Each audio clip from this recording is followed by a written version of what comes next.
Hi everyone, we'll be starting in just 5 minutes. We're running just a few minutes late. We'll ask for your patience. We'll be starting in 5 minutes. Thank you so much. I hope everyone's had some tea and coffee outside. And I hope you're all prepared for a great morning. Thank you.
India, home to over 1.4 billion people, faces a massive challenge: educational inequality.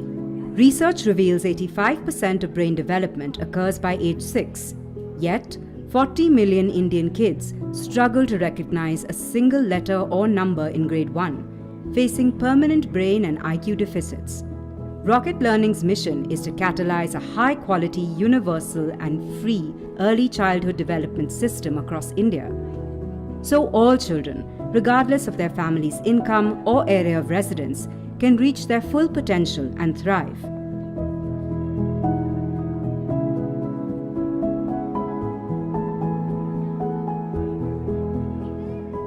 We engage parents and primary caregivers by delivering bite-sized, localized content via WhatsApp to their phones. It's fun, play-based and accessible, even for those with limited education. Parents engage with their children daily by participating in our activities and sharing progress via WhatsApp groups. Our responsive bot cheers them on, fostering achievement.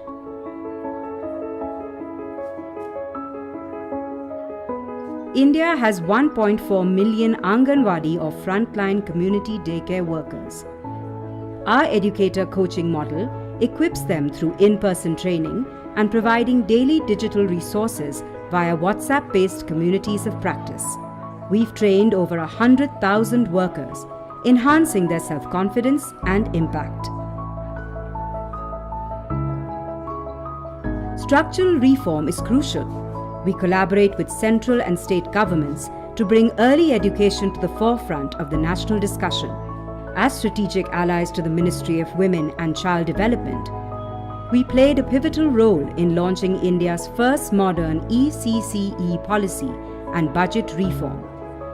Poshan bhi, padhai bhi. These three pillars, teacher coaching, parental engagement, and systems change, drive our profound impact.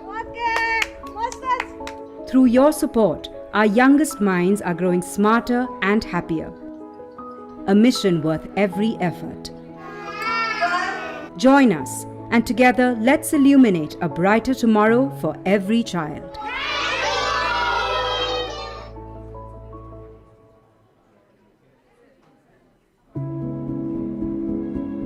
India, home to over 1.4 billion people, faces a massive challenge: educational inequality.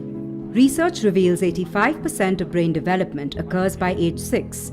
Yet, 40 million Indian kids struggle to recognize a single letter or number in grade 1, facing permanent brain and IQ deficits. Rocket Learning's mission is to catalyze a high-quality, universal and free early childhood development system across India, So all children, regardless of their family's income or area of residence, can reach their full potential and thrive.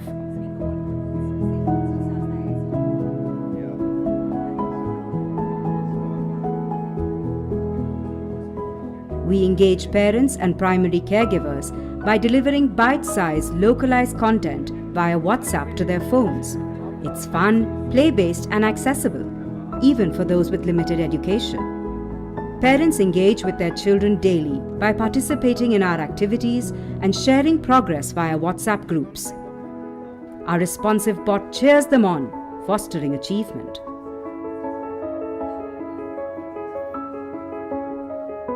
India has 1.4 million Anganwadi or frontline community daycare workers. Our educator coaching model equips them through in-person training and providing daily digital resources via WhatsApp-based communities of practice. We've trained over 100,000 workers, enhancing their self-confidence and impact. Structural reform is crucial. We collaborate with central and state governments to bring early education to the forefront of the national discussion. As strategic allies to the Ministry of Women and Child Development, we played a pivotal role in launching India's first modern ECCE policy and budget reform. Poshan bhi, padhai bhi. These three pillars, teacher coaching, parental engagement and systems change, drive our profound impact. Through your support, our youngest minds are growing smarter and happier. A mission worth every effort. Join us, and together let's illuminate a brighter tomorrow for every child.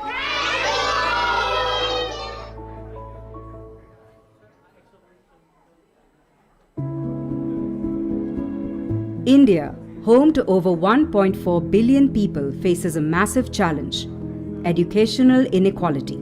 Research reveals 85% of brain development occurs by age 6, yet 40 million Indian kids struggle to recognize a single letter or number in grade 1, facing permanent brain and IQ deficits. Rocket Learning's mission is to catalyze a high-quality, universal and free early childhood development system across India. So all children, regardless of their family's income or area of residence, can reach their full potential and thrive.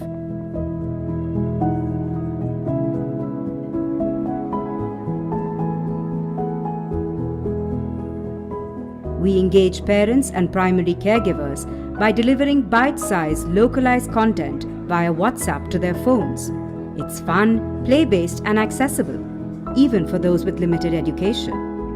Parents engage with their children daily by participating in our activities and sharing progress via WhatsApp groups. Our responsive bot cheers them on, fostering achievement.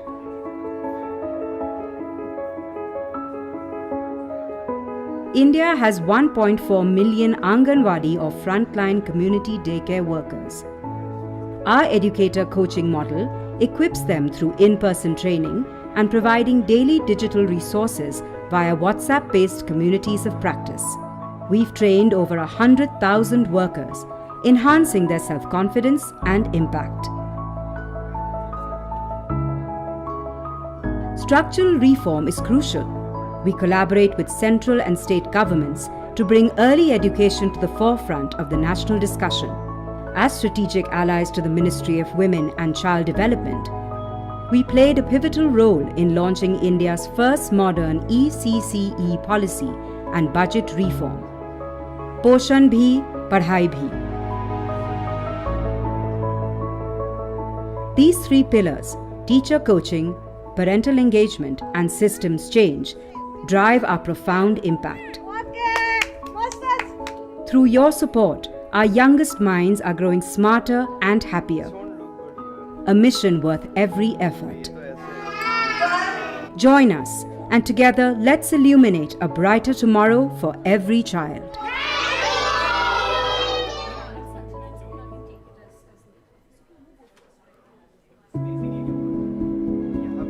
India, home to over 1.4 billion people, faces a massive challenge: Educational inequality. Research reveals 85% of brain development occurs by age 6, yet 40 million Indian kids struggle to recognize a single letter or number in grade 1, facing permanent brain and IQ deficits. Rocket Learning's mission is to catalyze a high-quality, universal and free early childhood development system across India. So all children, regardless of their family's income or area of residence, can reach their full potential and thrive.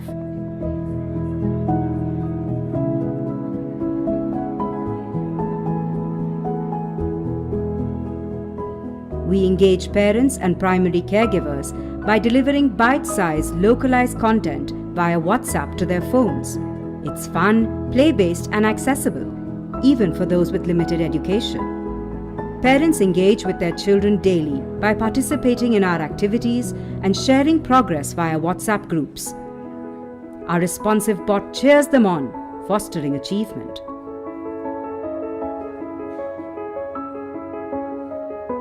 India has 1.4 million Anganwadi or frontline community daycare workers. Our educator coaching model equips them through in-person training and providing daily digital resources via WhatsApp-based communities of practice. We've trained over 100,000 workers, enhancing their self-confidence and impact. Structural reform is crucial. We collaborate with central and state governments to bring early education to the forefront of the national discussion. As strategic allies to the Ministry of Women and Child Development, we played a pivotal role in launching India's first modern ECCE policy and budget reform. Poshan bhi, padhai bhi. These three pillars, teacher coaching, parental engagement and systems change, drive our profound impact. Through your support, our youngest minds are growing smarter and happier. A mission worth every effort.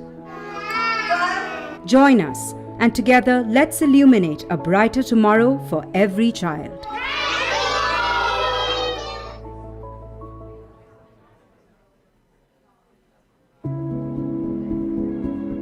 India, home to over 1.4 billion people, faces a massive challenge: educational inequality. Research reveals 85% of brain development occurs by age 6, yet 40 million Indian kids struggle to recognize a single letter or number in grade 1, facing permanent brain and IQ deficits. Rocket Learning's mission is to catalyze a high-quality, universal and free early childhood development system across India. So all children, regardless of their family's income or area of residence, can reach their full potential and thrive.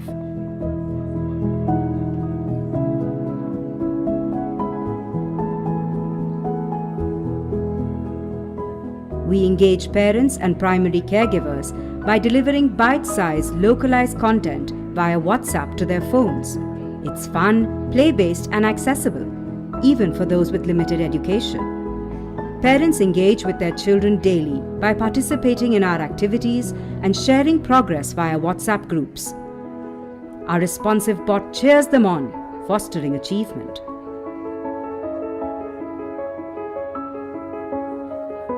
India has 1.4 million Anganwadi or frontline community daycare workers. Our educator coaching model equips them through in-person training and providing daily digital resources via WhatsApp-based communities of practice. We've trained over 100,000 workers, enhancing their self-confidence and impact. Structural reform is crucial. We collaborate with central and state governments to bring early education to the forefront of the national discussion. As strategic allies to the Ministry of Women and Child Development, we played a pivotal role in launching India's first modern ECCE policy and budget reform. Poshan bhi, padhai bhi. These three pillars, teacher coaching, parental engagement and systems change, drive our profound impact. Through your support, our youngest minds are growing smarter and happier. a mission worth every effort. Join us, and together let's illuminate a brighter tomorrow for every child.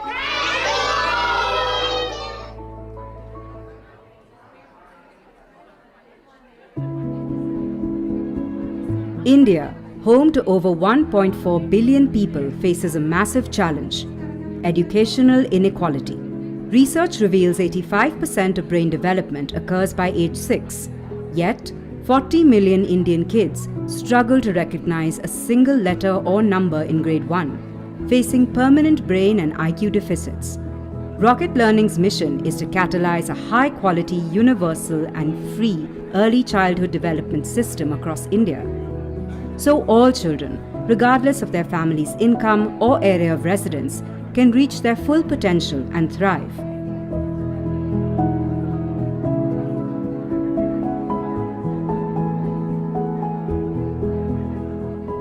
We engage parents and primary caregivers by delivering bite-sized, localized content via WhatsApp to their phones. It's fun, play-based and accessible, even for those with limited education. Parents engage with their children daily by participating in our activities and sharing progress via WhatsApp groups. Our responsive bot cheers them on, fostering achievement.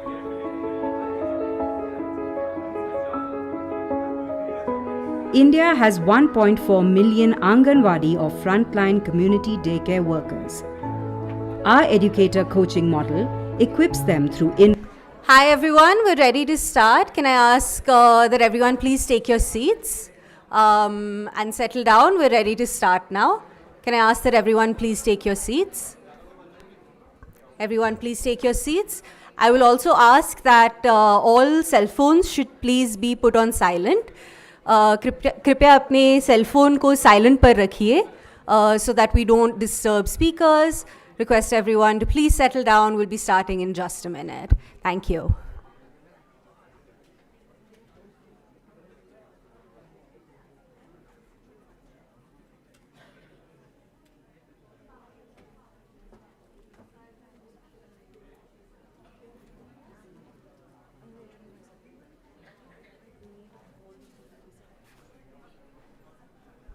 Everyone, may I please request you to be seated?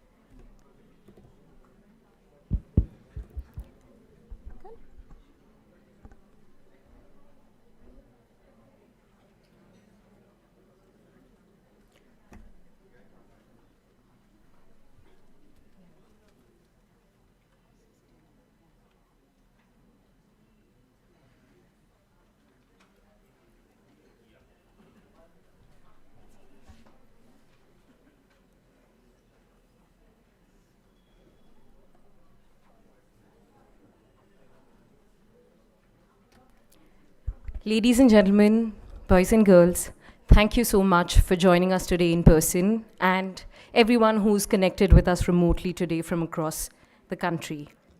Udaan 2024 is a special moment. It's an event that reflects our collective aspiration to ensure all children in our country are able to grow strong in mind and body by the age of 6. Because 85% of brain development is achieved by then. And by ensuring an equal start in life, we're ensuring that they are school and life ready. Because investing in early childhood education is a good investment.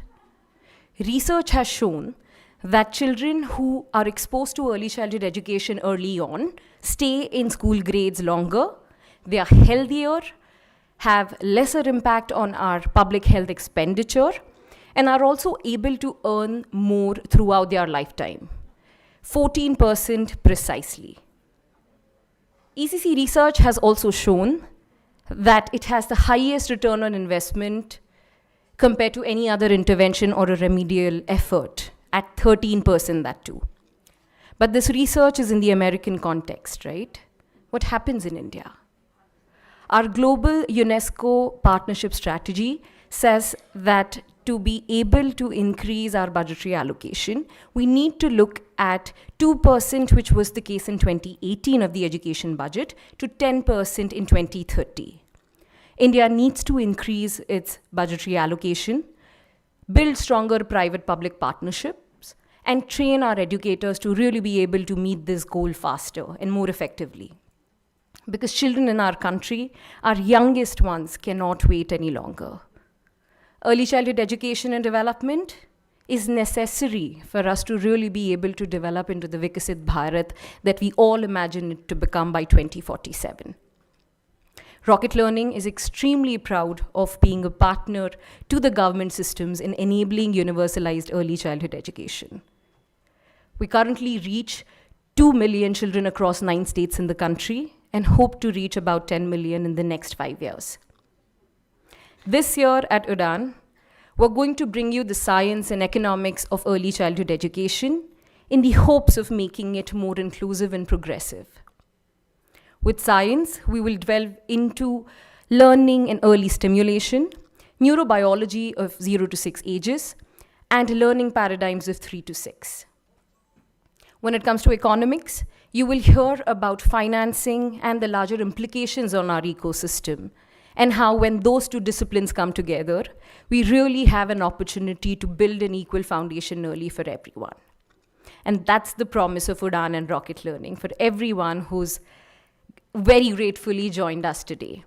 You'll have senior government officials, scientists, researchers, practitioners engaging in discussions and really talking about how can we alleviate education inequity during our lifetime. It's with absolute pleasure that I now announce Udaan 2024 Open.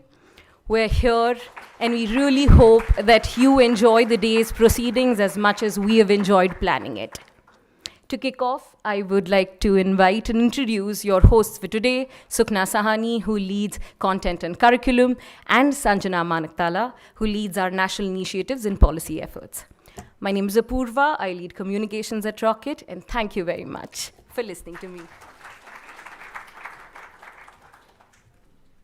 Thank you, Apurva, and a very good morning to all present here.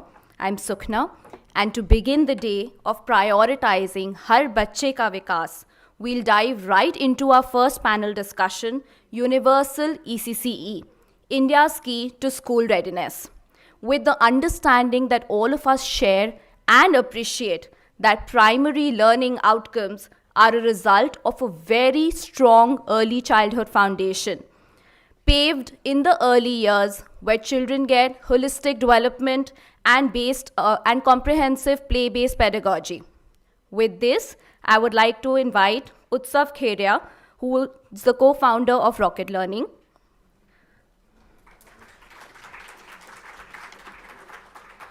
Utsav, I request you to please felicitate our esteemed panelists as I welcome each of you on the stage, please.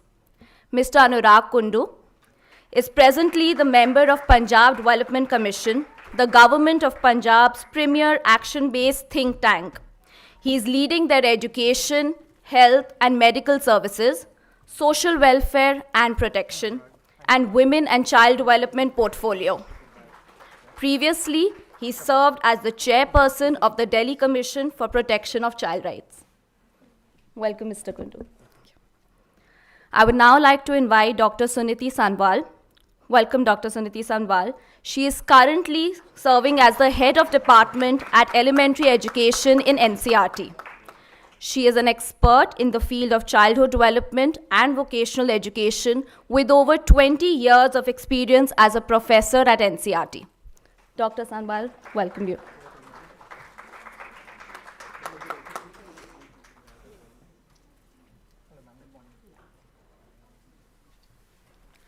I would now like to invite Dr. Rita Patnaik. Dr. Rita Patnaik currently serves as the Joint Director in the National Institute of Public Cooperation and Child Development, an apex body for the training of functionaries of the integrated child development schemes. Welcome, Dr. Patnaik.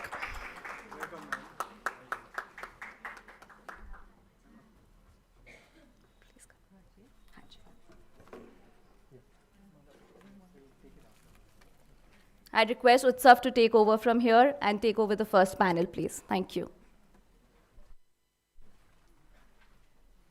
Thank you, Swapna.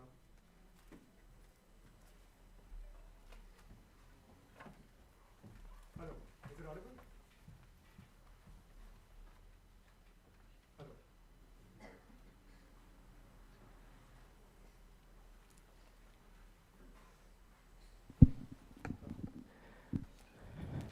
Thank you, Swapna. And very, very excited to launch Udaan 2024 with this very, very critical panel. And we couldn't have thought of better guests for this panel. So thank you again to all of you for being here. So the National Education Policy 2020 recognized the need for early childhood learning probably for the first time in essence. It spoke about the continuum of learning in the foundational years of 3 to 8.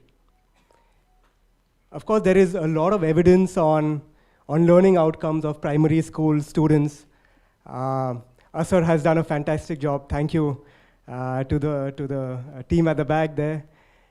But it does paint a very difficult picture of cognitive skills, literacy skills, numeracy skills today, which just emphasizes the need for foundational learning even earlier than we initially did. The NEP's focus on universal preschool education is consistent with the global recognition and research talking about the need for learning in the earliest years, something which will get them ready for school and for life. However, regulation in India today, for early childhood education does not neatly fit into one agency or ministry mandate. Education is a state subject, while ICDS is a centrally sponsored scheme, designed by the center and implemented by the state, of course. So the roles of different stakeholders can often blur. I think what we need to delve deeper into is what kind of policies work, what kind of models have we seen work really efficiently. So today we will focus on three key topics. What models of collaboration have we seen work very efficiently? What are the key structural issues that limit interministerial convergence today on the delivery of quality ECCE, and how can they be addressed? And what are some of the areas of convergence between WCD's Poshan Bhi Padhai Bhi program and the Ministry of Education's Nipun Bharat program? We need to keep in mind that the total number of students enrolled in pre-primary schools today amount to close to 1 crore, about 95 lakhs. And the number of children enrolled in Anganwadis today are close to 4.3 crores. Therefore, one could argue that there is a strong case to be made for improving the existing system that there is today. So we would really want to understand how we can improve the system and convergence. I think there is immense experience that all three of you bring. So I will first start, Dr. Sanwal, with you. I would love to understand from your experience as the head of NCERT, how can the Ministry of WCD really reform its pre-primary curriculum to transform Anganwadis into an integral component in the continuum of foundational education that we discussed and that the NEP talks about?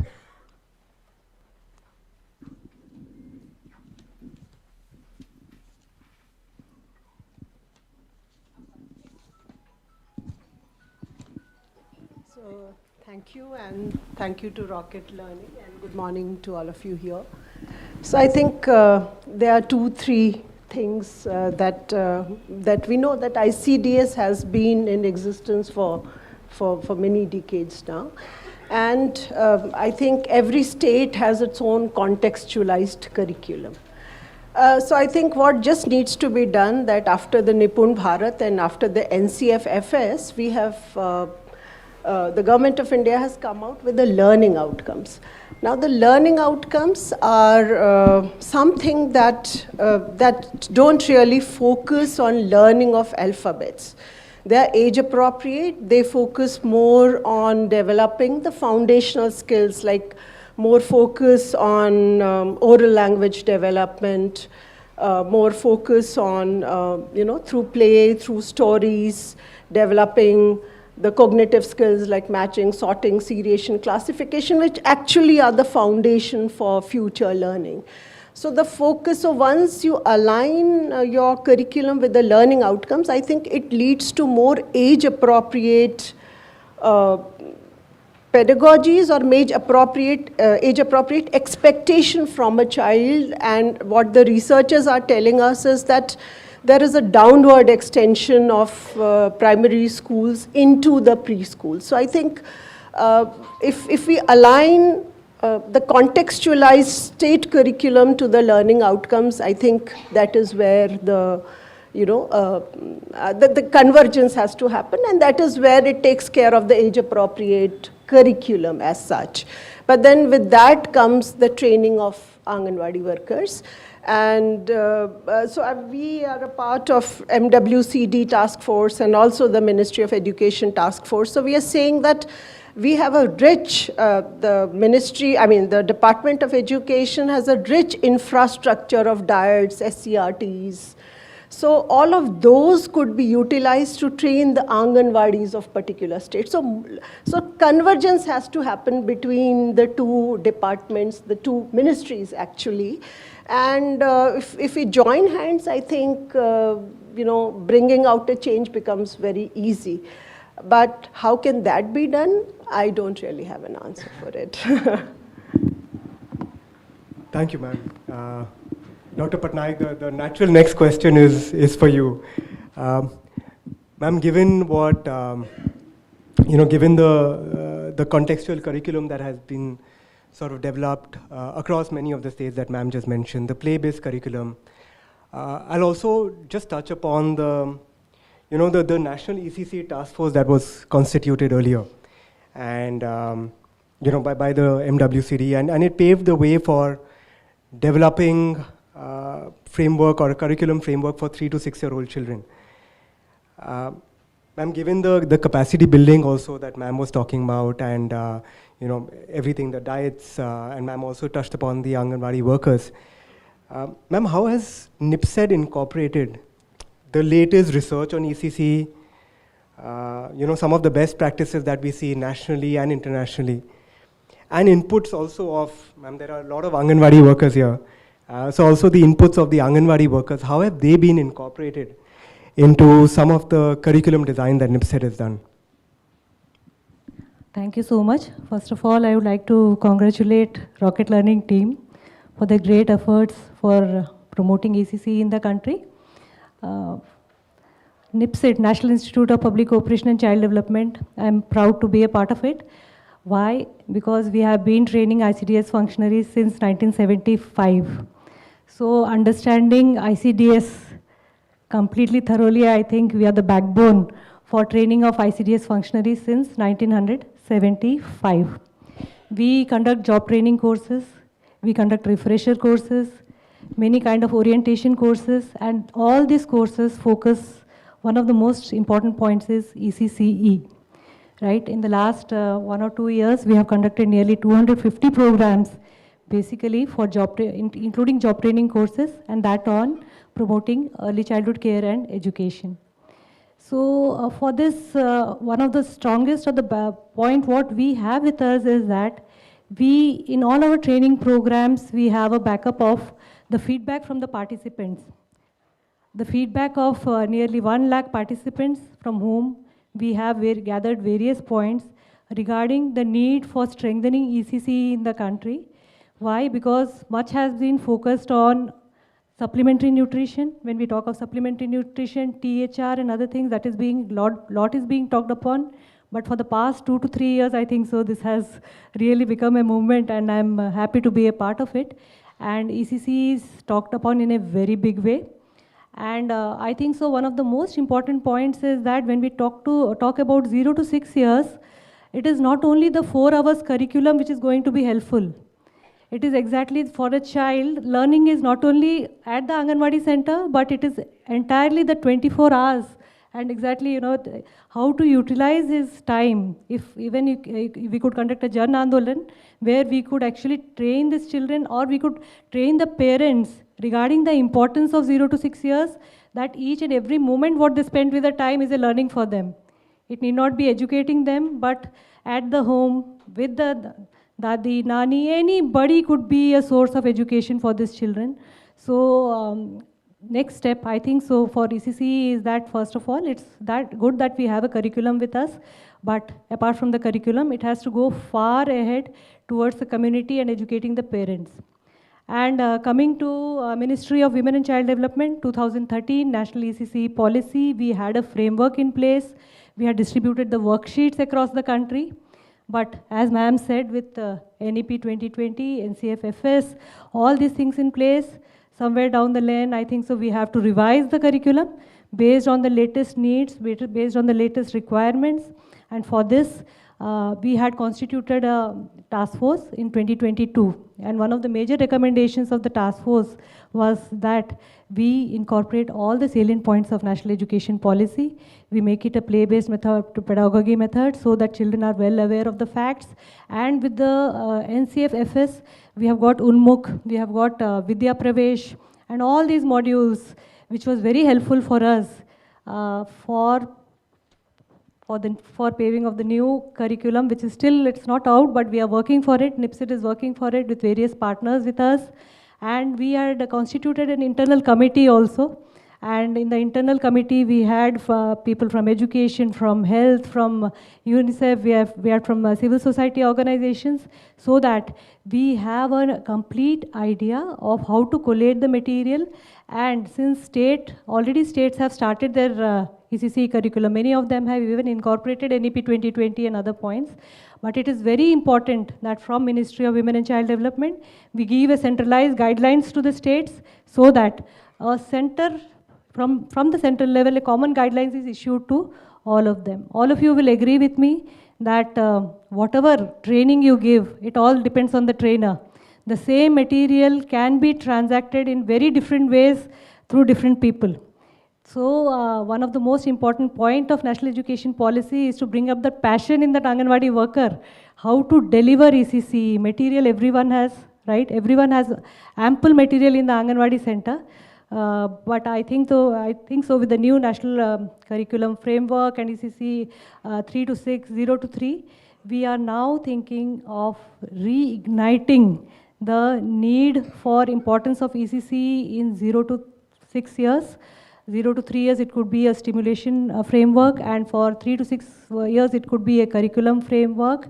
And I think so all the stakeholders are very, very important. It is not the job of one ministry. It is the job of one and all, including parents and the community, the need to highlight the importance that 0 to 6 years, where the child brain is a completely free slate, or it's a slate where you can write a story upon. And every stakeholder is important, so that memories are so beautiful that it actually you go on building upon a story which the child will remember lifelong. And ministry is doing a lot of efforts. And coming to the main stakeholders, that is the Anganwadi workers or the ICDS functionaries, we are grateful that we are having continuous programs with them. And we had recently one of the programs for Anganwadi workers in Delhi, where we had emphasized the importance, one of the programs which we will be talking about, Poshan Bhi Padhai Bhi. And in that we got an opportunity to understand their needs. I think so training need assessment is the key to understand even ECCE better, because every state has different requirements, every individual has different requirements. So training need assessment which has to be done, and NIPSIT is doing it in the forefront through its training programs. And all the Anganwadi workers, what they felt was that, Madam, curriculum banaiye par hame na text mat dijiye. We don't have the time, to go for reading text and then, in doing it, going for sessions or anything. हमारे लिए curriculum ऐसी होनी चाहिए कि video के through होनी चाहिए, या फिर कॉमन बहुत ही इजी मेथड से होने चाहिए, कि खेल खेल के माध्यम से हम बच्चों को पढ़ा पाए. And one more thing what they said was time management in the Anganwadi centers, where 4 hours ECC curriculum की जब हम लोग बात कर रहे हैं, how does she manage the time in the Anganwadi center? Sitting here and talking is very easy, but going to an Anganwadi center where Anganwadi दीदी जितने भी मेरे साथ बैठे हुए हैं, पहले तो इनके लिए बहुत बड़े तालियां होनी चाहिए, because we talk here, but they are the one who are actually implementing. वहीं एक with so many children around and so many different wants. It's not one services, but 6 services which ICDS offers. And everything happening in the same time, how does she manage it? And I think so one of the most important person who can help her is your Anganwadi helper. So even in ECCE, when the Anganwadi Didi is offering ECCE, I think so that Anganwadi worker helper training is also very important, where she can engage other children. We can have a group of 3 to 4, 4 to 5, 5 to 6, and the time management and how do you divide that same activity into various children. When we talk of learning outcomes, I think so all these points are very, very important, which has to be taken into consideration. So NIPSID is trying its level best, collating information from international, national, also collating best practices across the states, because we have our 5 regional centers across the country. So we have a pan-India reach. So we are trying to collate, and for that case, even on indigenous toys and other things, we are having ample of information with us, and partnering with all of you, I feel very great to be a part of it. Thank you, ma'am. Ma'am, I think both of you make several important points, and I'll just pick up on a few and direct it to Mr. Kundu, because we all know that while we are sitting here and you know, a lot of policy making happens, but ultimately everything happens at the state level. So Mr. Kundu, I would love to understand, you know, you've had experience across multiple states. You passionately believe in you know, learning of children at the earliest years. So one, we would love to understand what you think and why you think it's so important for children to learn in the earliest years. And two, in terms of what both doctors have said right now, what do you think in terms of, you know, from a Punjab perspective, how are you looking at convergence and how are you looking at learning for our youngest children in you know, with the education department and, you know, WCD working together? Too many questions. But first thing first, it doesn't matter what I think about why learning in the earlier matters. The empirical and the scientific evidence speaks for itself. And if I don't believe in it, I'm just being unscientific and being stupid.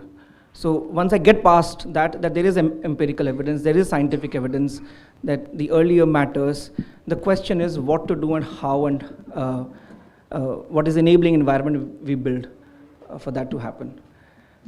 So I've skipped past one of the questions right away. I think 2 things or 3 things are important. And let me, you know, I agree with Dr. Suniti mostly, and let me differ on just one point. Anganwadis or ECC for that matter, or preschool for that matter, must not be downward extension of school. Because let me define some salient features of our schooling system. The moment we say downward extension, it means those salient features also get extended downward. एक syllabus होगा, एक syllabus पूरा करने की होड़ होगी, regardless of the learning happening. The teaching will happen, but there will be dichotomy between teaching and learning. And then the entire system will say, हमने तो पढ़ाया है, यही नहीं सीखते, पता नहीं क्यों नहीं सीखते. So एक syllabus होगा, एक syllabus पूरी करने की होड़ होगी. Teaching और learning में dichotomy होगी. एक टेक्स्ट बुक होगी और वो टेक्स्ट बुक रियलिटी से मिसअलाइंड होगी. और एक एग्जामिनेशन सिस्टम होगा. और फिर शायद हम किसी और कॉन्फ्रेंस में डिस्कशन करेंगे कि ECC के लिए how do we do examination reforms, as we have similar discussions for, let's say, board examination reforms. So we must flip it to say there are certain things that matter. It could be gross motor skill, fine motor skill. Ma'am gave wonderful example of matching, sorting, etc. language acquisition, numeracy acquisition, basic expressions, social-emotional development, etc. And then we take it upward, and that we use that as a pivot to also start to improve our school system. And let me use very simple example. In Punjab textbook, the chapter 1 is in English, my friends. So if the grade 1, the student who has just entered grade 1 is expected to read the word friend. If he or she could, I think it will be a different world if a grade 1 child on day 1 could read the word friend. In fact, that's the headline. The next immediate word is learning objective. And this is for grade 1. And I don't even know why is the child's book even carrying what the learning objective should be. There should be a corresponding teacher guide, which says that at the end of this chapter, the child must be able to do ABC. This is writing prompt, this is drawing prompt, this is a dancing prompt, this is a speaking prompt, this is a jumping prompt, and so on and so forth. And the child goes through those activities to develop a certain skill, which should be the intended outcome of the chapter. Not for the child to read the first 4 words as my friend's learning objective. And that speaks to the misaligned textbooks, that speaks to the misaligned priorities. So getting that right is one important. It's going to be hard, but getting that right is one important element. The second important element that we are increasingly leveraging, but not perhaps enough, is compared to 10, 20, 30 years ago, the young mothers whose children study in preschool / Anganwadis are more literate and more educated compared to 10, 20 years ago. That means they've had more number of years of schooling. Some of them even have obtained diploma / degrees, however good, bad, ugly that may be. But that speaks to their greater engagement with educational processes than 10, 20, 30 years ago for the young mothers. That means there's a lot of potential to tap into. And that's something, when we think of ECCE curriculum, we also need to integrate and consider how the Anganwadi workers can leverage the existence of young mothers who are more educated and have had higher number of years of schooling. So those 2 factors matter. And ultimately, some level of either resolution or greater convergence of systems and processes. And when I say convergence, I don't mean through committees. Because when governments want to do nothing, they set up committees. So convergence without, despite committees. But that convergence between the MWCD, the health, and the education, especially for the ECCE, those are the 3 things that I would say that matter the most.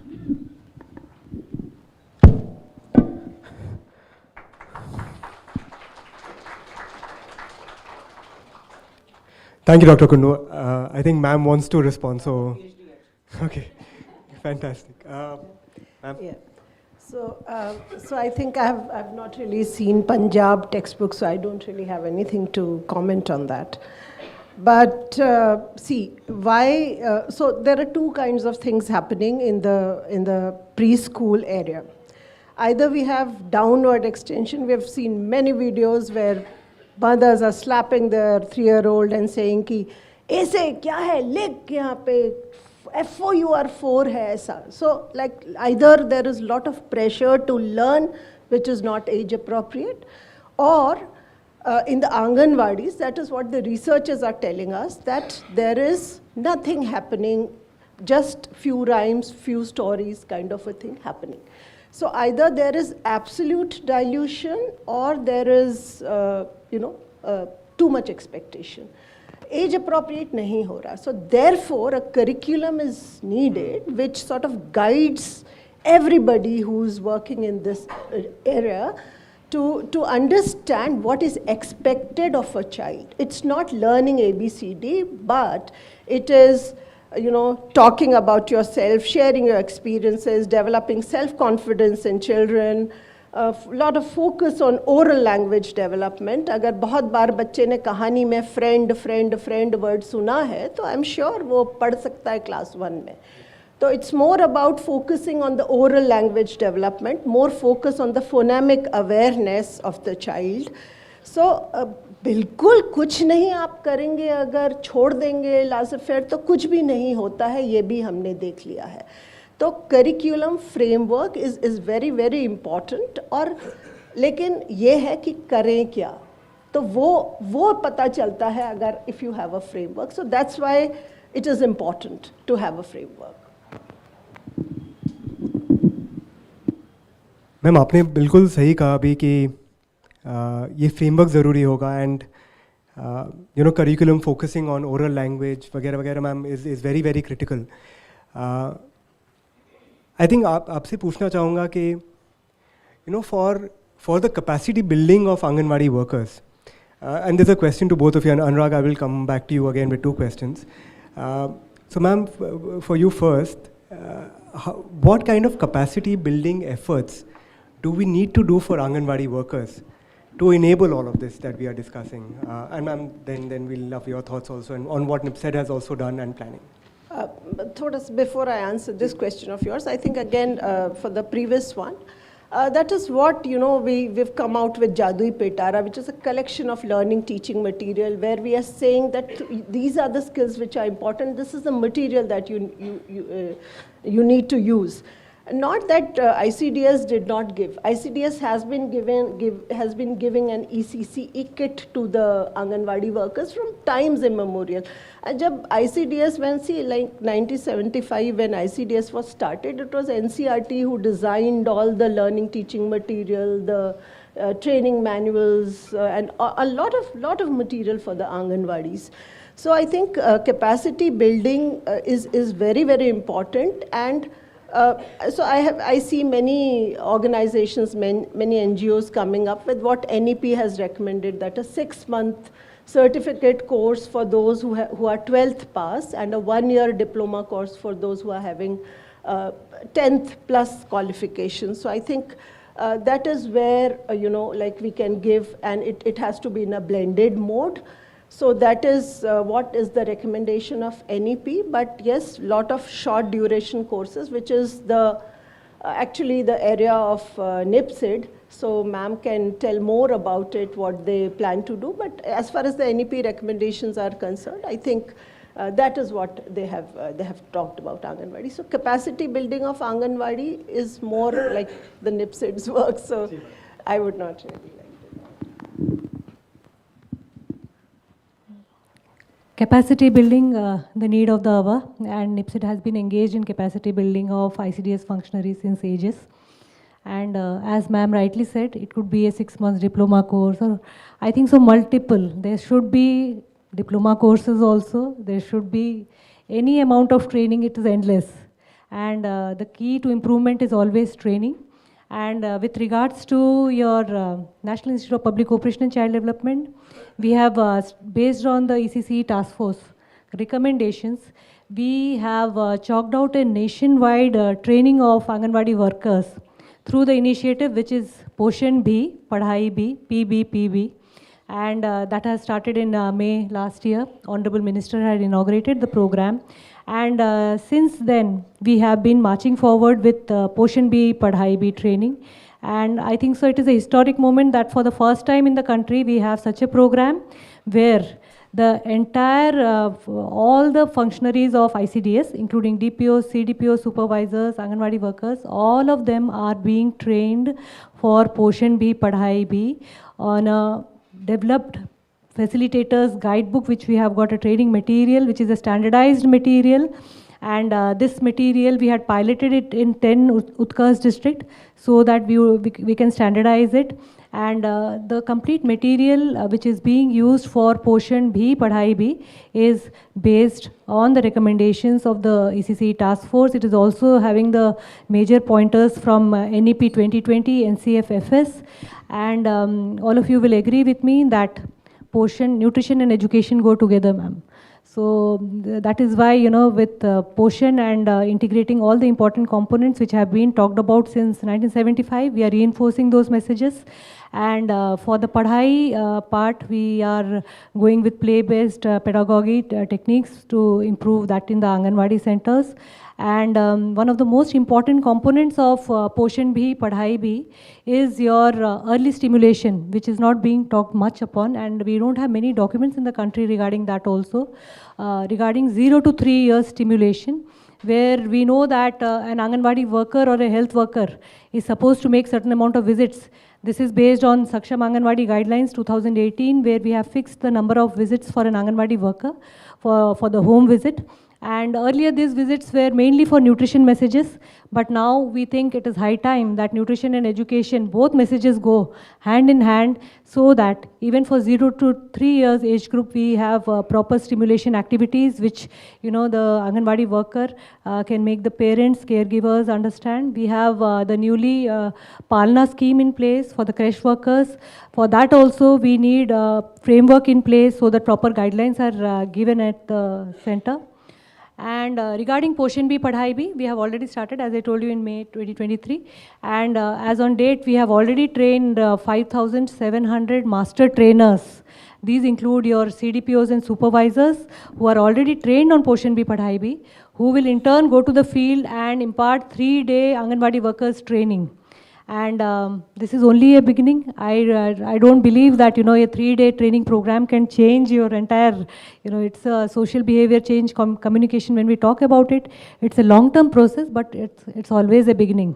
And I think so this beginning, it has already sparked that this thing for ECCE across the country, and now I can, like Beti Bachao, Beti Padhao, which has been so famous among the masses. Similarly, PB is also, in the air, and everybody is talking about it. I think so the importance of 0 to 6 years and the talk upon it is very, very important. Everybody now, 85% of brain development, if that thing is there everywhere, and the key message, if it reaches to the masses, that can bring a very big change. And Poshan Bhi, Padhai Bhi, yet to continue. Already we have got a very huge budget which has been financed already from the Ministry of Finance. We have got a 476 crore budget for the program, and the Anganwadi workers training has to begin in the states. So I think so it's a good time for all of us to talk much upon it and take it further. Thank you. Thank you, ma'am, and congratulations on the launch of Poshan Bhi, Padhai Bhi. It's a fantastic and much-needed initiative. Dr. Kundu, I'll ask you for your thoughts on one thing right now. What can you tell us about the various models that you've seen work really well across the several states that you worked in, both in terms of capacity building of the Anganwadi workers? I can pass this to you. Both in terms of the capacity building efforts of the Anganwadi workers, the system itself, and also what level of convergence have you seen work really well, and if there are any best practices that we can adopt at a more central level. First comment, in between the last I spoke and now I have not secured a PhD degree. Still not a doctor. I think two things, and in many sense, different experiments both at the states and some of the guidelines from the center also provide certain guidance. And let me use Punjab's example. We just did the FLN assessment of nearly about 12 lakh students, ranging from grade 3 to grade 8.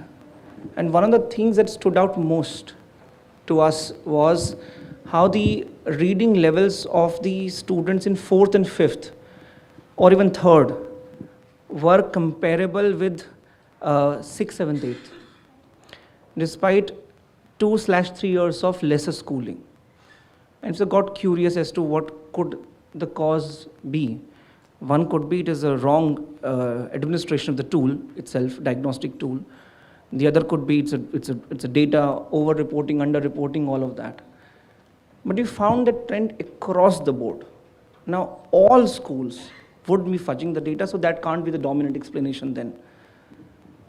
And the answer that we are increasingly coming to, we're not 100% sure, but seems to be a likely explanation, is that the students in today's primary in Punjab have had 2 years of additional schooling in the pre-primary. And the students in the upper primary in Punjab have not had the benefit of the 2 years of additional pre-primary. And that might be the most dominant or the most sort of big explanation as to why a 4th grader in reading and numeracy level seems to be doing better than a 6th grader for that matter, or a 7th grader for that matter, comparable. And that speaks to two things. A, and which has been Government of India's push and different states now increasingly doing it, how do we introduce pre-primary in more and more schools? And not just introduce, because that merely takes an executive order, but also be able to deploy ECC teachers for that. And the second is, while we do that, to the extent it's possible, can we co-locate Anganwadis within the school system? And let me again draw from Punjab. About 12,000 Anganwadis are co-located in about 8,400 primary schools. So that's about 1.5 Anganwadi on average per primary school. And while the way I'm going to frame may not like good news, but for some students it may well be. So what that does is, because the Anganwadis are co-located within the school and the school has an ECC teacher, often the Anganwadi and the school's pre-primary students sit together. And that allows the Anganwadi worker to focus on the other 5 services she's able to provide, while the ECC teacher teaches full-time. Wherever logistically feasible, I understand what I'm saying may not be logistically feasible, it's a huge country, it's a diverse country, but wherever logistically feasible, can we also start to co-locate Anganwadis within the school system? So, and that's not just an experiment that has happened in Punjab, that's also an experiment that has happened in Punjab and many other parts of the country as well.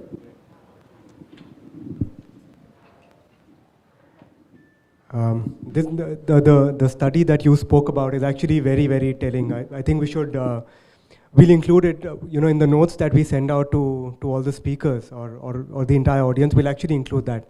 I think it'll be relevant. Ma'am, did you want to say no? Okay. We wish actually we could go on for more. I think the clock is going up and down.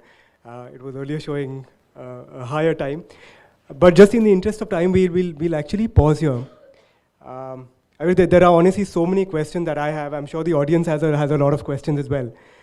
There's a lot to learn from your experience at the central state levels. But actually, I would like to end on a small question. And if you could, answer this in maybe 2 sentences maximum. Given this fascinating discussion, all of us here are here because we really care for our children, and we really believe that learning in the earliest years is very, very critical. As a country, according to you, where do we go next? How do we ensure that our children are learning and our children are developing in their earliest years? So if we can possibly end on a positive note for this, ma'am, if you want to start first, yeah. Universalization of ECCE, MWCD is an integral part, Poshan Bhi Padhai Bhi of course, but any program without proper monitoring doesn't work. So I think the key to ECCE is also having proper monitoring networks in place, so that all the programs what we actually implement doesn't make any sense without monitoring. So using tech-based monitoring, technology is there all around. So how do we make best use of technology? How do we make quicker ways of making children understand? How do we make parents more aware about the 0 to 6 years, so that it's not left to the Anganwadi or the school system as such for completely taking over ECC. It is a complete matter of all the stakeholders involved. So I think that is the key forward for ECC in the country. Thank you, ma'am. So I think the Government of India has been making a lot of effort in the last 2 years. After the NEP, we've had NCFFS.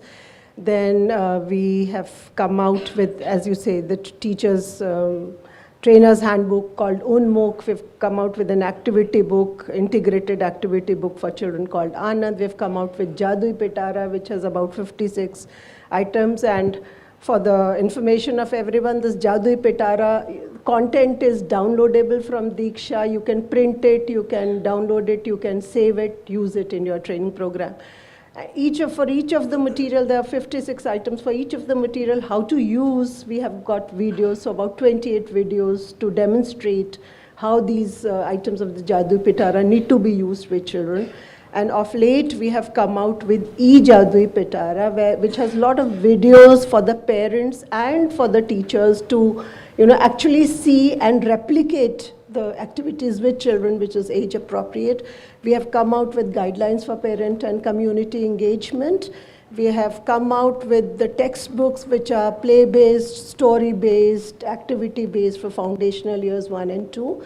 We are regularly doing capacity building of the master trainers on all of these, on NCFFS, on Jadui Pitara, on the new textbooks, and we continue to do that. So a lot of efforts are being done at the central level.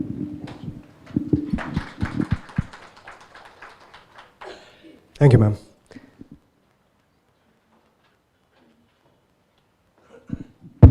Yeah, I think leverage technology, there is a potential for that. Leverage the young mothers who have had far more years of schooling than 10, 20, 30 years ago, today's young mothers. And 3, make the administrative processes for Anganwadi workers easier, and a lot more can come out of that. We saw a lot of claps when you said make the admin processes easier. But thank you. I think that was a fascinating discussion. Big thank you to all 3 of you. I know you have very busy schedules, so thank you for making time for this. And there's a lot to learn. I think the further sessions will actually delve even deeper into what you said, and we'll build on that. Really appreciate your time. Thank you.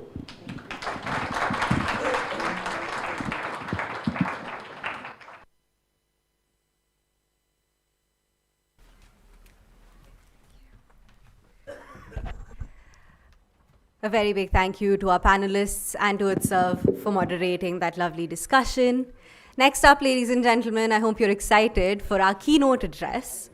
As we've heard, in this panel as well, the national education policy is a path-breaking advancement because it integrates the pre-primary stage into the continuum of early learning. So it talks about 3 years of preschool or Anganwadi, and then connects that so it connects children from 3 to 6 to the first 2 years of school, taking us from age 3 to age 8, which is what is covered by the National Curriculum Framework for Foundational Stage, as we have heard. Udaan's keynote address today, we have the Honorable Secretary of the Department of School Education and Literacy from the Ministry of Education, Shri Sanjay Kumar. Sir, I would request you to please join us on stage. And I will also invite Rocket Learning's co-founder, Aziz Gupta, to please felicitate Sir with a bouquet. Our panel is titled Leaving No Child Behind, Pre-Primary Education in India under NEP 2020. Please can we have a louder round of applause? Thank you so much.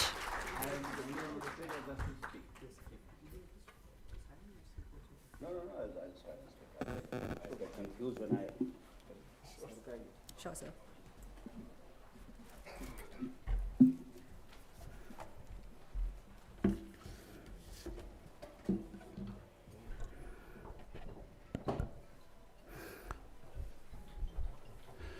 My senior colleague, Secretary Government of India, Srimati Vinny Mahajanji, my young colleague Ashish Dhawanji, and all the stakeholders of foundational literacy and numeracy, ECCE, and I'm very happy to be here with you this morning for Udaan 2024. And I think it's very appropriately named Rocket Launch. But then this Udaan 2024 cannot be for only 24. It has to be on a much longer and sustainable basis. For many of us who are part of Government of India, the challenge often is that when you go and speak to a group of experts, and then you are suitably reminded of the fact that you are quite a generalist. So I am not going to talk on many of the nitty-gritties. I presume that you all know it much better than me. But let me give you a bit of a narrative, the way we are trying to understand things in the larger context. I don't know how many of you have actually seen a calf being born, or any animal child being born. It comes out of the mother's womb, and in 5 minutes' time, it is up and it starts running all over the place. But the human child is helpless. The human child is helpless, and it almost takes about a year time before you start walking. And if you're not careful about the neck, then it's a problem there. So it takes almost about 2 years' time. And what is happening?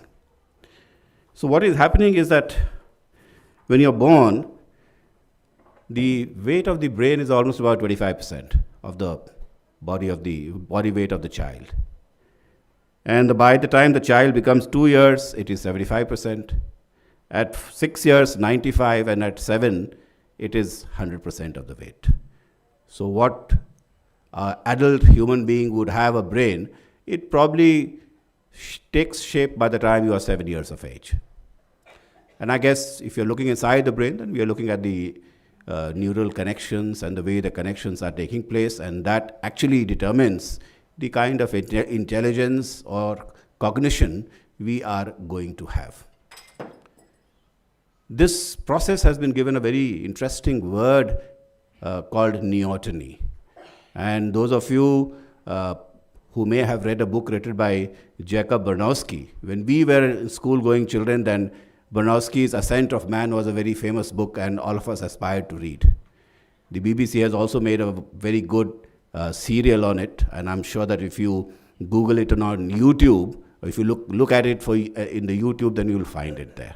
It's a very interesting thing to see as to how the human brain develops and why neoteny is extremely important, and why that 2 or 3 years are extremely important for us. And I'm very happy that now we are talking of it as a part of policy. So when you look at it from the ECCE point of view, 0 to 3 years you are at home, 3 to 6 you are expected to be in a Balvatika, and then the NEP prescribes that when you turn 6, then you come to class 1, and you continue on the journey till the time you decide to study. So that is one point. We will be coming back to it. The second point I want to say is that, if you are at a comparable level of HR, I feel that the most important determinant which determines your economic development is demographics. And some time back I saw a tweet by Elon Musk when he wrote, "Demographics is destiny." Now, what do I mean by it? In 1950, the median age of Japan was 21, and US was 29. And Japan developed for the next 40 years at 10%. And its per capita income started rising. In the year 1995, Japan's per capita income was 154% of the US. But by then, I think they had reached the plateau. Because as you started developing, your median age started growing, your fertility rates started falling, and your demographics caught up with your economic development.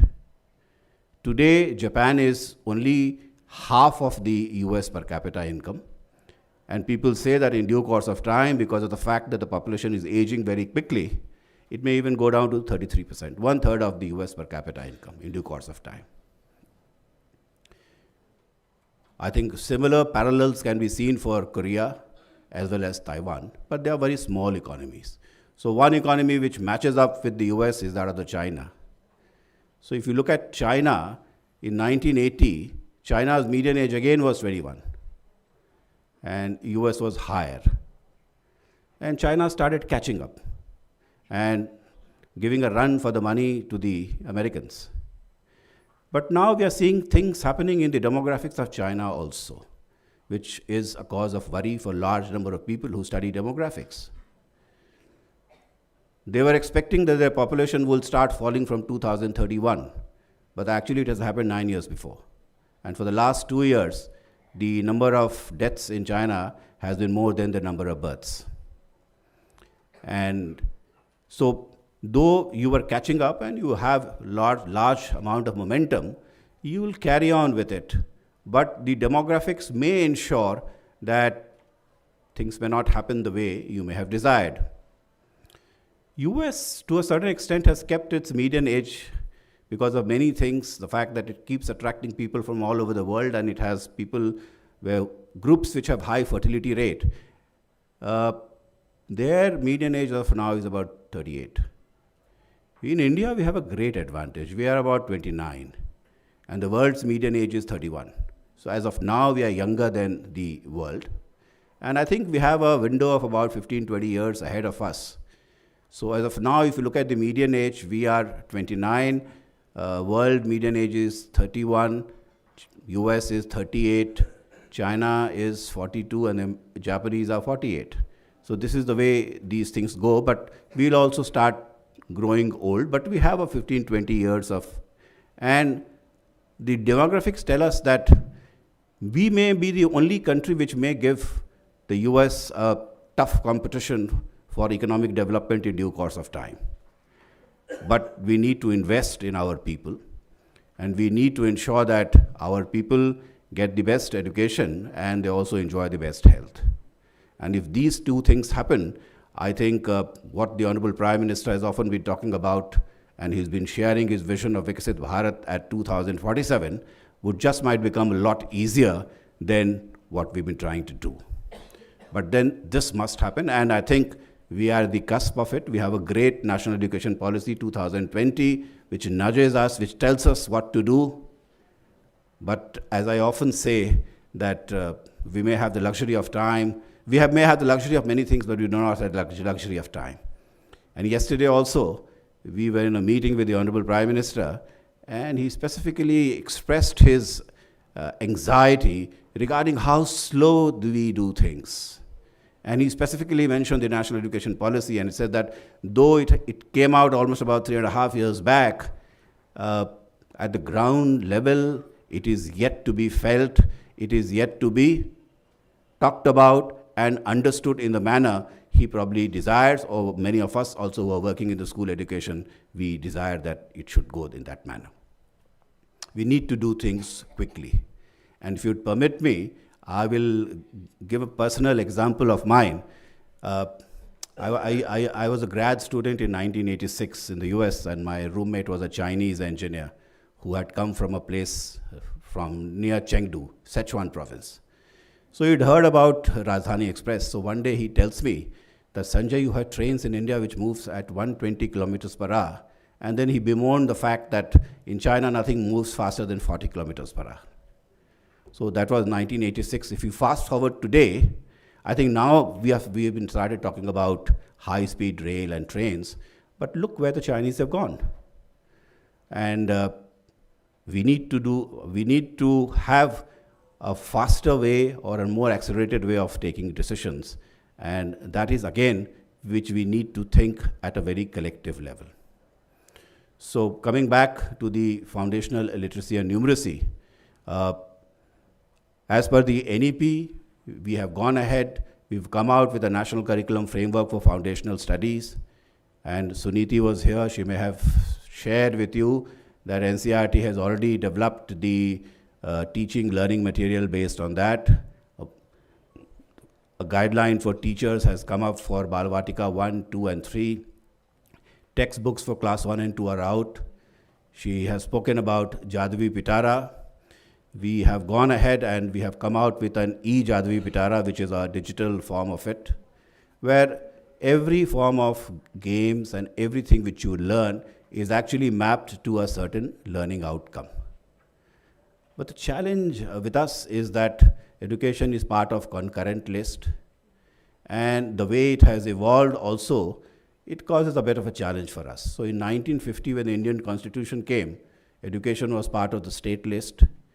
It moved on to the concurrent list in 1976, but a lot of development had taken place, and there is a certain legacy of those years. So we run about 14 and a half lakh schools in the country. Government of India manages only 2,000. The rest of them are either with a private management or they are with these states. So how do you create a product and you maintain its brand sanctity all across the country is a big challenge for us. And we are grappling with it. And we would want a collective suggestion from the civil society and all the stakeholders as to how do we do it. And it's not easy. So that is one. And then the second fact is that the work is divided between WCD and Education Department. And most of us who have worked in the government, we know how difficult it is to work at the interfaces. The interfaces creates its own challenges. And we may talk about whole of government approach, but sometimes the interface creates a challenge for us. So if you take a population of about 1,000, 20 children are being born in a year in India, roughly. So 3 years of Balvatika means 60 children. We need to accommodate them in the 14 lakh Saksham Anganwadis all across the country. So the first thing we ask ourselves, do I have the infrastructure? And infrastructure remains a challenge. And our colleague from WCD has already shared her vision with you, and she has spoken to you about it. But then this infrastructure is one issue. Then we have schools which have Anganwadis co-located there. And then historically schools have also evolved which have been running Balvatikas. So I have about 1.5 lakh schools out of 10.5 lakh government and government aided schools where we are running Balvatikas, but there is issue of uniformity all across. So I was in Karnataka sometime back, a few days back. They have started doing 2 years of Balvatikas in their schools and in a limited number of schools. So I said, where is the third year? So they said, sir, we'll take a call on that as to when do we start it. So there are schools where 3 years of Balvatikas are being run. There are schools which are running 2 years of Balvatikas, and there are schools which are running 1 year of Balvatika. So what did we do? We thought that let's come out with something which is best possible. So we came out with Vidya Pravesh, and we brought in a curriculum by which if you come to class 1, having done 1 year of Balvatika or maybe 2 years or may not have done Balvatika at all, then Vidya Pravesh, it gives you some kind of knowledge and background to what you should have done otherwise. But then when you are looking at an education system from the government's point of view, uniformity becomes a major concern for us. I need a brand all across the country. I need to do it in the manner it is being done all across the country. And I think for a large number of stakeholders who are here, I'll be very happy that if you come with us and if you work with us, we will be able to create some kind of a mapping and work, but then we need to take this matter with the states and nudge them to do it as quickly as possible. It's already 3.5 years of the national education policy. I can't be waiting for another 5 years. We need to do it in the next 1 or maybe 2 years of time. And as I said earlier also, that the demographic is extremely important. And we must get our demographics right if we are going to gel as a nation and progress together and become a Vikasit Bharat. So that's the point number 2. So then there are issues of finances, again, which becomes very tricky at times. Who is going to do it? Is it going to be budgeted from which department? And again, though we may have a whole of a government approach, but the budgets are departmental. And when you come together, again, we need to work. We are in the process of engaging WCD and DOSL. We are engaging together. We are finding solutions for how do we do it. And I think the impetus which is now coming from the top, we are in a hurry and we need to do it very quickly, and we need to do it perhaps in the next maybe 2 years or 3 years' time, we should have it. One of the metric which is used in the education department is expected years of schooling. And the expected years of schooling in India has improved over the years. It is about 12.6 years as of now. But a large number of Western countries and have EYS of 18 years. It also includes higher education component. But if we do it well, and if the NEP says that the GR should be for secondary and higher secondary be 100 by 2030, then the school sector itself will be able to give 15 years to it. And if you do 15 years of time, then every additional year of schooling you add, it contributes 0.37% to the GDP. So look at the advantages of having, yesterday Aziz shared some papers with me, and he has shared some of the research which has been shown for economic growth and income boost for people who've gone to and done pre-primary. There are obvious advantages of it, and I'm not going to talk about it. You may have seen it. So education is perhaps the most important component which we need to have. And the last point, I would again want to share a small story with you that the difficulty and the most difficult part of working in sectors like education and health is that a large number of social determinants which determine its outcome, they are outside the department. So how do you do things? That again becomes a challenge for us. I met Michael Kramer some time back, and I read something about him also. So in early 90s, he was in Kenya, and he and his then girlfriend, who now is his wife, they were doing research together, and they were looking at the education systems and outcomes in Kenya. And they found that the learning outcomes were extremely poor. Children did not have books. So they said, okay, let me do a study. If children have books, then what kind of learning outcome change will come? And for the first time, they brought in random control trial in social sector. Earlier it used to be done in the pharma sector, but this was the first time it became part of the education sector. And they had a control, and they did this RCT, and they found that having books perhaps is not making any change in the learning outcomes. Then they said, okay, maybe the PTR is low. PTR is very high, so they reduced the number of students, increased the number of teachers. But many of these things which appear very commonsensical actually were not giving rise to any improvement in learning outcomes. Then somebody came and said that, many of these children have worms in their stomach. So if you let's do a deworming exercise. And they did a RCT on that, and they found that it led to a 25% increase in learning outcomes.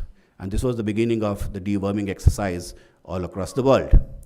So I often say that maybe sometimes a good breakfast or a good lunch perhaps is the best teacher.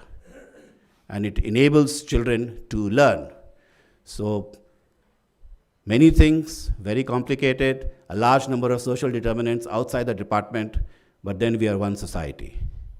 And if we are one society and we are aspiring to become developed in a collective manner, then all of us must need to come together and work in a whole of society approach, and this is what is required. And I'm very happy to be here, especially with the civil society organization and all kinds of stakeholders.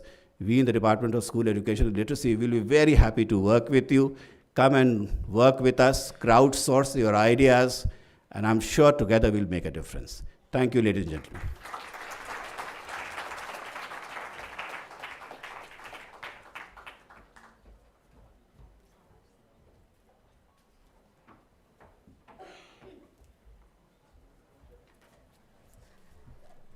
We heard some really, really fascinating ideas, particularly on the opportunities and challenges of the federal structure, India's demographics, the population pyramid, and indeed, as Sir has said, a good lunch may be the best education. Thank God that we have the hot cooked meal program and midday meal program feeding our children.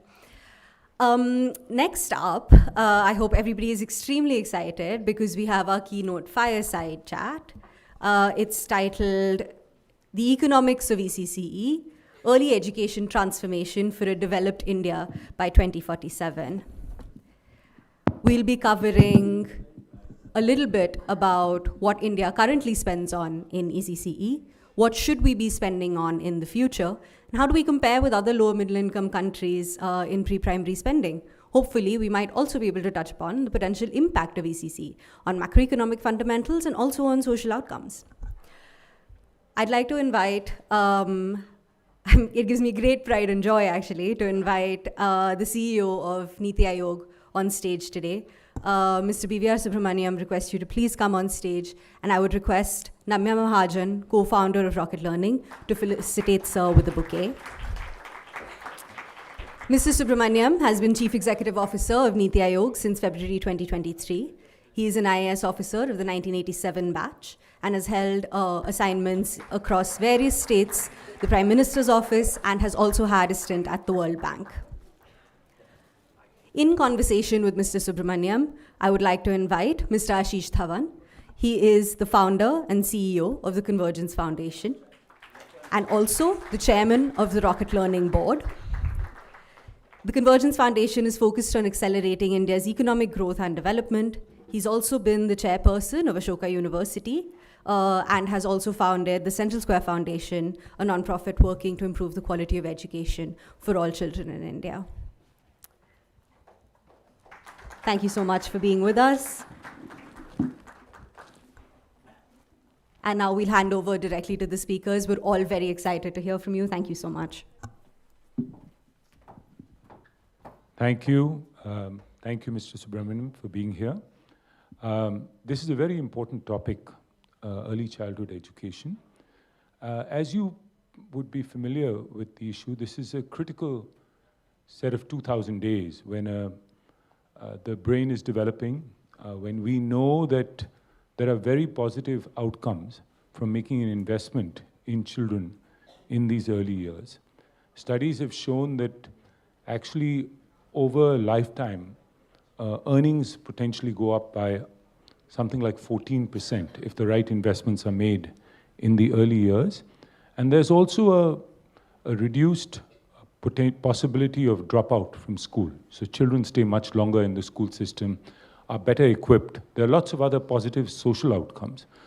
So I wanted to get your sense, given that this is such an important issue, what do you think of early childhood, your perception, and how do we increase the salience around this issue?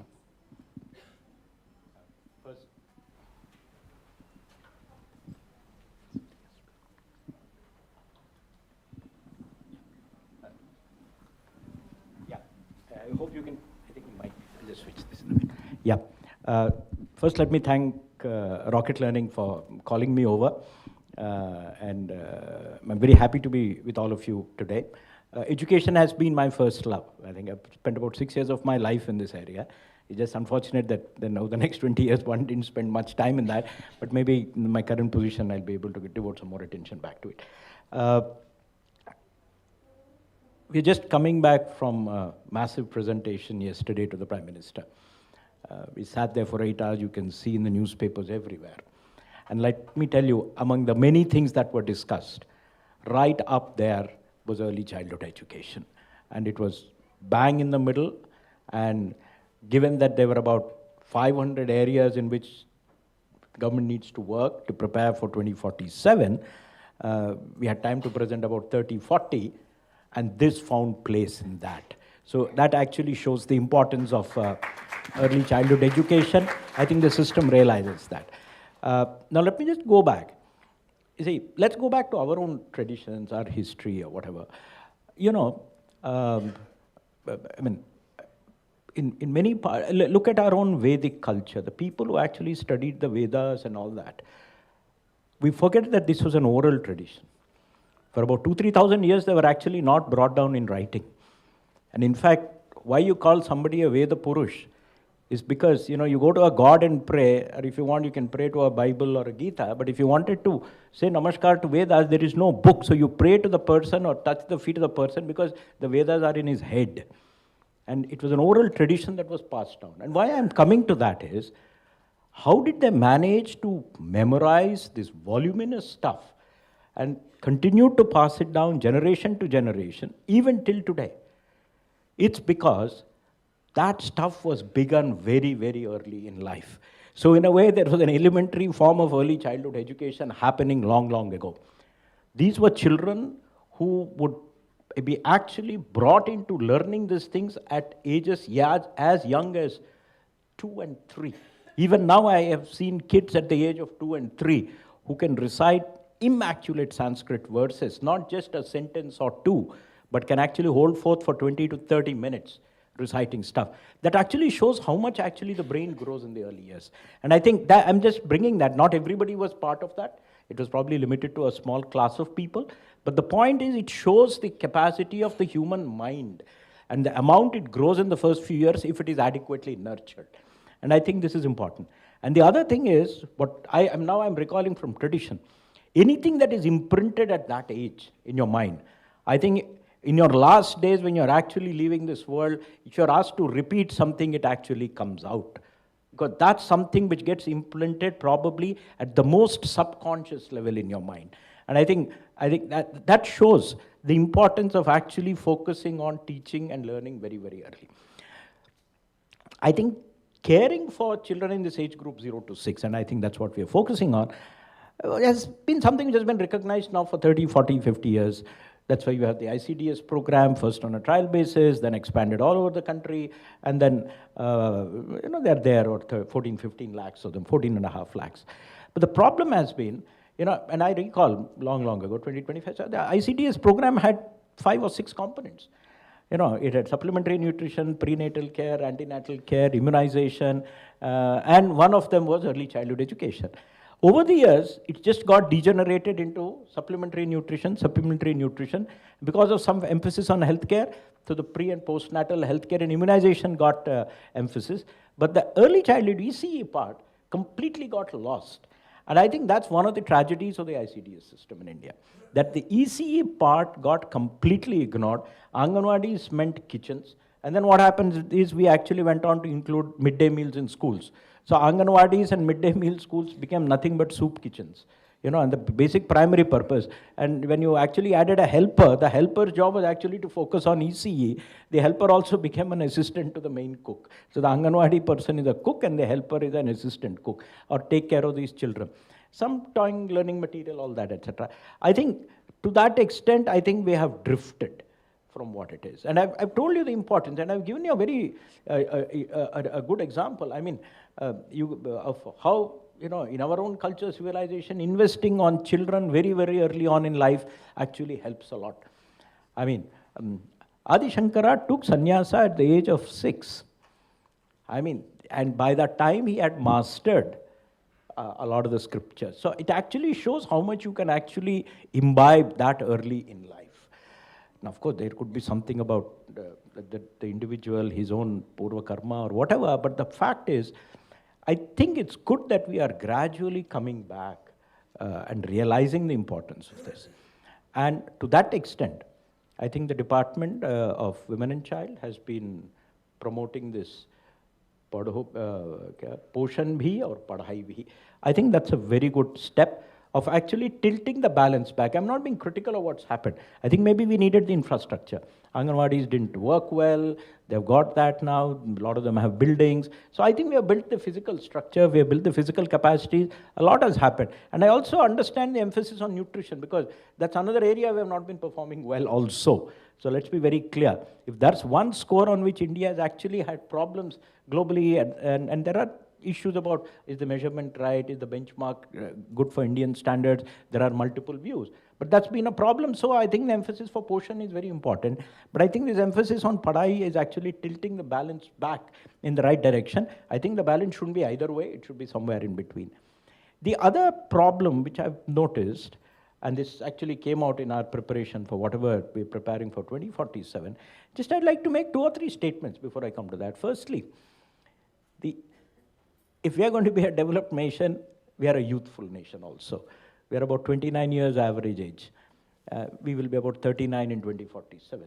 All this looks nice. We are the largest working age population in the world, and for the next 20 years we will be. So India and Africa will be the dominant suppliers of manpower or labor force for the world. But the other important data point we forget while saying this is, the people who are going to be the working force in 2047, 90% of them are already born. They already are in this world. Except those who are going to be, if you look at a cutoff age of say about 20 in 2047, the remaining few, are going to be born in the next 3 years. So they're already here. Then it raises a very big question, and it's a worrying question. Have we missed the bus? Are 80% of the people who are going to be in the working age population at 2047 missed this early childhood intervention, which means they would be disadvantaged to that extent? I think that's a big, big cause of concern. But maybe we can correct it rapidly if we do something in the next year or 2. So I don't think there is time to lose. I mean, we all compare ourselves with our neighboring countries. We compare with China, we compare with Sri Lanka. We look at China, the way it has grown, etc. It had licked these problems before its rapid economic growth began. When we talk of the Chinese, growth which began somewhere in the 70s or early 80s, they had finished these problems about education, nutrition, etc. We are actually trying to do that without having resolved these issues, and I think this is going to be a big, big challenge as we go forward. And if there is one thing that is going to pull back India, or the biggest challenge is lack of quality education and skilling. And the base for that is actually going to come from early childhood education. So I think we don't have time to lose. And coming back to early childhood education, one of the things we are looking at, and I think that's important, is are the people who run our Anganwadis, there are about 14 lakhs of them, which means there are 2 people in an Anganwadi, that's 28 lakh. Are any of them equipped to provide early childhood education? I think that becomes a fundamental question. We have seen this struggle in primary schools, that, what joyful, playful learning, and then, UNICEF promotes it, then the government has also done a lot of that, etc. It seems all okay for classes 1, 2, 3, 4. But the joyful learning actually has to wither away after you're in class 6, 7, etc. We have not found a mechanism to crack it at the senior levels. And I think similarly, how are we going to do it? So I personally don't believe that the existing Anganwadi workers are actually capable of providing early childhood education. I mean, Niti's recommendation is actually to create a cadre of early childhood educators. And we need to do that right across the system. So if you have 14 lakh Anganwadis, we can decide how we'll go about doing it. Maybe you share one person between 3 locations so they can go. If you don't have the money, if you have the money, have 14 lakh educators. But you need a cadre of early childhood educators across the country, which means you just think of the cascade. These people, their training, their material that has to be with them. I think that's a big, big problem. The other side of it is, thankfully, this is government, and I think the PM keeps referring to it, government working in silos. We have placed this entire early childhood education in the women and child wing of the government.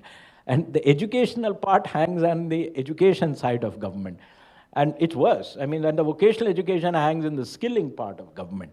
So I think we have actually butchered the education system into a lot of, horizontal, vertical slices. So I think that is another big challenge which we have not been able to handle. And I think that's the reason why probably the early childhood education got left out. I think we should have seamless integration, that early childhood education feeds into primary education, where we were again talking, the people think about skilling at that point, start getting familiar with skills very early on in class 6, 7, then they move into vocational if they wish to, much later in 11th, 12th, and then decide different vocation. But I'm not going into that. So I think how do we integrate early child education with our primary school system, I think is another very big challenge, and I have no answers. I think co-location is something which is being tried. Some states seem to have resolved this problem, but if one of the reasons it probably doesn't strike most people is even the co-location I don't think is seen as a early childhood education intervention. It's more like the elder children and the younger children going together to the same place. It seemed more as that, but not as an educational intervention. So I think these kind of challenges need to be tackled. I'm sure the willpower is there. We need to work out the methods, and a lot of them are with states. But as I said, 14 lakh locations having a cadre of early childhood educators existing or future, it's a mind-boggling. It's the size of the Indian Army. I mean, I'm giving a very military example. You need to get this force functional. And as I said, 90% of those who are going to be working in 2047 are not going to be in this. So we are talking about 10-20% only. At least let's try to tackle that. It's a mind-boggling challenge. I just wish everybody understands the urgency of that.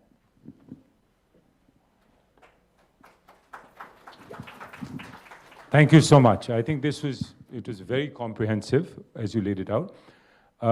Rocket Learn, did some deep analysis into looking at the budget, and what we found was that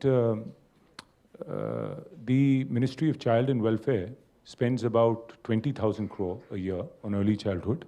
Another 10,000 crore or so is spent by the states, and about a couple of thousand crore is spent by the Ministry of Education. So in total about 32,000 crore.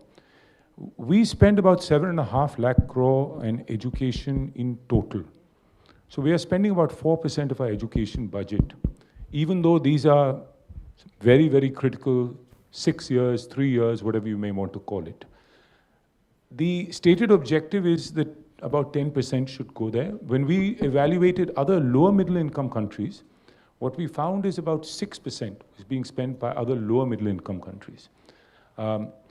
So our sense was that we are underinvesting. We're not even saying we need a bigger budget for education, but even within education, as we reallocate, we need a bigger reallocation for early childhood education. And as you pointed out, sir, I mean, we have done a great job with coverage.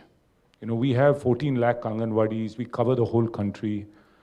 We have 28 lakh workers between the Anganwadi worker, the helper. If we were to add this special cadre, and we have about 40 million children coming into the Anganwadi system, so one would need about 14 lakh workers as educators if one were to just use a crude ratio of about 25:1, which is a normal ratio for an educator. So this would bump up the budget, but it would mean a reallocation within education. So how do you suggest we advocate for this? You're in the seat where you could do it already, so that this happens sooner rather than later. Because as you're saying, we're losing time. If we don't do this in the next 2 or 3 years, we're going to leave another generation who may not succeed, as we go ahead. So this budget question, if you can answer it, and specifically this issue of the separate cadre that you talked about. Okay, I wanted to mention another point, why this is important, and then I'll try to challenge that. There are two parts. Number one, we have another problem on the Indian overall demographic and, what's holding back India's growth, if you can say.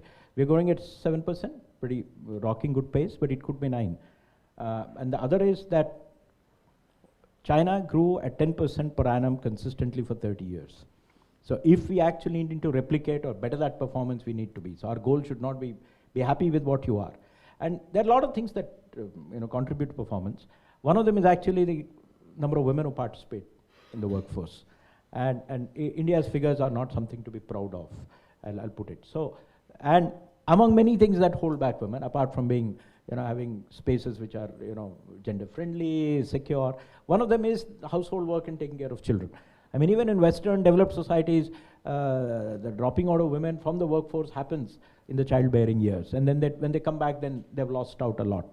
The best countries, which have highest women participation rates, take a lot of care of young children. The Nordic countries, Denmark, Norway, etc. So I think, there is another angle to this ECE part from an economic point of view, that it liberates women, enables them to work, creches. Creche is nothing but an Anganwadi in a different form. You can do all other activities there. So I think that's there. And so coming back to your question, I have a different way of looking at it. I'm just going back to what we were all discussing a while ago yesterday. India's strength is its demography. And that's what the whole world is talking of. I think the interest in India, apart from everything else, is this is where the manpower is. A data point, China's population in 2100 is going to be 525 million, 52 crores. which is a fall of 90 crores from today. That explains their urgency in trying to resolve their problems quickly all around. So the movement out of China, whether geopolitics is in their favor or not, is irrelevant. It has to happen because they're going to run out of people. And this is the only place where people are going to be there. So I think this is there. So the issue here is, if we want to leverage our demography, we need to invest in people. And investing in people means what? Investing in education and skilling right across the spectrum. If I was asked, forget everything, you have a very small pot, not a very big pot, where would you put your money if you want to make India developed? I'll say put it in the people. The rest will happen. I mean, that's it. And what does it mean? That means more early childhood education, but it also means more schooling, it also means more colleges, and more vocational center. There has to be a massive expansion. We have seen the numbers. 25% of Indians in the age cohort go to the higher education system. I mean, we are not talking of Korean levels of 75%, but even if you want 50% to go there on a slightly enhanced base, we have about 4 crore students in the college system, it has to go to 9 crores plus. It's more than a doubling. The same thing, it's much less on the primary school side, probably we have enough schools. But at the secondary school side, there has to be a 70% or 100%. That doubling is needed there also, if you want to see that your workforce is actually well educated. So I think there is going to be a demand on resources right across the spectrum: college, university, higher secondary school, and ECE. I'm leaving out primary and middle schools, presuming we have enough of them. But I think we need not be very miserly when we look at it, because these are one-time investments, and these investments are going to pay off. And I'm not going to quote studies or whatever. They're going to pay off, and the payoff is visible in large parts of India, wherever these kind of investments have been made. And these are going to be 20, 30 investments, after which there's going to be a shrinkage of all this. You go to Kerala, you're shutting down schools, you're shutting down, because there are not going to be enough people. It's going to happen in India also. I mean, I had my colleague, Education Secretary, speaking a little while ago. I mean, one of the big things they're looking at is consolidating schools. Having these, average size of Indian schools is 20 to 25. There's still 20% schools with a single teacher. These are not viable schools. So I think, you put busing or free transport or whatever and merge schools, etc. And then you learn larger schools with 2,000 to 3,000 children, more students, more faculty, and then a better teaching learning experience. So you work backwards, you will need resources down the system. And I think it's incumbent on government actually to bump up. And to think that this gap will be filled up by the private sector is actually not possible. Because I think this is a fundamental societal responsibility. I think this is the kind of investment. Maybe 30 years from now, everybody will send their children to private kindergartens or whatever for ECE. But as we stand today, I think there is an onus. And otherwise, again, as I said, we'll miss the bus. Now, coming to the quantities of monies you're talking of, what did we say? A cadre of educators, 14 lakh educators. I mean, ballpark, you take what, 2,000 rupees a month or whatever. Even if you talk that, it's about 280, 300 crores a month, which on an annual basis is 3,500 crores. For a budget of 45 lakh crores, where does this figure? What, less than 1%, 0.1%? I don't think these are those kind of decisions. I think if the will is there, the money will be found. I don't think the lack of this is this. I think what is lacking, and I think that's where Rocket Learning and other organizations of this nature can do, is I think the model is not known. I think we need to establish models. ICDS was a model which didn't happen overnight. It came as a project, we had external funding, it was tried out project by project, 100 Anganwadis, and then, it was magnified and then it was universalized. I think we need to have a model where we can integrate ECE into the thing. And I think we need to establish it in the next 6 to 8 months, so that come 25, we are able to then push the big idea through into the system, saying that, look, we need to universalize it. I read the data, and this was all in preparation for yesterday, that you have the Saksham Anganwadi program. What are we talking of? 2 lakh Saksham Anganwadis over a period of 5 years. But look at the number of Anganwadis. And Saksham Anganwadis, in a way, meet some of this thing. But by the way, While Saksham Anganwadis are talking of LCD screens and, teaching learning material and all of stuff, there's no extra manpower going in. And I think the key intervention is these people who have to teach. Because teaching is fundamentally, you can have education under the tree outside. You don't need a classroom, Again, I'll go back to, what was Shanti Niketan about, teachers and students. So fundamentally, a classroom experience is not classroom. It's just two people who are involved, the teacher and the student. Same with ECE.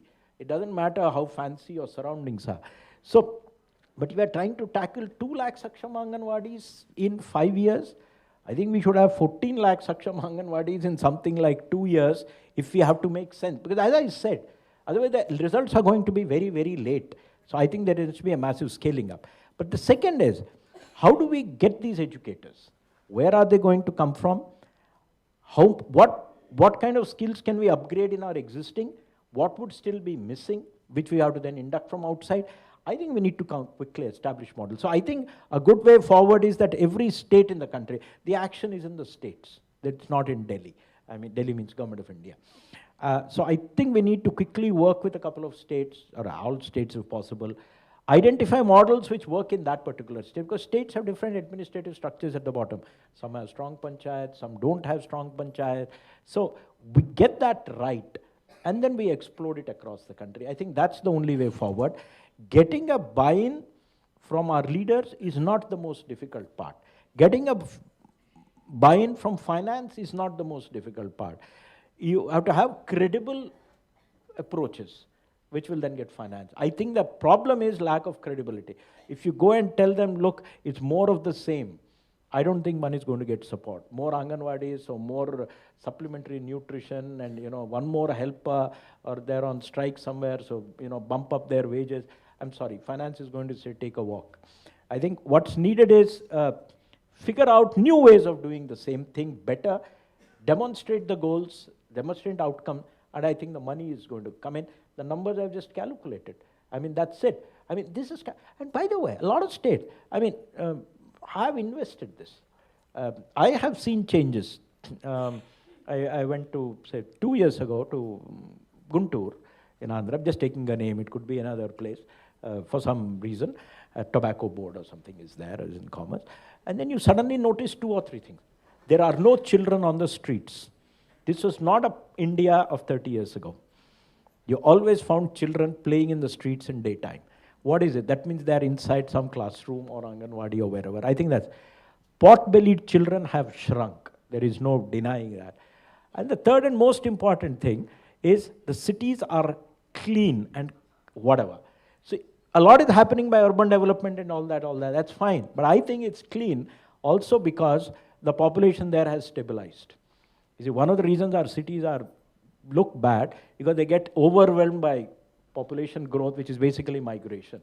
But parts of India where population has actually stabilized, you actually can plan for infrastructure which will then cater to what is happening. You plan for something in Delhi today and you have another 5 million people joining in the next 10 years, it goes for a toss. So I think there is going to be buy-in from state. Look at this kind of money. What have we just calculated? We calculated something like, 3,500 crores.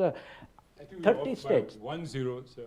No, doesn't matter. Maybe, but still, it's a small number. Yeah, but I'm sure if you look at it at state level, it's another thing.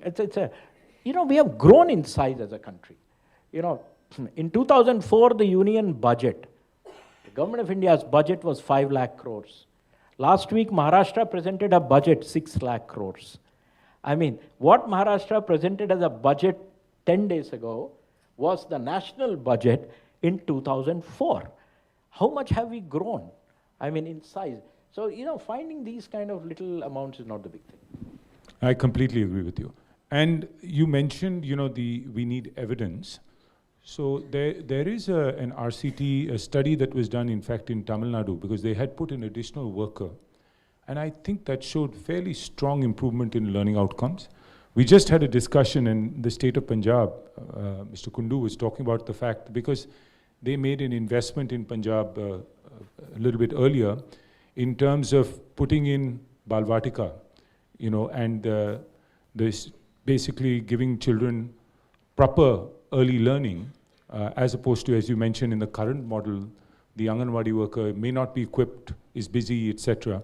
And he was sharing that actually children in class 3, who are children who've gone through that cohort, are now at their reading levels are comparable to children in class 6, who had earlier gone through, were part of a cohort that had not been exposed to this early learning. So we have some data points from across the country that suggest that the model is a fairly simple one, which is you just need that additional, that dedicated resource that we need to put, as you were saying right at the outset, that we need to put in place. A lot of the teaching learning material is already available with state governments, and now we have the possibility of using technology as well as a plus on top of that. So I wonder if we really need to hesitate, or can we start with states even being ambitious to say we're going to start with 1,000 centers each or a few thousand centers each in the first year, and then really scale it up to full scale in the following year? No, NITI is open. The beauty of NITI is we work with central government and we work with state government. We are working on preparing economic plans for cities. We are working with 4 states, Maharashtra, Gujarat, Andhra, and UP. So on various issues, we work with various states. So I think pretty happy to partner with anybody who's there and push the idea in a couple of states. And as I said, the beauty with working with states is you don't need to have all of them on board simultaneously. You just need to get a few early birds, just get about 5, 6 of them. And I think they will come on board. I also think there is a constituency for this. In real life, things are not economics. It's also about political economy of it, I mean, in the southern states, probably women have a stronger voice. So, their issues get heard and, a lot of things get addressed. But I'm sure that's there now everywhere, actually.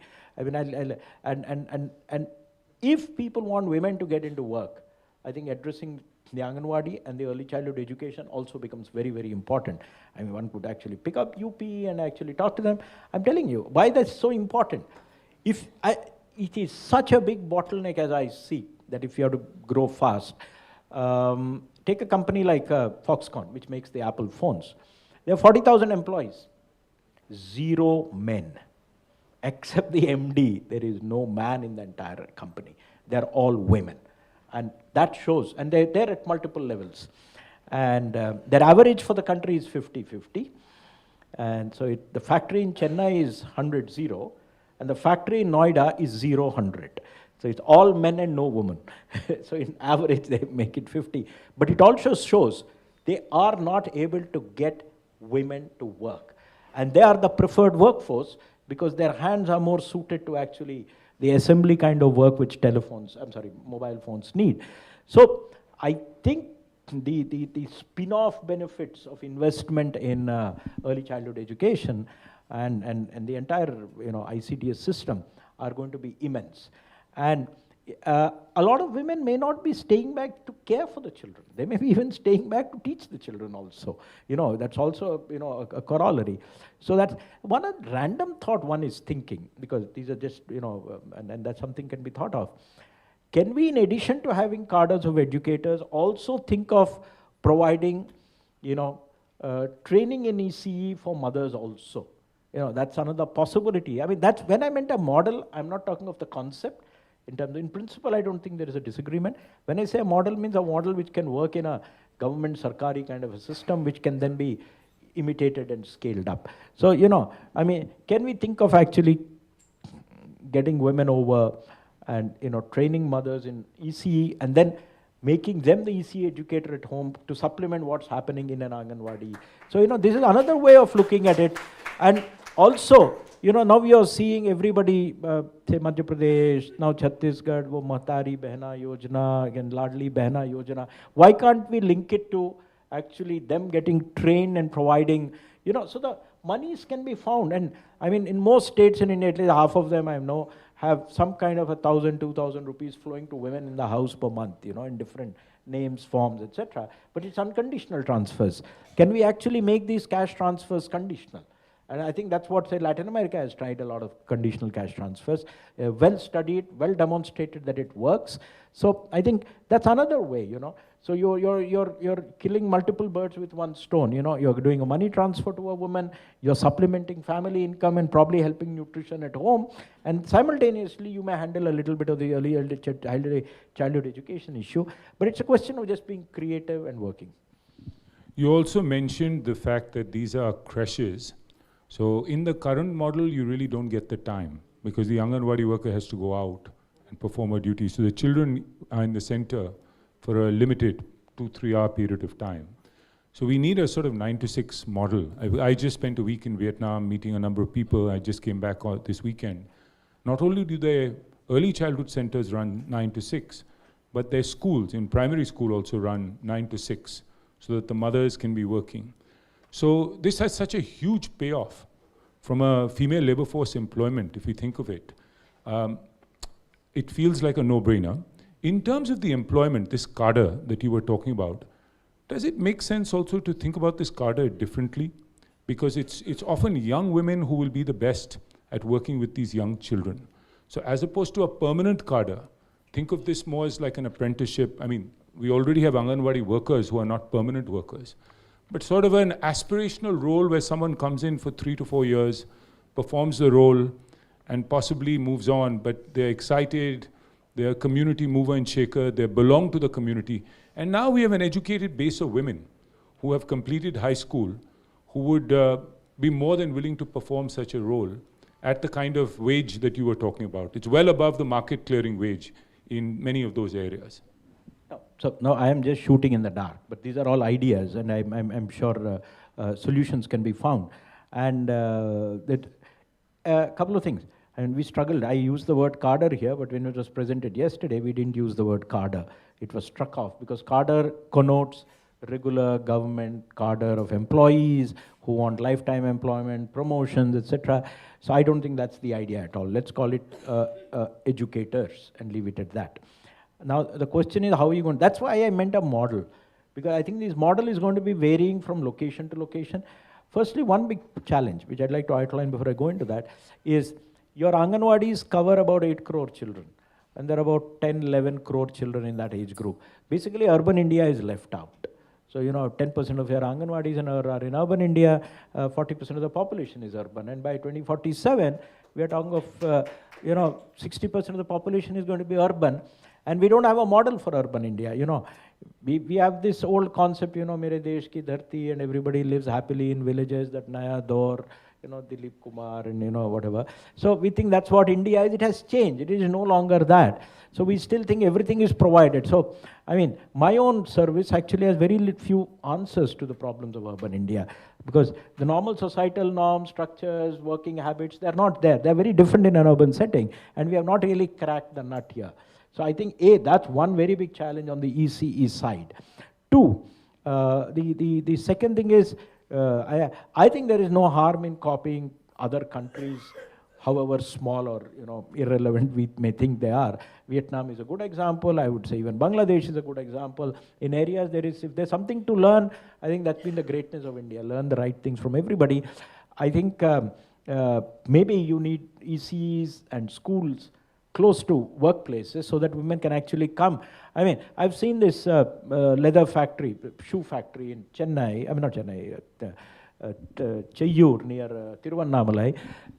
It's a Taiwanese company, and they make 1/3 of the shoes of Nike around the world. And there are 4 locations they work. One of them is in Tamil Nadu. They have 33,000 employees, and they run about 10 creches in the campus. The women come, drop the children, and the flip side of that, there are no women working in the fields. And because rice paddy cultivation requires women because there's a certain role, there's no cultivation going on anywhere. So be it. It's anywhere dry area. It's not a very irrigated area. And all the women are there. They live in their villages. They're bused to this place in the morning, leave the kids in the facility, do their work, go back, earn an income much above the minimum wage. I think, and they don't even open a new plant next to the old one, because they've exhausted the female force in that radius. So they move to another one 60 kilometers away. So that's where the second unit. The point I'm saying is, I think we need to think about those kind of models. So say Noida or wherever is the new industrial areas coming up in UP or Bihar or Madhya Pradesh, can we think of ECE models in the neighborhood of that? And these are going to be mega. They're not going to be villages with 30 kids and 15 kids. That's the size of Anganwadi. You're going to have 30,000 women working there. You're probably going to have 5,000 children also there, You'll have the capacities to handle that. And that's how the Chinese have done it. And that's how the Vietnamese are doing it, as you said. So I think we need to think of that. And the other thing is, who is going to be this group of educators, which is the point you raised. I think we need to be creative. You're right, there's a certain age group. You see, unfortunately, labor markets in India are not so well developed that people can, move into and out of labor forces or actually go into multiple jobs. So what happens is it creates its own perverse incentive. Somebody joins it at that age, you said, but you want to quit that at 30 and move into something else. We do not have a market which absorbs these people at 30.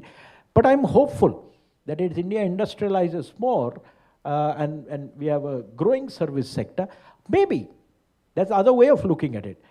Suppose you've got a lot of young people who are willing to do this work, say, for 5 to 7 years, and they're going to work at the wage levels you're talking of. They're also provided some separate skilling for their own future, say, when they're 35 or so. I think that's like the army does for its soldiers. So we need to find an exit path for them, and I'm sure they will be quite useful in society. They could become caregivers for senior citizens. I mean, that's another cadre we don't think of. In 2047, India will have 35 crore people above 60. So that's the other big challenge. So who knows, they could be trained. So the same person who was caring for children early on could also become a person caring for older people, adequately trained. Yes, and I think this role, if it's a 3-4 year role, could be a pathway because it gets the woman out of the home, establishes the norm of she's working, which is very important, and destroys this myth that she shouldn't go outside the home, and then may end up anywhere, caregiver, factory, office, any other role going forward. I just wanted to quickly summarize and then get your reaction to it because we only have 3-4 minutes. So I think what I heard you say, sir, at the outset is that we have achieved a lot in terms of coverage.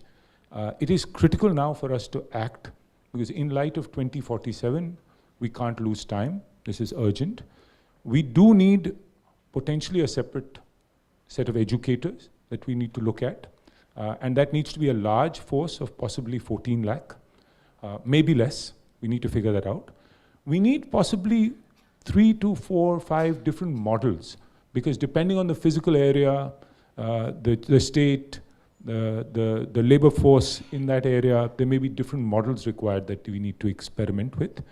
We need a somewhat bigger budget. Our estimate is that the 32,000 crore probably needs to go to 50 to 60,000 crore. If we were to add this educator force, look at urban centers, because we are underinvested in urban centers, as you pointed out earlier, and we need a different model for urban India.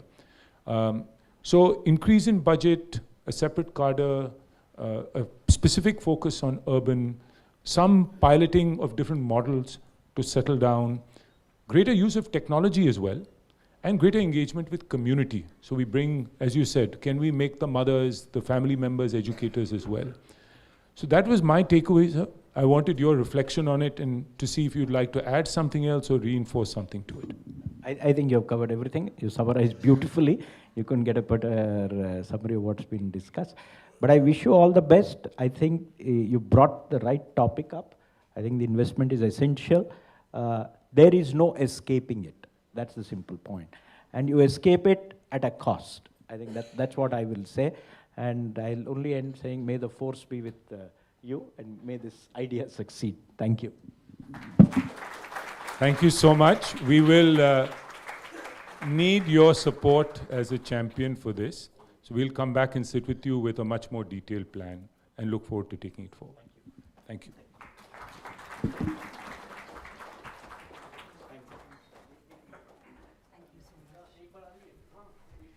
Ladies and gentlemen, what a remarkable conversation. I think my mind has been really stimulated by the kind of things we've heard today from our speakers. We talked about urban strategies, we talked about female labor force participation, we talked about the need for new and credible models, new approaches to be tested in the states. This was an extremely, extremely exciting conversation to hear. And, you know, as the audience sitting here, listening to this, I think we are all the ones who will be, you know, working to make some of these ideas a reality. I think what's also critical and what was highlighted right now is the urgency of this challenge. And I think that one of the goals, you know, that we want to achieve with Udaan this year is really to stimulate action, as well as stimulating, of course, evidence generation and research around this. But I think both those things go hand in hand, and the urgency of the challenge really tells us now that this is the time. All right, so now we move on to our second keynote fireside chat. We have with us, you know, another speaker. After hearing from CEO of Niti Aayog, we will now be hearing from a member of Niti Aayog, Dr. Vinod K. Paul. He is the Health, Education and Nutrition Advisor at Niti Aayog. This panel is going to touch upon the Integrated Child Development Services Scheme as it approaches its 50th anniversary. Everything that we've heard so far is in the context of the fact that Anganwadi system was launched in 1975, and next year it's going to be turning 50. How can we really improve the level of education that is being provided at the Anganwadi centers? You know, a set of workers, a set of early educators like Mr. Subramaniam has just said is a critical part of this. But what else? What more things can we do? How do we think about this from, you know, a health perspective and also from the perspective of the states? So I would like to invite Namya Mahajan, co-founder of Rocket Learning and moderator of the chat, to please come on stage to felicitate our speakers. And our first speaker for this conversation is, of course, Dr. Paul. Sir, I would request you to please join us on stage, and would request Namya to please felicitate Sir with a bouquet.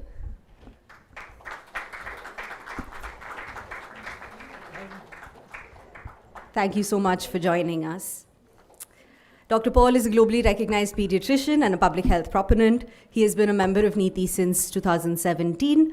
And he will be in conversation with Namya and our second speaker, Mr. Sampath Kumar, who is the Principal Secretary and Development Commissioner in the Government of Meghalaya. So please join us on stage. Mr. Kumar is a 1997 batch IAS officer from the Assam Meghalaya cadre and currently serving as Principal Secretary Development Commissioner to the Government of Meghalaya. He has previously held a number of portfolios and has worked across health and family welfare, community and rural development, textiles, agriculture, water resources, and more. We're really looking forward to this conversation, so I'll ask for one last big round of applause to set our speakers off. Thank you so much. Namya, over to you.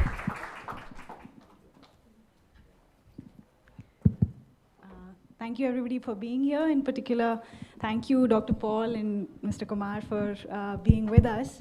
And it's such a privilege to be here with, I think, two people who are pushing us as a country, I think, to think of the systems that interact with our youngest children and their caregivers in a very holistic way, from sort of how they interact with the health system, the medical system, education, social welfare, and ICDS, right, the Anganwadi system. And we'll touch on many of these things in this short conversation. But I just wanted to start, sir, by maybe narrowing our focus a little bit. So, we know that sort of the Anganwadis were first established in 1975, which means we're now at 49 years. It must have been a radical idea when it first came to focus so much on malnutrition and on the needs of our youngest children. So what would you say, I mean, of course we hear a lot about the challenges, but what would you say are really the the successes of this policy in the last 49 years. What have we been able to achieve through it? Thank you. I'm very pleased and honored to be here. And I'm very glad that Sampath has also joined. He's a champion and a doer. And thank you for the good work that Rocket Learning and all of you are doing in this fraternity. Well, indeed, as a medical student, I remember when ICDS was conceptualized, because it followed a pilot done by AIMS Department of Gastroenterology. Dr. B.N. Tandon had led that pilot. We were moving from the previous Balwadi related initiative, which was very simple and relatively less ambitious, as you would expect. And this came up, and for a number of years, there was annual convening at AIMS, and we from pediatrics were taking part in one way or the other. So if you say history-wise, it goes back to that time. Yes, if you look at the design of ICDS, it continues to be relevant even to the day. We have done well in some aspects. We could do much more in some others. And the time has come to reposition, re-energize, and reimagine this whole initiative. As you may also appreciate, ICDS was also recognized, globally as a very important program, perhaps the biggest program even at that time on nutrition, and Lancet and others. So there is a recognition. If you go back in these years, we should be very proud that country could create such a large infrastructure, 14 lakh Anganwadi, and as many as workers and then helper, and monthly activities take place, daily activities take place. It has influence immunization program. If you are close to 100% saturation with childhood vaccination, Anganwadi workers have played a role. If you are looking at control in diarrheal disease in children, it's dramatically down in terms of even its occurrence, but certainly diarrheal disease related mortality has so much significantly come down. Pneumonia mortalities are down. This team has done phenomenal work. They were part and parcel, absolutely phenomenal work in very limited, resources and difficult work, because to reach out to everybody and so on. Notwithstanding also the fact, the nutrition supplement program, confidence that people have that this extra top-up is available for nutrition, for pregnant women, for children. It's been, this is a golden history that we should write these 50 years. But let me be a little more specific before I hand you back. The hardcore nutrition outcomes have also changed. Stunting between 1990 and 2021 has come down by 23% nationally. So it's not that the overall big picture is not changing. We would have liked this to change faster, but there are imperatives of epigenetics and so on. We can talk more about that.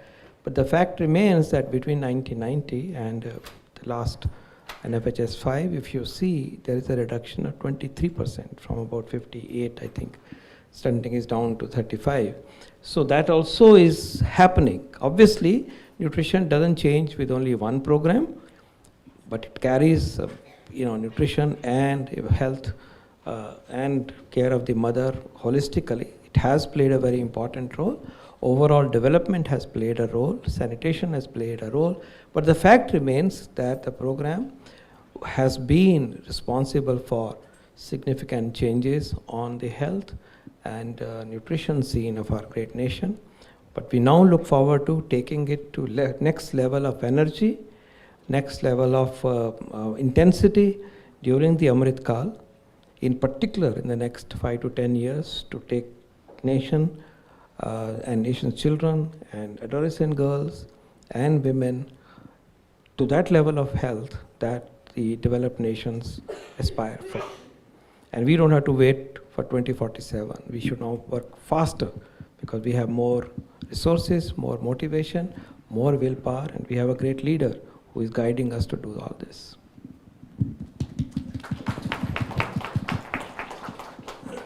Thank you, sir, for those inspiring words. I think we often focus too much on the negatives and we forget what has already been accomplished. So thank you for that, sir. Before, I think we'll get to maybe some of the challenges as well with Sampath, sir. But I was wondering if we could actually see an example of of these services coming together in a beautiful way. We have a video on sort of the Meghalaya example, which the Meghalaya ECD, the Early Childhood Development Mission, has really brought together many of the strands that Dr. Paul was talking about. So maybe we could play that.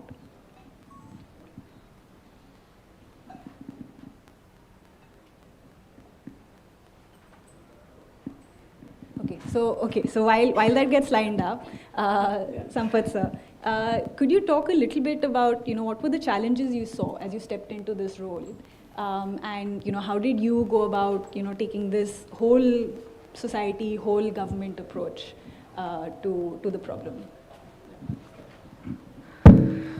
Thank you. Thank you. First of all, I would like to congratulate Rocket Learning for organizing this Udaan program. This is basically, it's like a kind of an advocacy for ECD. I also very happy to be with Dr. V.K. Paul sir. In fact, he was honorable member Niti Aayog, who has been spearheading this ECD at a national level through Niti Aayog. So I work very closely with him. So I just want to tell you, like before, I think we have a video that in fact again asked by our Dr. V.K. Paul sir to capture everything, just to tell what is that we have been doing differently. So coming to the question that you asked, Namya, there is essentially in Meghalaya, we have a lot of intent is there. We have a strong intent to really take the state as a developed state. So what does it mean, to take the So we are trying to explore what are the best ways, how actually we can take it as a developed state. Currently, if you look at the SDG parameters, we stand number 24, in terms of indicators.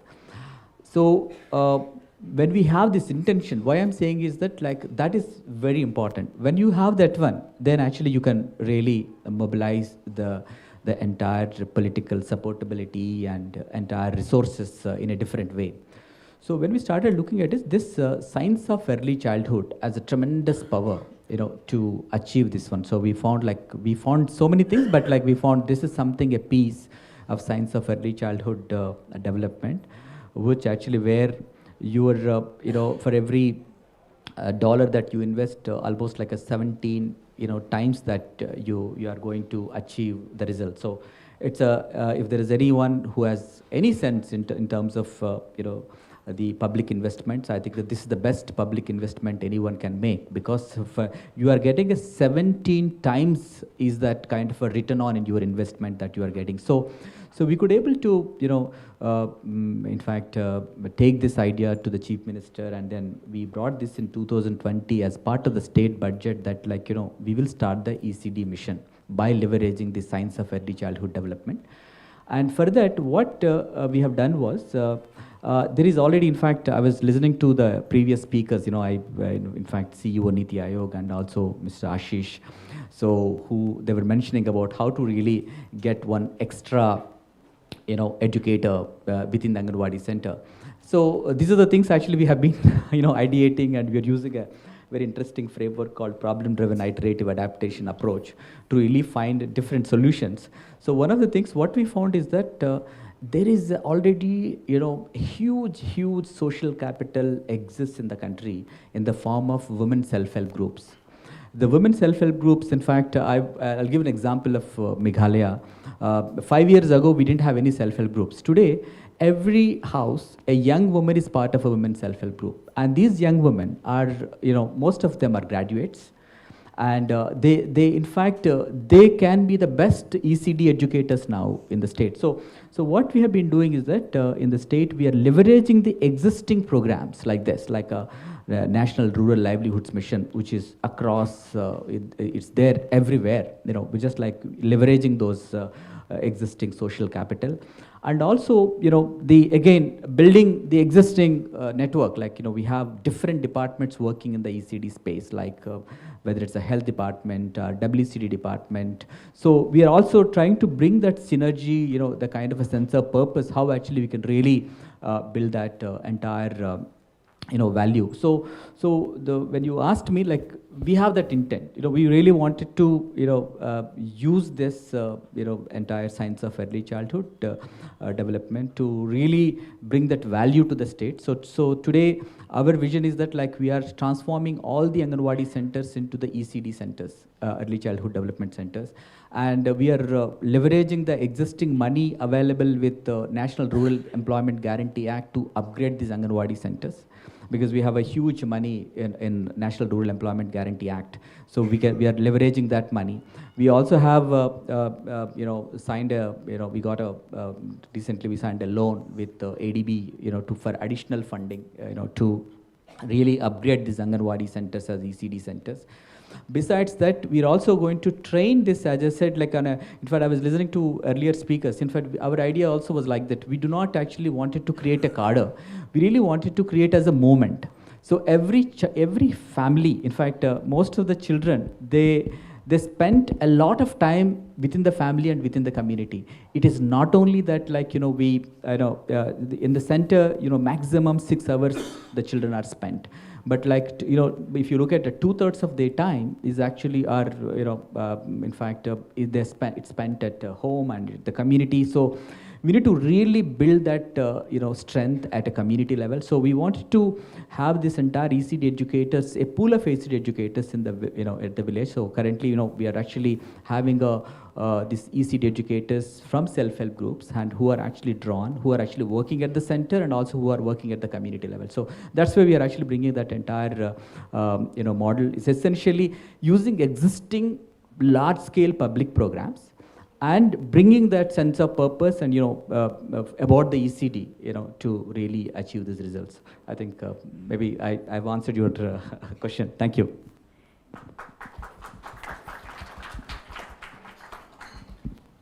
Thank you so much, sir. I think that sort of really leads us into what I was going to ask Dr. Paul next, which is, sir, you alluded to the fact that we need to reimagine and revitalize, the scope of the services, the scope of the delivery of ICDS.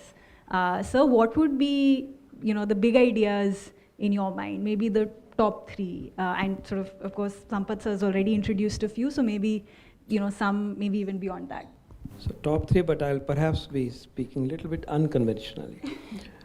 So why I say that? Because and then I'll try to elaborate very briefly. One is, finding innovative ways of improving the infrastructure and its outreach and connect with the community, which is done contextually, differently in different places, as Meghalaya has tried to do. So that's the first part.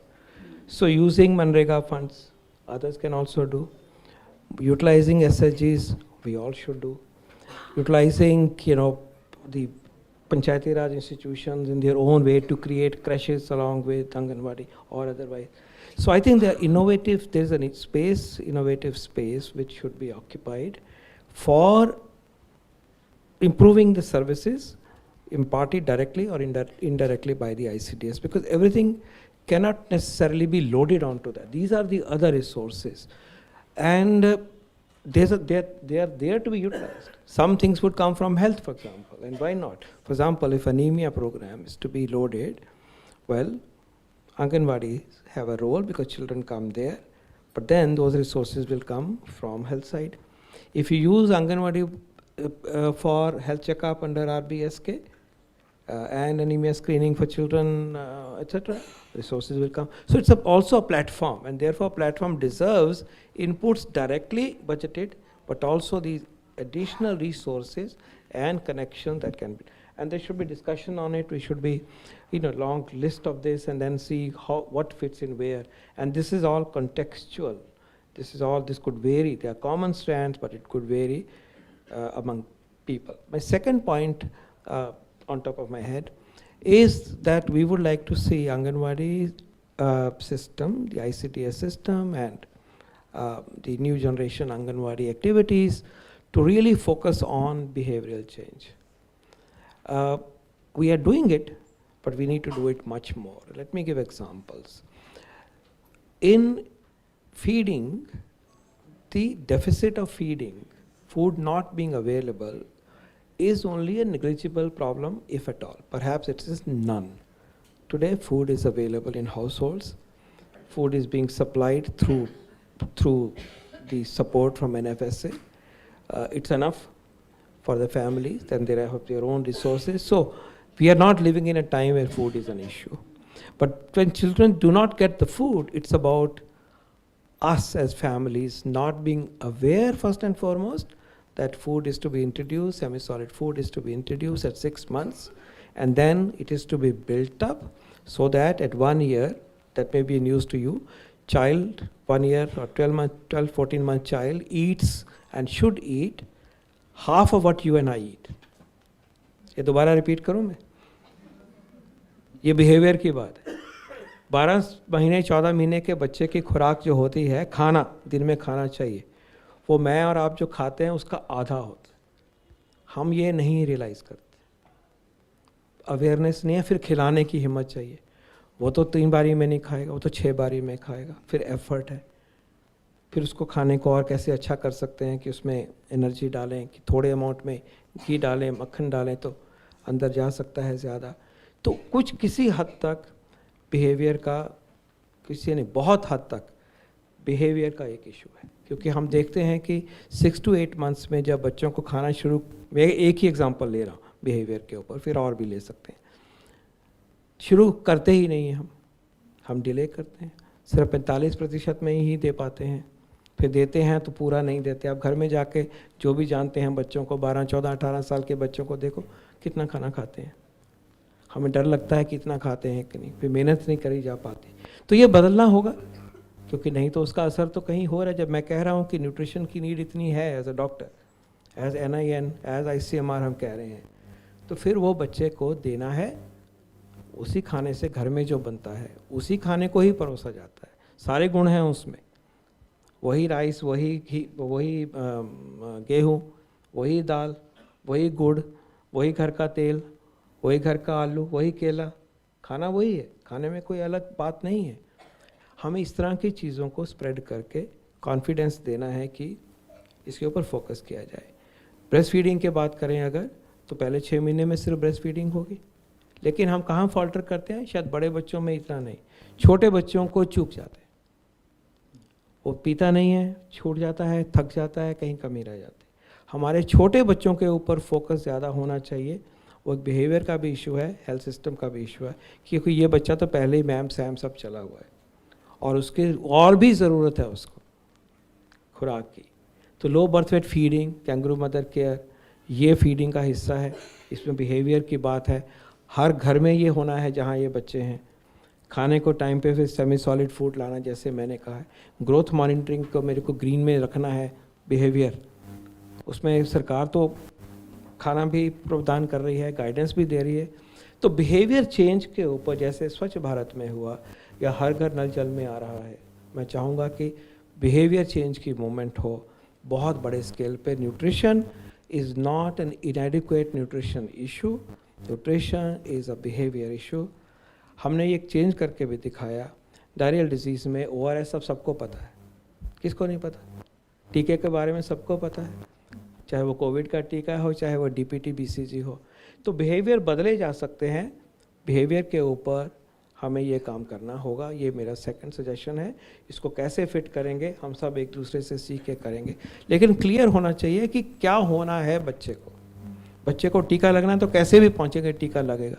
जब corona में टीके लगने थे तो रास्ता खुल गया ना, पहुँच गए ना हर जगह पे. तो जब पता है कि ये करना ज़रूरी है तो बिहेवियर बदलेगा और हम सब एज अ नेशन हम राइज करें. थर्ड पॉइंट है क्लियरली कि अर्ली चाइल्डहुड डेवलपमेंट पे फोकस होना चाहिए. From the very beginning ICDS had non formal education as a part. बच्चे आएंगे, उनको सिखाएंगे, बिठाएंगे, एजुकेशन होगी. उस पर मेहनत हुई, 3 to 6 वालों पे ऊपर अभी भी है, और ज़्यादा हो सकती है। मॉडर्न मेथड्स हम समझते हैं, मॉडर्न टेक्निक्स हमें ज़्यादा समझ आती हैं, हम टूल्स देंगे और भी बढ़ेगा। लेकिन जो 6 महीने 0 to 3 जिसको हम कहते हैं, जो बच्चे घरों में हैं, उनके भी ब्रेन डेवलपमेंट के लिए, चाइल्डहुड डेवलपमेंट के लिए हमें मेहनत करनी होगी।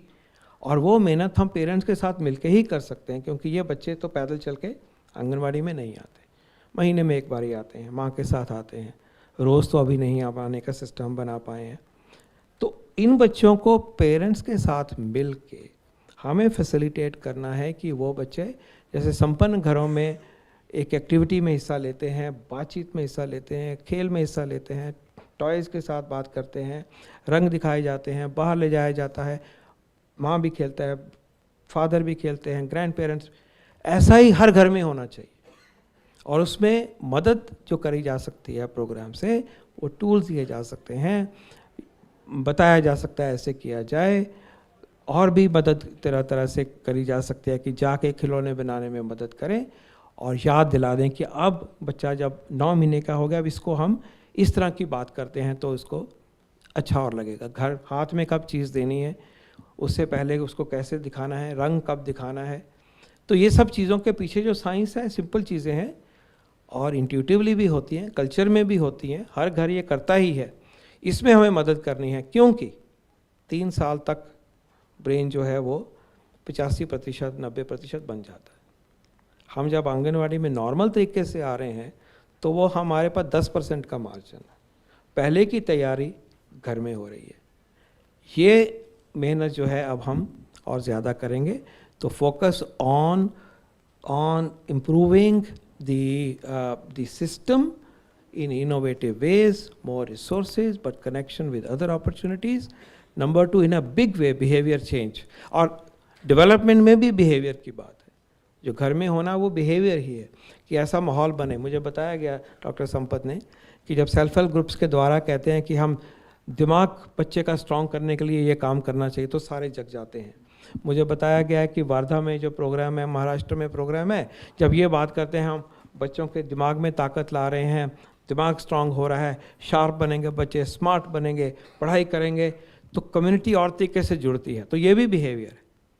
तो ये बात अब उजागर करनी होगी, क्योंकि हमारे बच्चे ताकत न्यूट्रिशन की भी होनी चाहिए, ग्रोथ भी होनी चाहिए, लेकिन यहाँ भी हमने स्मार्टेस्ट बच्चे बनाने। हमारे इससे स्मार्ट कोई और नहीं हो सकता।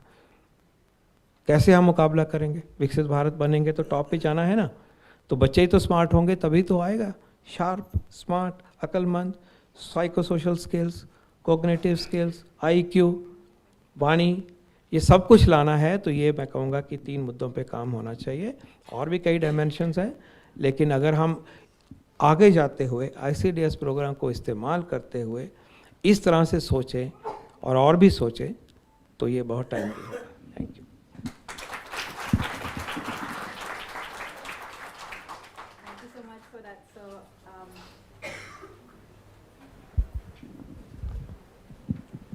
Hello. Okay. So actually, in our work with almost 100,000 Anganwadi workers across 9 states, so we've also seen that behavior change, as you're saying, is that key component. We actually have a talk coming up.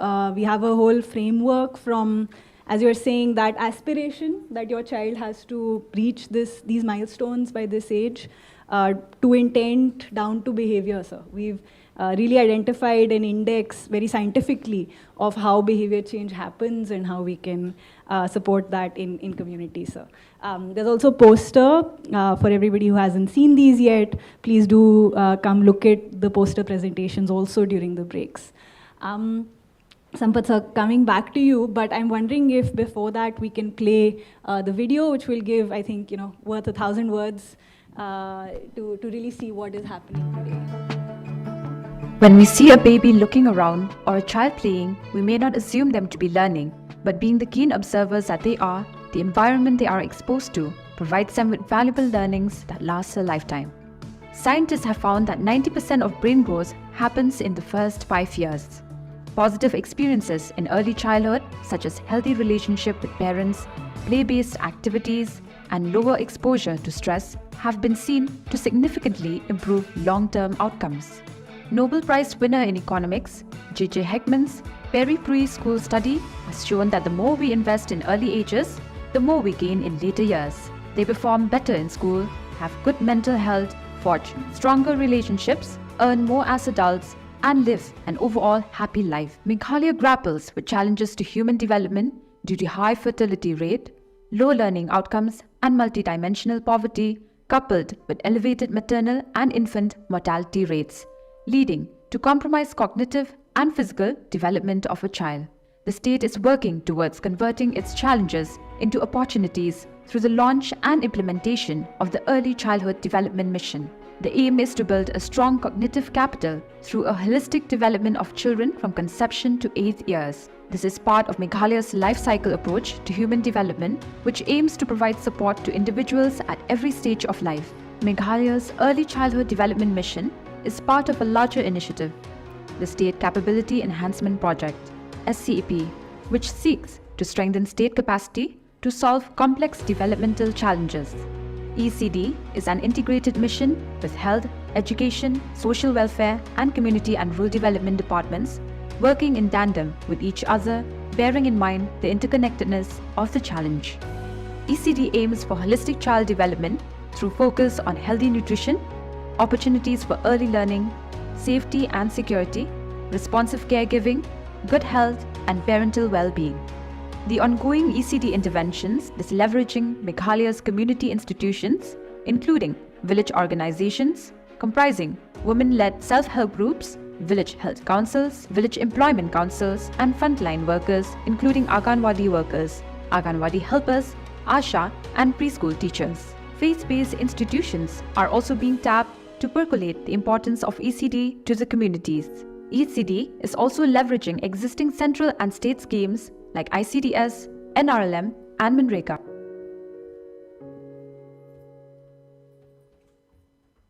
ECD interventions focus on 3 key domains: family and home, at the center, and at the community level. At home, it is critical that parents and caregivers are able to provide positive parenting. This involves partaking in simple activities with the child, such as serve and return, which is a back and forth interaction between parents or caregivers and the child. Training and coaching has been given on this through joint home visits, parent circle meetings, including father circle meetings and community events. This is being done by SHGs as ECD educators, Anganwadi workers, and ASHAs. At Anganwadi and preschools, all Anganwadi centers will be upgraded to function as holistic ECD centers. Children learn better through play rather than memorization or rote learning. As such, all Anganwadi workers and preschool teachers are being trained on a play-based pedagogy to improve cognitive development of children. ECD volunteers from the women-led SHG network have been identified and are being trained to support activities at the ECD center. ECD centers are envisioned to become vibrant hubs of the community where parents, caregivers, and children gather to participate in fun activities and where they learn through play. It takes a village to raise a child. ECD interventions at the community is training community leaders and institutions such as the VO and the VHCs to hold community events and discussions on the importance of early childhood development. The mission is currently being rolled out across the state. Block conventions and trainings are being conducted for the community leaders and frontline workers on the core concepts of early childhood development, which is this: that our brains are made up of neurons that connects different parts of the brain and help carry information around. These connections are formed rapidly during the early years of a child's life.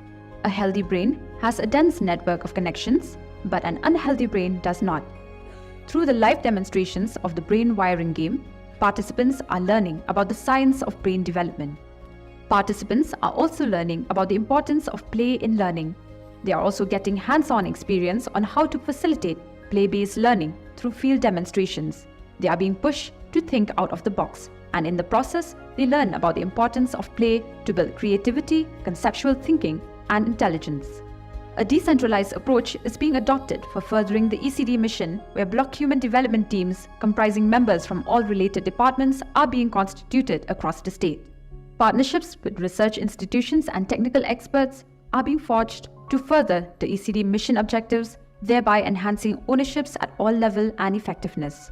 The Meghalaya ECD mission is a flagship program aimed at improving health, education, and economic outcomes by focusing on the early childhood phase of growth. By investing in cognitive capital, the state strives for a brighter future because a healthy, educated, and empowered population can become a driver of growth and well-being not only for the state but the nation as a whole.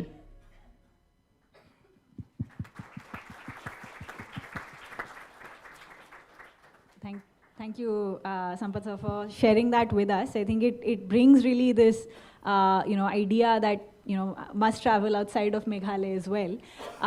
Sir, you mentioned, of course, you both mentioned some innovative ways to finance the additional budget that will be required. So UNESCO actually has a global goal that the spending on children below 6 must be at least 10% of school spending by 2030. So I wanted to invite both of you perhaps to talk about, I'd love to hear from you, sir, about the ADB project as well. What are the goals? How did that come about? And sort of what are the areas that you're investing in through that? So I wanted to tell you, Meghalaya is #1 state in the country in terms of the budget spending on healthcare. We spend about 8.6% of the state budget on healthcare. So this has been, why I wanted to say this one is that there is a need for, to have such kind of a commitment. People also, in fact, you need to build the political supportability. And if we have been doing that experiment, when we invest in human capital, because this is what we also understood that we really have to invest in human capital. There is one important insight why we need to invest in early childhood development. You have seen the video basically because one is that we are following a life cycle model where if you the foundation is the ECD. If you invest in the 0 to 8 years, the outcomes at later point of a time will be huge. That has been shown through research, and a lot of RCTs have been done there. And in fact, my previous speakers also have spoken about how actually that has been done in some piloted in Tamil Nadu with extra educator and all that. So in fact, that is something that we found it's a very, very important. So coming back to the Meghalaya, we are a landlocked state. We don't have, what we have is natural resources and human resources. We have huge fertility rate, so a lot of children. So we are not looking at it as a problem. Okay, how actually we can convert these children into a beautiful cognitive capital. So the state is working on those lines, so that's why actually we could able to bring more and more resources towards investing on that particular aspect. But the idea is that actually we are a young nation. If we really invest at a younger age, especially the early childhood period, maybe second window of opportunity is the adolescent period. Only these two opportunities. So later, if you wanted to skill, you had to take a lot of effort to skill the adult population. So the best way is that you really catch at a very young age, and even when the children is at the mother's womb, because 50% of the brain of a child develops when the child is already when the child comes out of a mother's womb. So a lot of focus that what we have been trying to give is that making this entire lifespan into 4 periods. One, 25% of weightage we are giving to the pregnancy period. So how actually mothers are taken care of.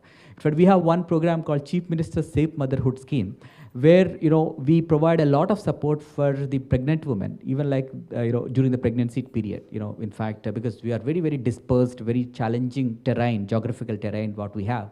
So in that geographical terrain, how actually we are able to provide more support to the mothers so that they will have a safe delivery.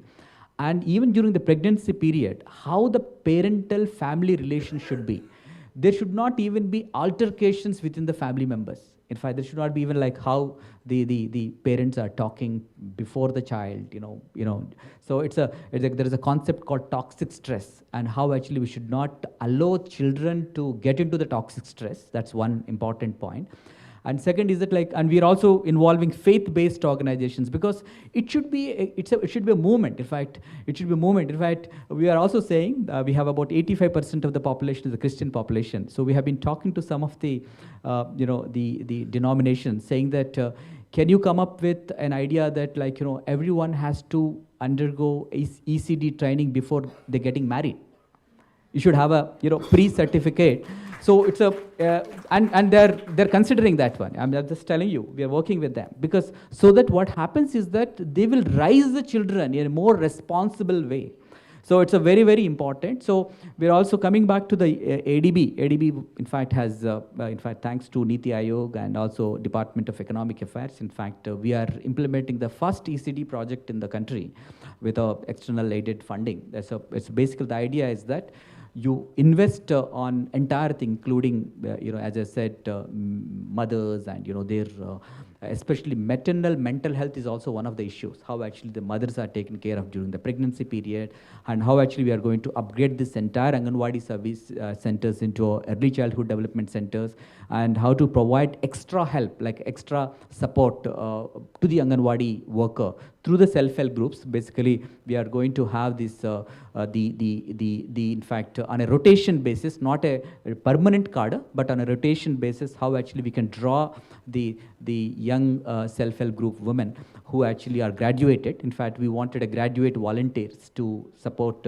in the Anganwadi centers. So this is the kind of a work that what we have been doing. And as I said, this needs to be spoken a lot. I think most of our chief minister is also young, so he also had children. So why I wanted to say is that you need to really, this is such an important thing that you need to build that kind of a larger support towards investing in the children, and if and that's possible, and that's what we have been able to do. So I think I think I've answered your question. Yeah, thank you so much, sir. And I think you've both spoken about this need for a social movement, right? For a public movement, because of course our children belong to all of us, and we have to. I think everybody has a personal story of a child in their life that inspires them to take up this work. So, would you like to comment on the public financing aspect of early childhood, and what are various ways to sort of contribute to that? Another question I had for you, sir, was, I think we've seen a lot of movement on Anganwadi centers in the rural context, but there's a huge missing sort of urban component of this model as well. So any thoughts you had related to that? On the financing, I think we must remember that it is, a partnership of union and state governments. It's already a system in which we work together, and many states do much more than the minimum 60-40 component. So I think increasingly the state participation in terms of financing need not be always linked to that overall thing. It can be much, much more, and why not? So I call for a higher level of state allocation as well.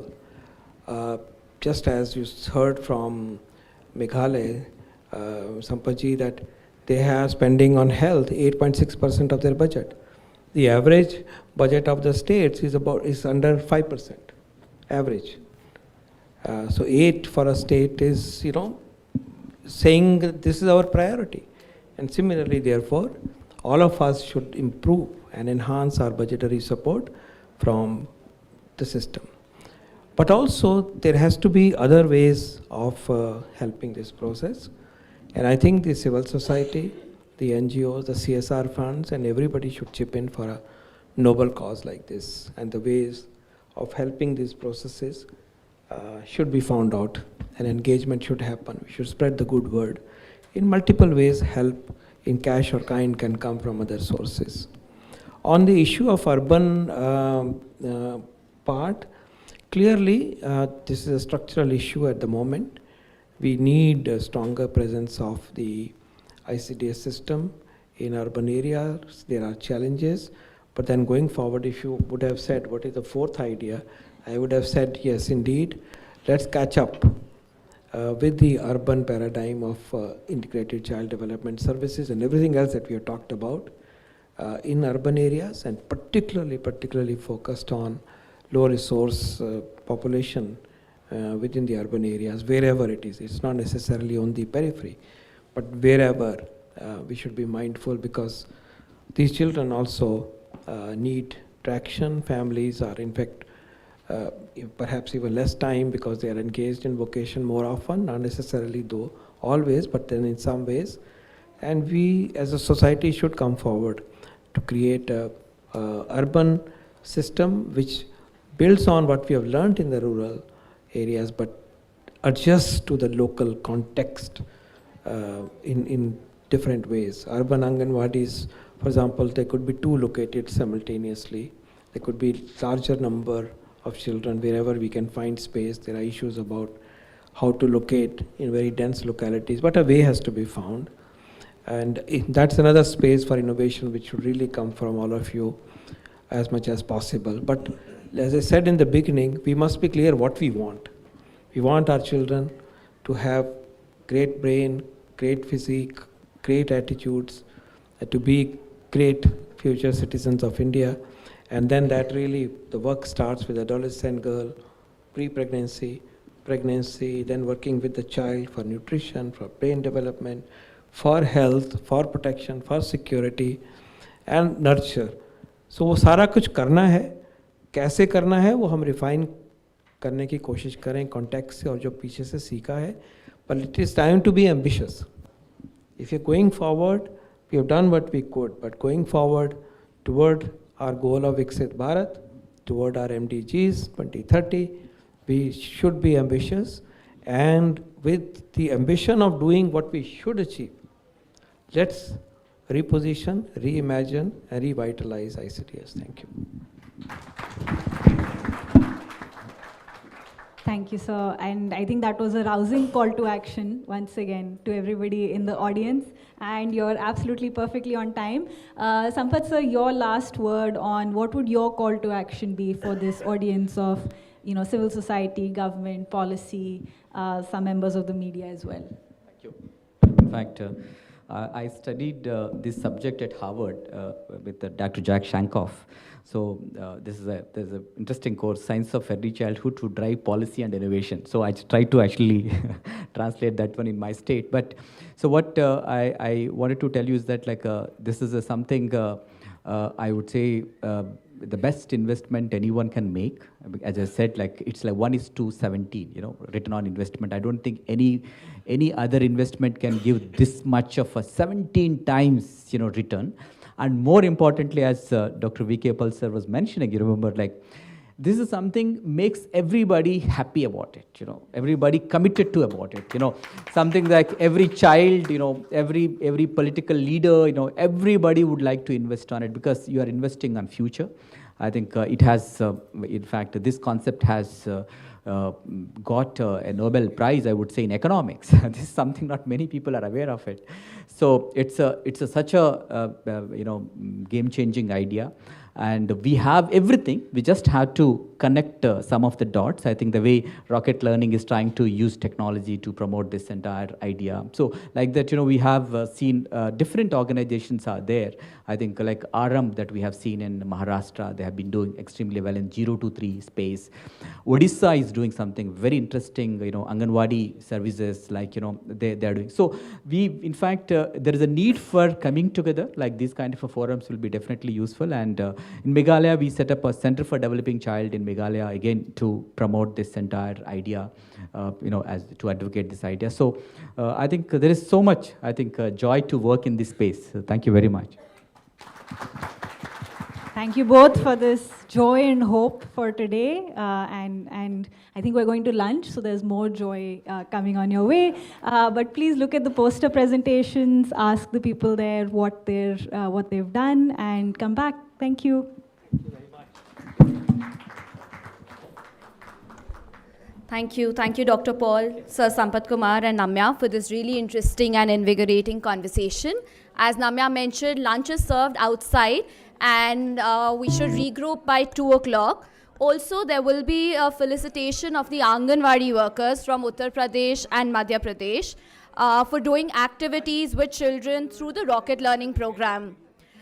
We will be giving out certificates to our poster presenters during the ceremony. Dr. Rita Patnaik, Joint Director of NIPSID, will be handing over the prizes for this. And we shall regroup for this at 1:45 in the hall. Thank you so much. Please enjoy your lunch.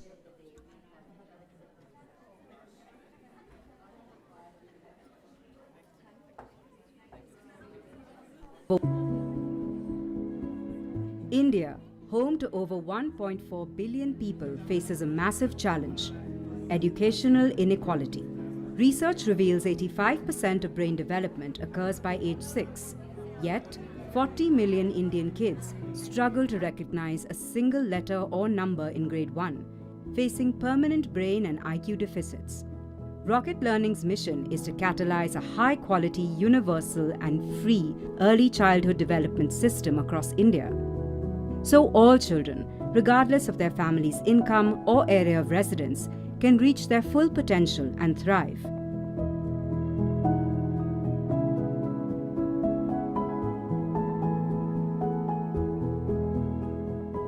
We engage parents and primary caregivers by delivering bite-sized, localized content via WhatsApp to their phones. It's fun, play-based and accessible, even for those with limited education.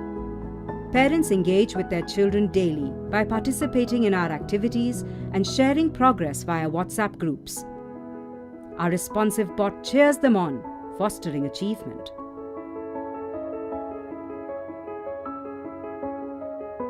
India has 1.4 million Anganwadi or frontline community daycare workers. Our educator coaching model equips them through in-person training and providing daily digital resources via WhatsApp-based communities of practice. We've trained over 100,000 workers, enhancing their self-confidence and impact. Structural reform is crucial. We collaborate with central and state governments to bring early education to the forefront of the national discussion.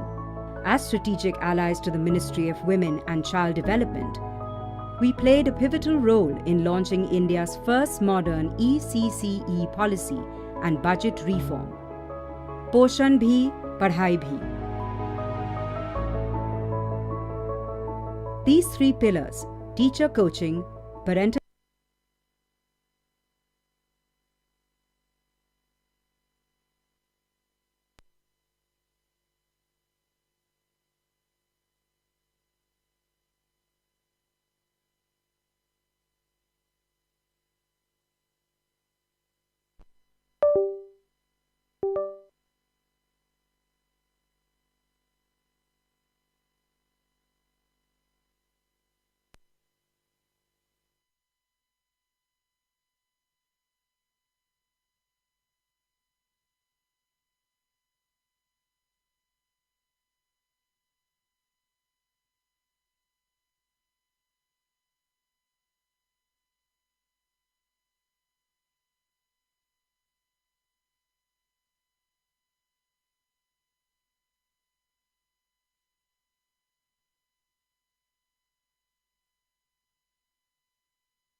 Hello.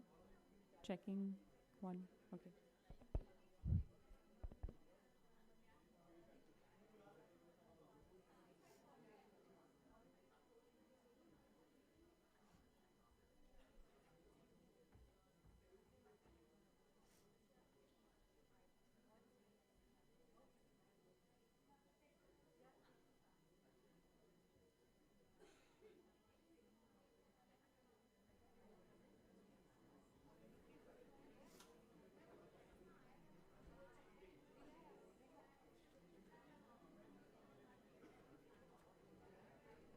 Are you hosting this certificate distribution ceremony? Yeah, Anita from Ghaziabad.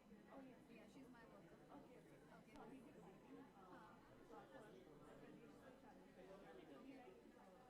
Anita is at what number? Anita ma'am जो हैं, I'll just check. Anita from Muradnagar, Ghaziabad. Correct.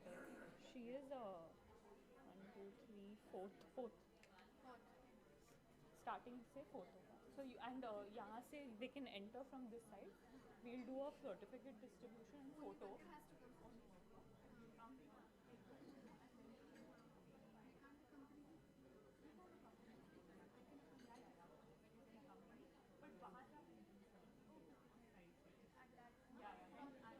From here we can take a photo.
Hello, everybody.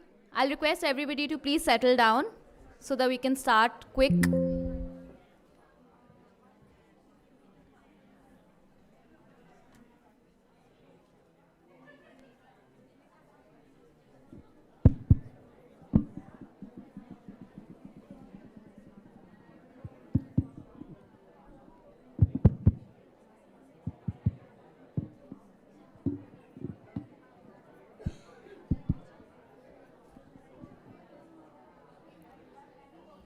Request everyone to please settle down.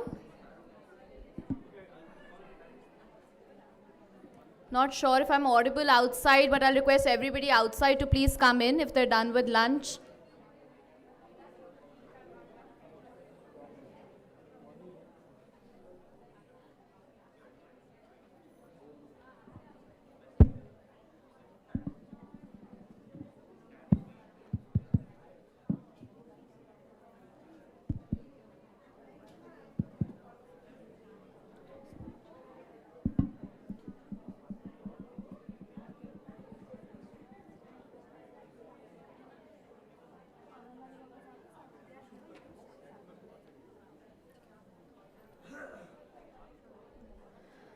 Hi everybody, welcome back after lunch. I hope you had a sumptuous lunch and are back with full energy for the upcoming very interesting conversations and panels ahead.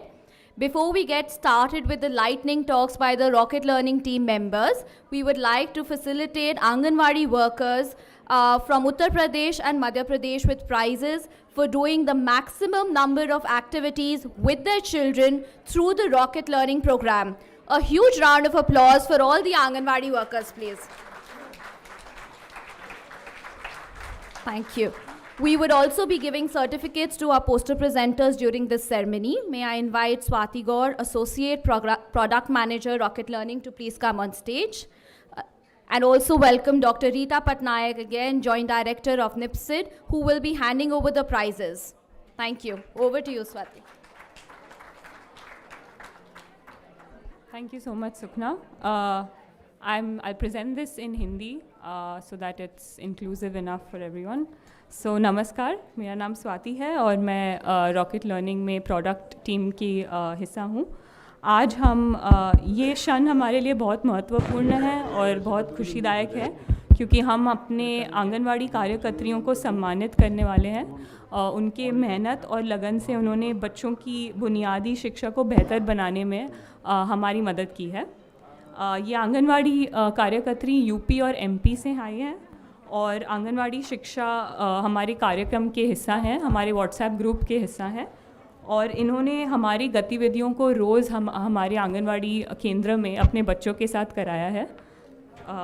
So as you all know, doctor Rita Patnaik madam यहाँ पे आई हैं. She is the joint director of NIPSID, the national institute of public cooperation and child development. I request ma'am to please felicitate our eminent Anganwadi teachers. So I'll start by calling the Anganwadi teachers from Uttar Pradesh. तो पहले मैं बुलाना चाहूँगी Shri Uma Devi ma'am को जो कानपुर से आई हैं.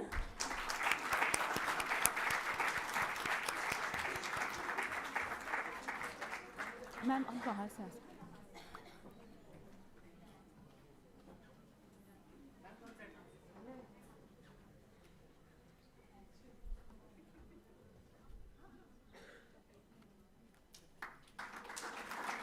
you can give.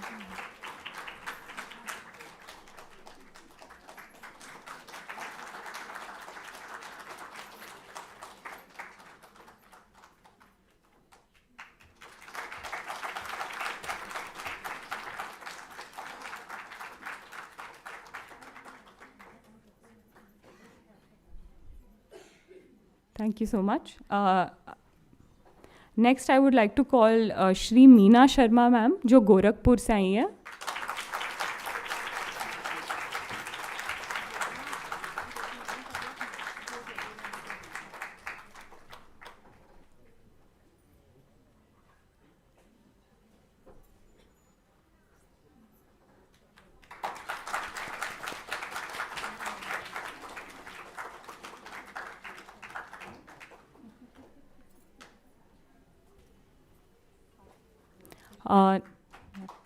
Thank you. Next, I'd like to call Shri Kalyani Devi ma'am, जो बलरामपुर डिस्ट्रिक्ट से आई हैं.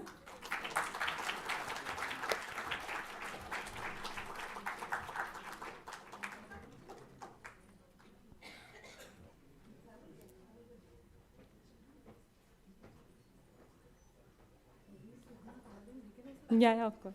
So, you want to join? Ma'am wants to join.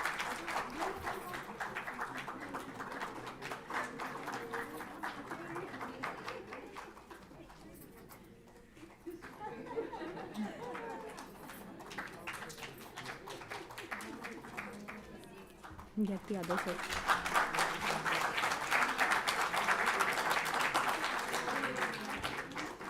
Our last teacher from Uttar Pradesh, I'd like to call Miss Anita Rani from Ghaziabad.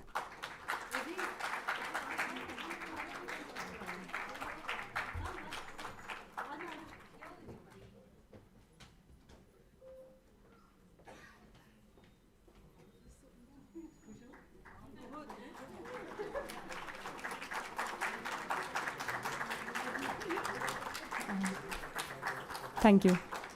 मध्य प्रदेश से मैं बुलाना चाहूँगी Miss Shanti Chaube, Khargone district से.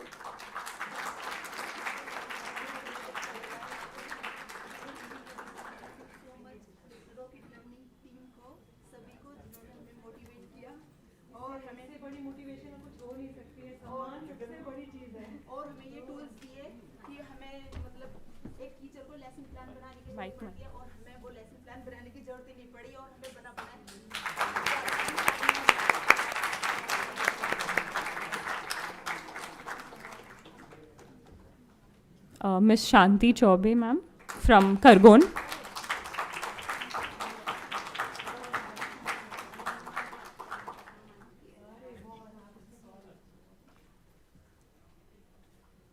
Next, I'd like to call. Yeah.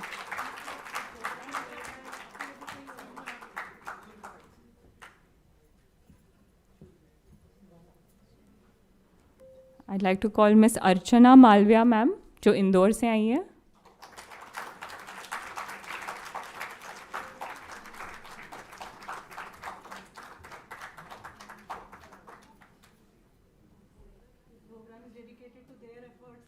Yeah.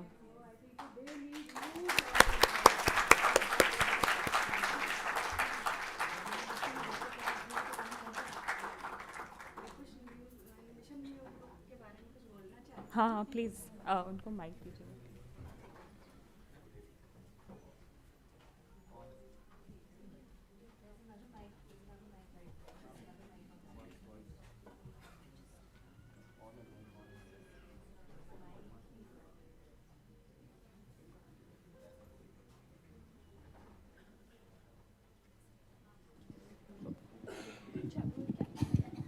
Hello.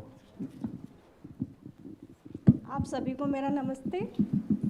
मैं इंदौर ज़िले से आई हूँ और मैं मिशन न्यू ग्रुप को बहुत तहे दिल से धन्यवाद देना चाहती हूँ कि मिशन न्यू ग्रुप से हमारे आंगनवाड़ी जो वर्कर है, हम लोग काम तो वैसे करते थे, जो अभी काम दिखा रहे हैं वो हम ऑलरेडी पहले भी करते थे, लेकिन मिशन न्यू ग्रुप से हमें जो अदर एक्टिविटियों में हमारी ड्यूटियाँ लगाई जाती थी वो काम करते थे तो उसमें थोड़ा दिक्कत आता था हमें, लेकिन अभी भी वो काम कर रहे हैं. लेकिन जो वीडियो आती है उसको देख के हमें इतना उत्साह होता है कि नहीं, कुछ समय निकाल के हमें अपने बच्चों के लिए अलग से कुछ करना चाहिए.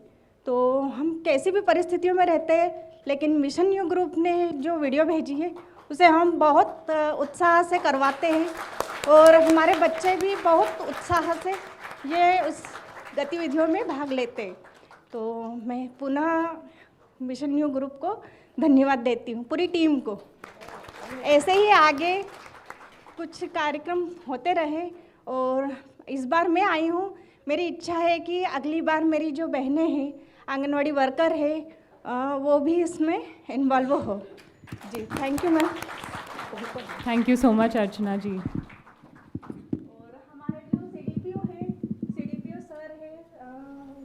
पर्यवेक्षण मैम है, उनका भी बहुत सहयोग रहता है हमारा इसमें. और जैसे ही हमें खबर आई कि दिल्ली में हमारा सिलेक्शन हो गया है, तो हमारे सीडीपीओ बहुत उत्साहित हुए और हमें बधाई दी. और उसके साथ हमारे सुपरवाइजर मैम ने भी हम बहुत उत्साहित हुए और उन्होंने भी हमें बधाई दी. और सारे जितने भी ग्रुप बने हुए हैं हमारे, सभी में जो दिल्ली में सिलेक्ट हुए उसका सर ने और सुपरवाइजर मैम ने पूरा सारे ग्रुप में डाला.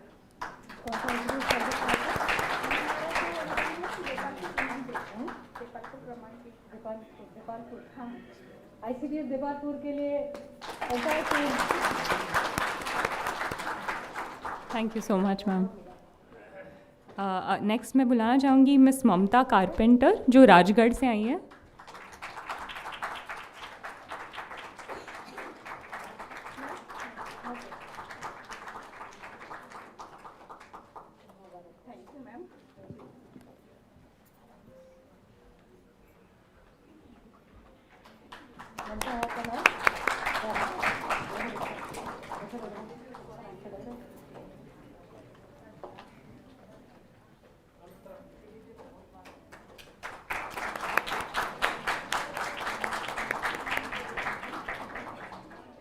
Thank you Mamta ji. And finally I'd like to call Shri Sarita Tripathi ji, जो राजगढ़ से आई हैं, मध्य प्रदेश.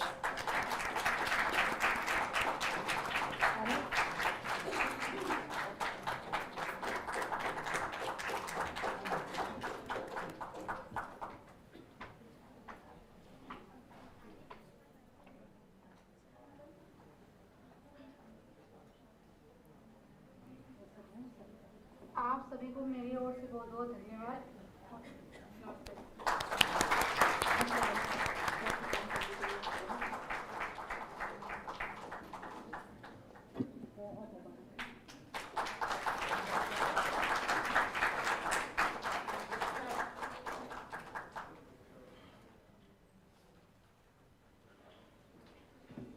बहुत धन्यवाद सारे कार्यकर्तियों को. I request Rita ma'am, please stay on for 5 minutes while we also would like to award some of the researchers who have made valuable contributions with their poster presentations in the field of early childhood education. So our first researcher who I'd like to call, sorry.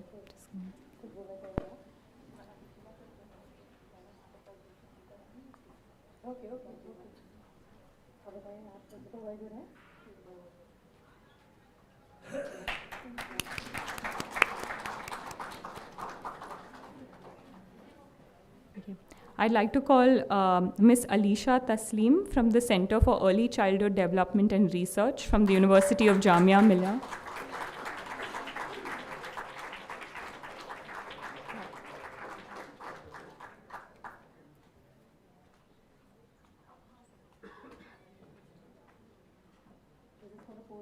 Yes.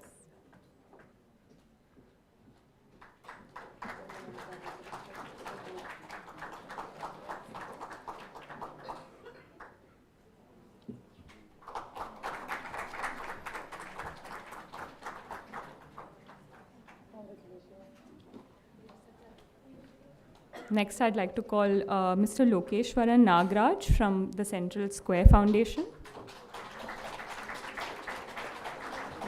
Also, Himani Jain from the Central Square Foundation.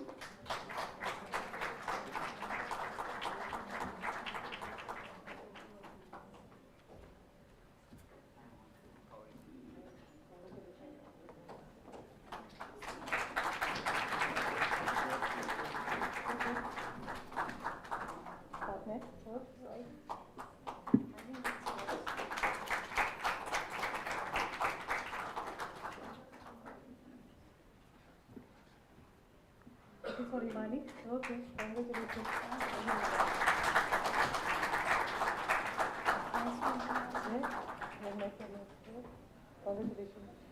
Next, I'd like to call Ibana Edison, who's a PhD scholar at the Ambedkar University in Delhi.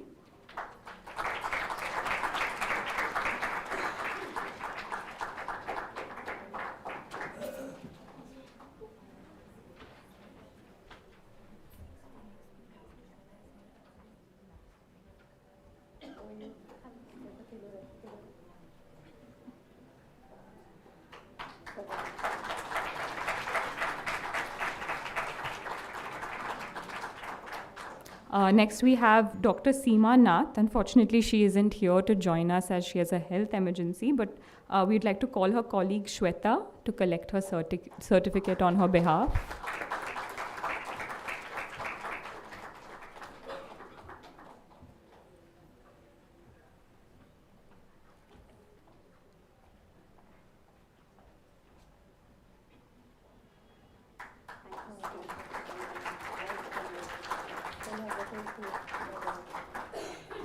Congratulations to all the winners and Anganwadi workers who have joined us here. And thank you so much, Dr. Patnaik ma'am. Thank you so much. Yeah, thank you. Over to you, Sukhna.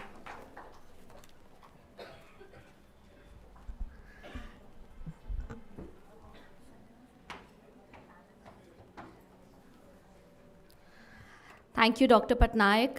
Congratulations to all the poster presenters. Thank you, Swati. और सभी आंगनवाड़ी दीदियों का बहुत बहुत धन्यवाद. आप लोग जिस मेहनत से, जिस लगन से काम करते हैं, उसके लिए जितना बोला जाए और जितनी तालियां बजाई जाए उतना कम है. Thank you. For our next upcoming session, Big Swing for the Day, I would like to invite Bilal Afroz, Lead Monitoring and Evaluation at Rocket Learning, to take us over the cross-sectional survey in Chandigarh and Maharashtra. Over to you, Bilal. Thank you.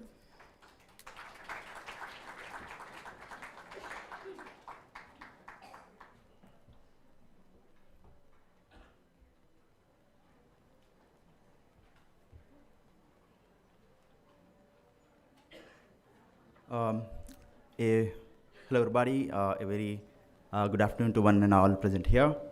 I hope you had a delicious break. I am Bilal Afroz. I lead the research monitoring and evaluation team at Rocket Learning. I have been with the organization for about a year now, and we very recently conducted an ECCE cross-sectional survey in Solapur and Chandigarh, and we are excited to share some key findings from this research. I will begin with sharing some high-level findings, and then move on to giving some brief of the study itself, and then finally conclude by giving a deep dive of the high-level findings moving forward. What we find via this research is that overall about 2/3 of the 0 to 6 age children were developmentally on track. When we say developmentally on track, we define certain cutoffs for 0 to 3 and 3 to 6 years kids, consulting experts from Harvard University and World Bank. And then we categorize them as developmentally on track or off track.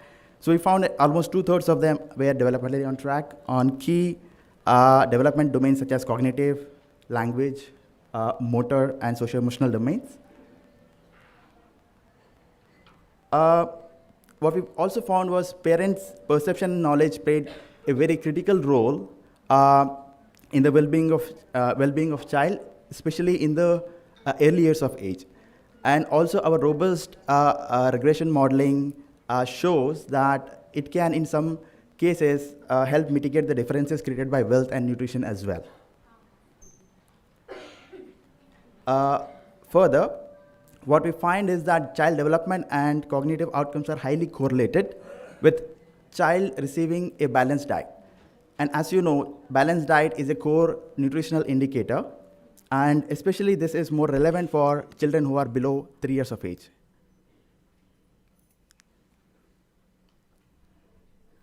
Now I give you a brief of the study itself. So the rationale of this research was to create a comprehensive data set that could provide useful insights to help shape policies and programs to support learning and development of children under 6 and their caregivers. Objectives were to create a data set of first of its kind in India, because we don't have any robust data set for children below 6 in this age category. Also, the objective was to create a current, actionable, and accurate data set, and to bring awareness to critical years of early childhood. We conducted this survey in 2 districts, Solapur and Chandigarh. Solapur majorly reflecting rural context, and Chandigarh reflecting an urban context. And the primary data collection was conducted in Jan and Feb of this year. And we employed a cross-sectional design for this research, and employed a 2-stage sampling, wherein we sampled villages and wards from the Census 2011 directory, and then further sampled households from the randomly selected villages and wards. And overall, we conducted about 1,200 quantitative surveys with parents and their children.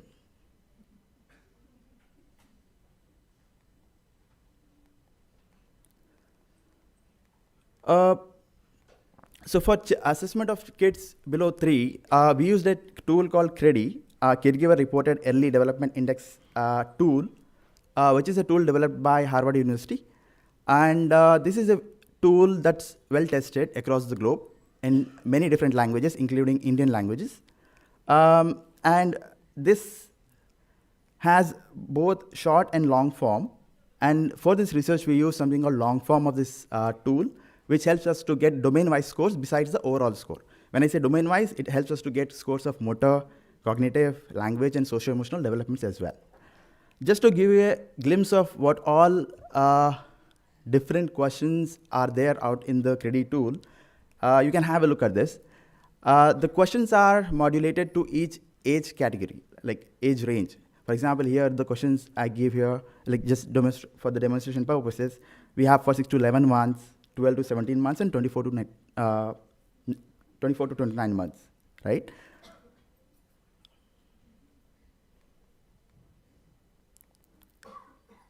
Further, for the assessment of kids in the age category of 4 to 6, we use something called Anchor Items for Measurement of ECD, AIM-ECD, which is a tool developed by World Bank.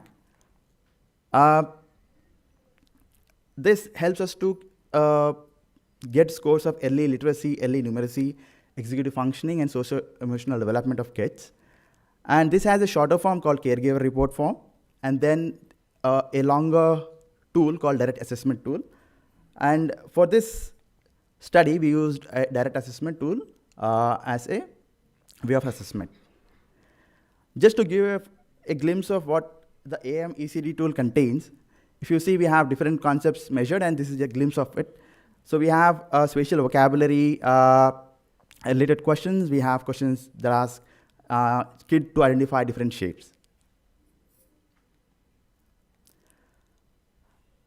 Now getting on to the key finding, these are the same findings that I showed in the high-level findings slide. So as I mentioned, about 2/3 of the children, 0 to 3.5, were found to be developmentally on track, and they were relatively more on track in the language domain, followed by motor, socio-emotional, and cognitive domains. And as you can see in this graph, we do find a difference in scores by the rural-urban settings. The kids in urban areas like Chandigarh were scoring more compared to the rural district. Further, we also find difference in scores by child gender. That is, female kids were, at this age category, were found to be developmentally more on track compared to male kids. And we also found strong association of the scores with mother's education. And as you can see, the better the mother is educated, the better the developmental score of these kids. And further, what we found was the scores were better for those kids belonging to middle and high income households compared to kids from low income households.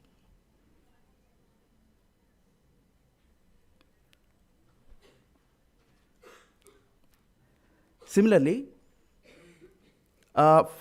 we found that children aged 4 to 6 years of age, a similar proportion, 2/3 of them were found to be developmentally on track. And in this age category, we found that children were relatively more on track in the early numeracy domain, followed by early literacy, executive function, and socio-emotional domains. And likewise, in the 0 to 3 age, here as well we find difference in scores by geography. That is, children from urban areas were scoring better compared to rural. Interestingly, we did not find any difference in score by child gender in this age category. And we do find a strong association of child's mother's education on the scores in this age category as well. However, we do not find any difference in scores by the wealth status of the households.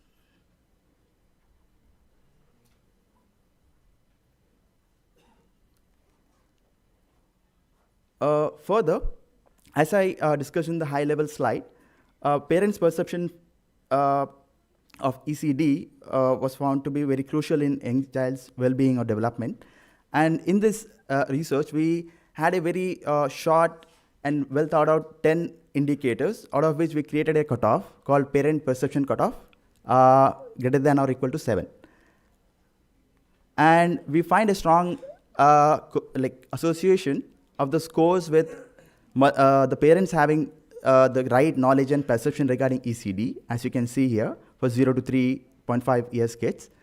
And also similarly for kids in the 4 to 6 years category.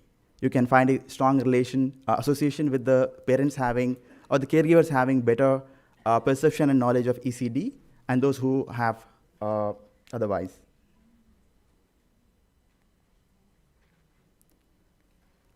Further, we also had a set of questions investigating on the diet the child had the previous day, which is from the CNSS survey. And we defined again there a cutoff of greater than or equal to at least 4 food groups out of 7 food groups as defined by CNSS. And we do find that children who have better balanced, diverse diet, they had higher likelihood of being developmentally on track compared to those who did not have a balanced diet. Similarly, you can see the same trend for kids in the 4 to 6 age category. And here are some couple of qualitative quotes from the a limited number of qualitative interviews we have done with parents. So these are some of the key high-level findings we thought of sharing with you in this limited time slot. However, we have further more interesting insights that we plan to publish in the form of a report very soon. However, the research team at Rocket Learning will be pretty happy to support any practitioner or researcher if they are interested in exploring how to implement CRIDI or AM-ECD on the ground to assess kids.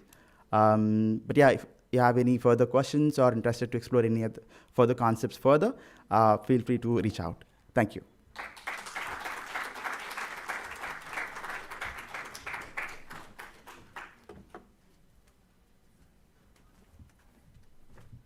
Thank you, Bilal, for this very, very interesting insights. As they say, no research without action and no action without research.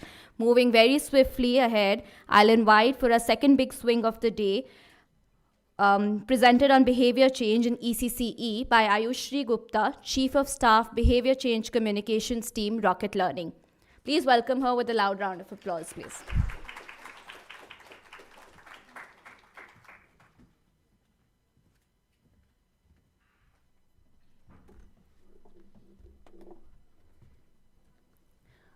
Good afternoon, everyone. I am Ayushri, and today I'm here to talk about Rocket Learning's work in behavior change.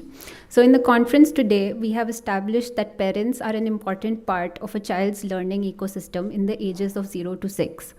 A lot of the time spent by a child in this age group will be at home and with the parents. So providing the right kind of environment at home and ensuring parents have meaningful interactions with their child is important. While this concept is well established, we still need to work on how to practically reach and communicate this to parents. This is the work that we do as a part of the behavior change work we do at Rocket Learning. The first part is to understand the journey that a parent takes to build a relationship with their child. The journey is possibly very different for each parent, and even trying to visualize this journey that fits for all parents is a challenging task. This is especially difficult when these parents are not from environments that we come from and have very different levels of employment, education, and resources. At Rocket Learning, we have built WhatsApp communities where we send early childhood activities for parents to do with their children and send back. The number of activities they send back help us to understand the amount of time they're spending with their child. Some parents report spending over 2 hours weekly, while some report 30 minutes to 1 hour, and some don't report spending any time on education. While we all know that parents want what's best for their children, the amount of time spent on education often varies. And this is what we try to do as a part of our work at Behavior Change, to understand why this time on education varies. Multiple field and community interactions across states have brought to light some of these varied engagement levels. Some parents don't understand that that education is important at the ages of 0 to 6. Some parents are less confident because they are less educated. And some believe that learning happens in schools and not at home. Spending time with the community has also brought us to this framework, which helps us understand how to bring parents from the aspiration that my child can lead a better life to saying that these are the 3 things that I do at home to ensure my child will lead a better life.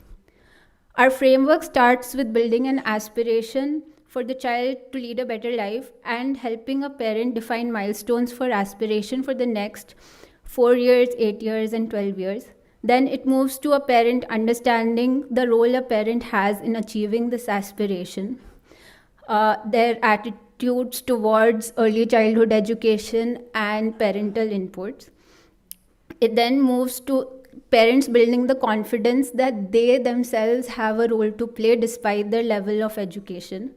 And then the intent they build to know more about the child's learning journey and to contribute to it, finally leading to positive behaviors and improvement in the quantity and quality of interactions with their child. We have a tool of 50 questions that we ask these parents. We go meet them and observe the interactions between the parent and the child across these 5 indicators. The tool was used to survey around 1,000 parents across 5 districts. And the results that we see is that confidence is one indicator where there is still a gap and becomes a focus of our behavior change interventions. So our behavior change interventions include these monthly blasts of stories that aim to improve parent-child interaction. These go out on weekends and they are linked to the early childhood activities that go out over the week. We have a set of 10 to 12 monthly campaigns which act as a parent curriculum, helping parents improve their interactions with their child through positive storytelling. This example is of a campaign Mummy Hai Sab Janti Hai, which aims to improve mothers' confidence.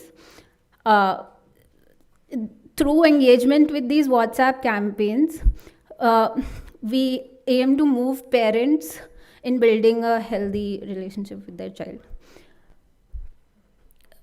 We have been also conducting multiple quantitative and qualitative assessments for each campaign to improve our campaigns. We do this by going on field and conducting workshops. We call parents and we use other quantitative methods like WhatsApp polls. This is an example of a workshop we did to build our mascot, Chulbuli. And the other example is of how we used polls to understand how father-focused communication should be. This is an example of how we use a WhatsApp poll.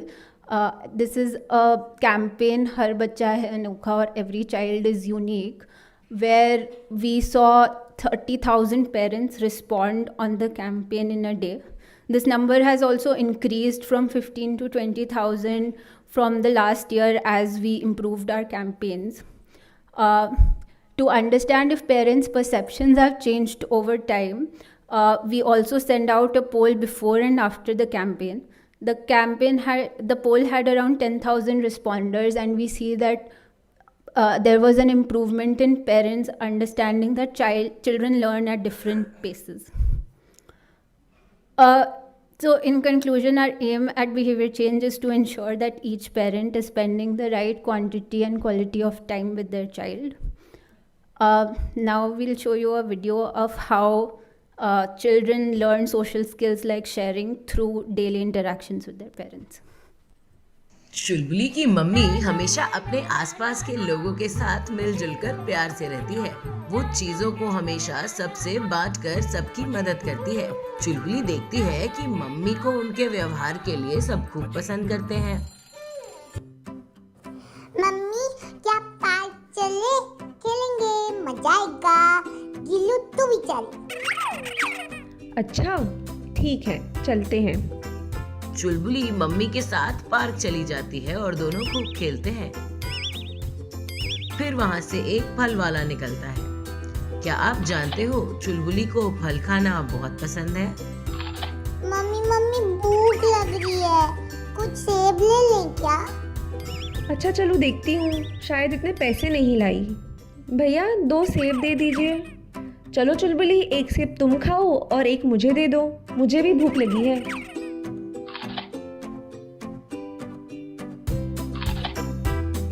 अरे मैंने चुलबुली से share करने को कहा था, इसने तो दोनों ही सेब में से खा लिया।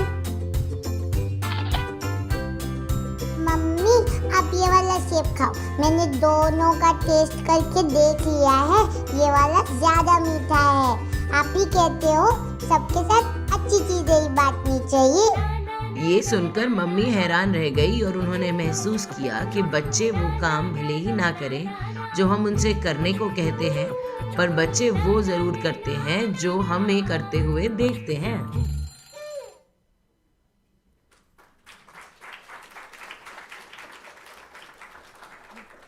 Thank you everyone, and do reach out if you have any questions.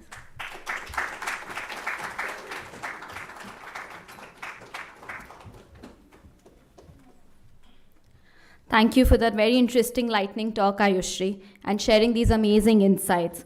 I hope with Bilal and Ayushri and the conversations and the research that they shared, we were able to communicate and cement the idea that how at Rocket Learning, we are really research and data driven and are more than happy to collaborate, to exchange knowledge, to work with other organizations to jointly bring together our insights, build a pool of knowledge, and move together towards our common goal of spreading ECD, high quality ECD to all our stakeholders and children, pan-India.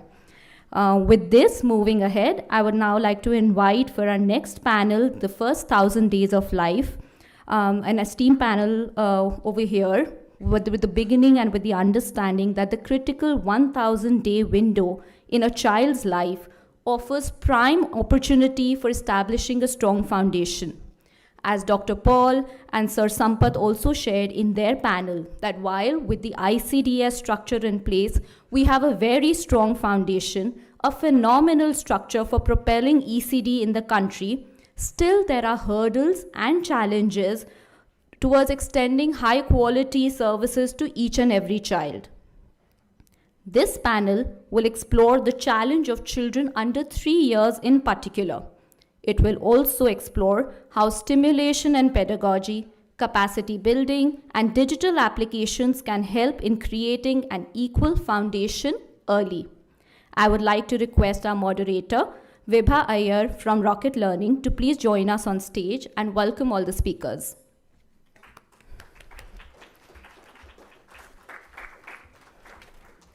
Thank you, Vibha. I would now like to invite our panel speakers. Our first speaker is Dr. Aparna Hegde, founder of NGO Arman. I'd request Vibha to please felicitate ma'am with flowers. Please. Can we have a loud round of applause, please?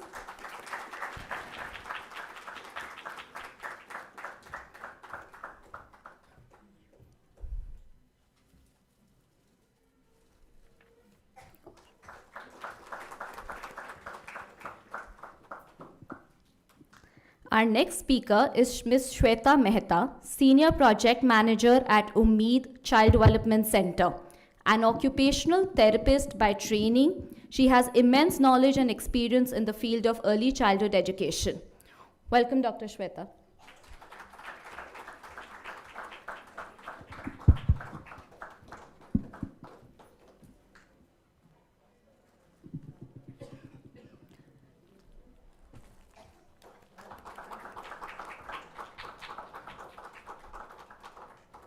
Our next speaker is Ms. Meena Yadav, Anganwadi worker from Gurgaon.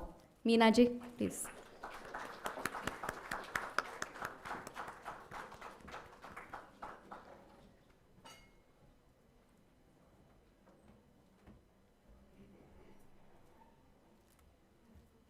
Please, can we have a loud round of applause, please?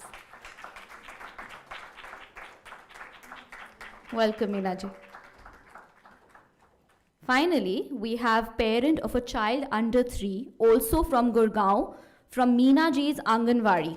Please welcome on stage Miss Aparna Kashyap. Sorry.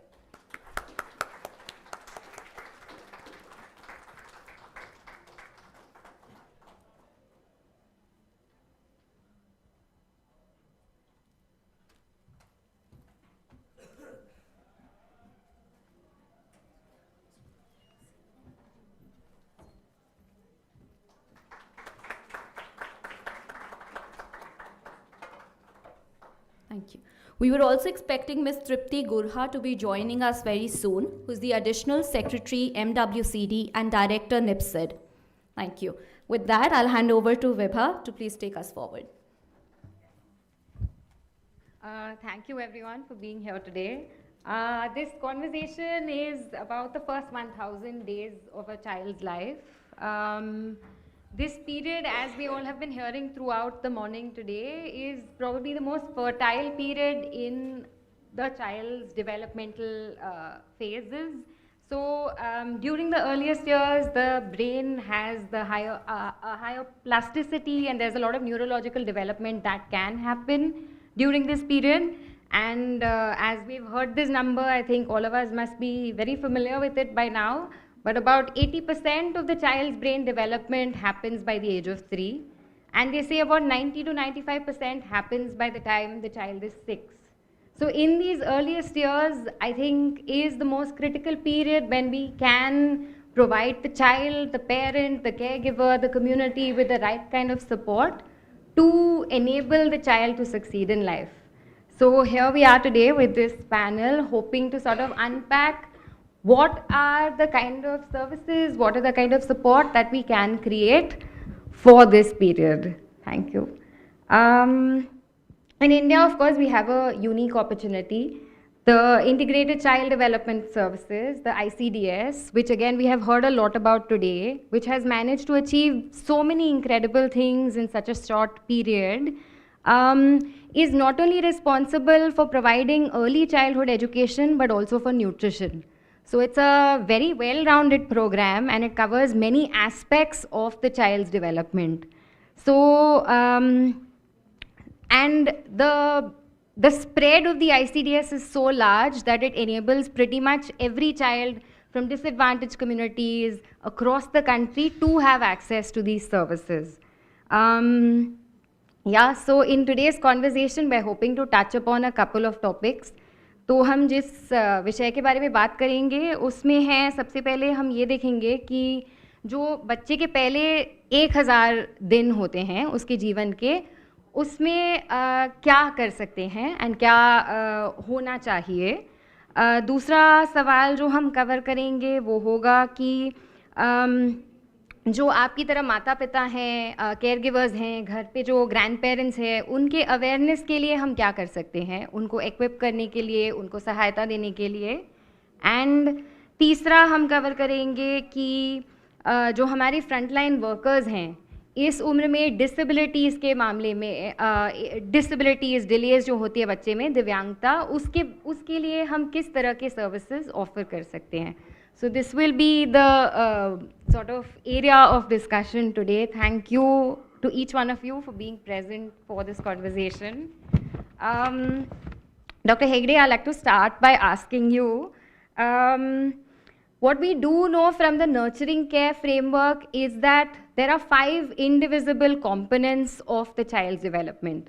There is health, there's nutrition, there's safety, there's responsive caregiving, and there is opportunities for early learning. The last one, which I think a lot of us are working towards at Rocket Learning, is to provide children with opportunities for early learning. So stimulation key activities we want children to do. We want them to be given the right kind of care, serve and return practices at home. But this may not be possible without the right kind of base conditions. So is the child healthy enough? Is the parent supported enough? Is the mother healthy enough? And given your work, Dr. Hegde, in maternal health, I wonder if you could speak to us about the necessary conditions that need to be created to enable the child to develop correctly in these years. Yeah. You know, so it starts much before the woman even gets pregnant, right? So it starts with the adolescent girl. Right, so in India, we have this whole intergenerational cycle of malnutrition, right? So you have, India, you have almost 47% adolescent girls who are undernourished. It's the highest numbers in the world, right? So there's an undernourished girl who becomes a mother. So you have almost 44% undernutrition in the mother and chronic anemia. And there's enough literature which speaks about the fact that if an undernourished mother with chronic anemia becomes pregnant, the likelihood of low birth weight is much higher. So you have 18% low birth weight rates in the country, which is the highest in the world. And when you have such high low birth weight rates, they have increased insulin resistance issues. They can have increased stunting and wasting in the infant, in the under age 1 actually, right? And that leads to cardiometabolic disorders as you age, right? So that whole cycle, of low birth weight then leading to, stunting and wasting under 5, right? This cycle needs to be broken at the point when the mother is before she gets pregnant. And the problem is this, right, in the country, is that the 15 to 19 years age groups, you have all these, so you have wonderful organizations working in ECE like your organization. I mean, it's wonderful to know Rocket Learning, right? It's been a great delight to see your work and to come here. And then you have a lot of NGOs working in the education space. But the problem is that most of the education NGOs work till the age of 15, because that's when you can reach a child easily through schools.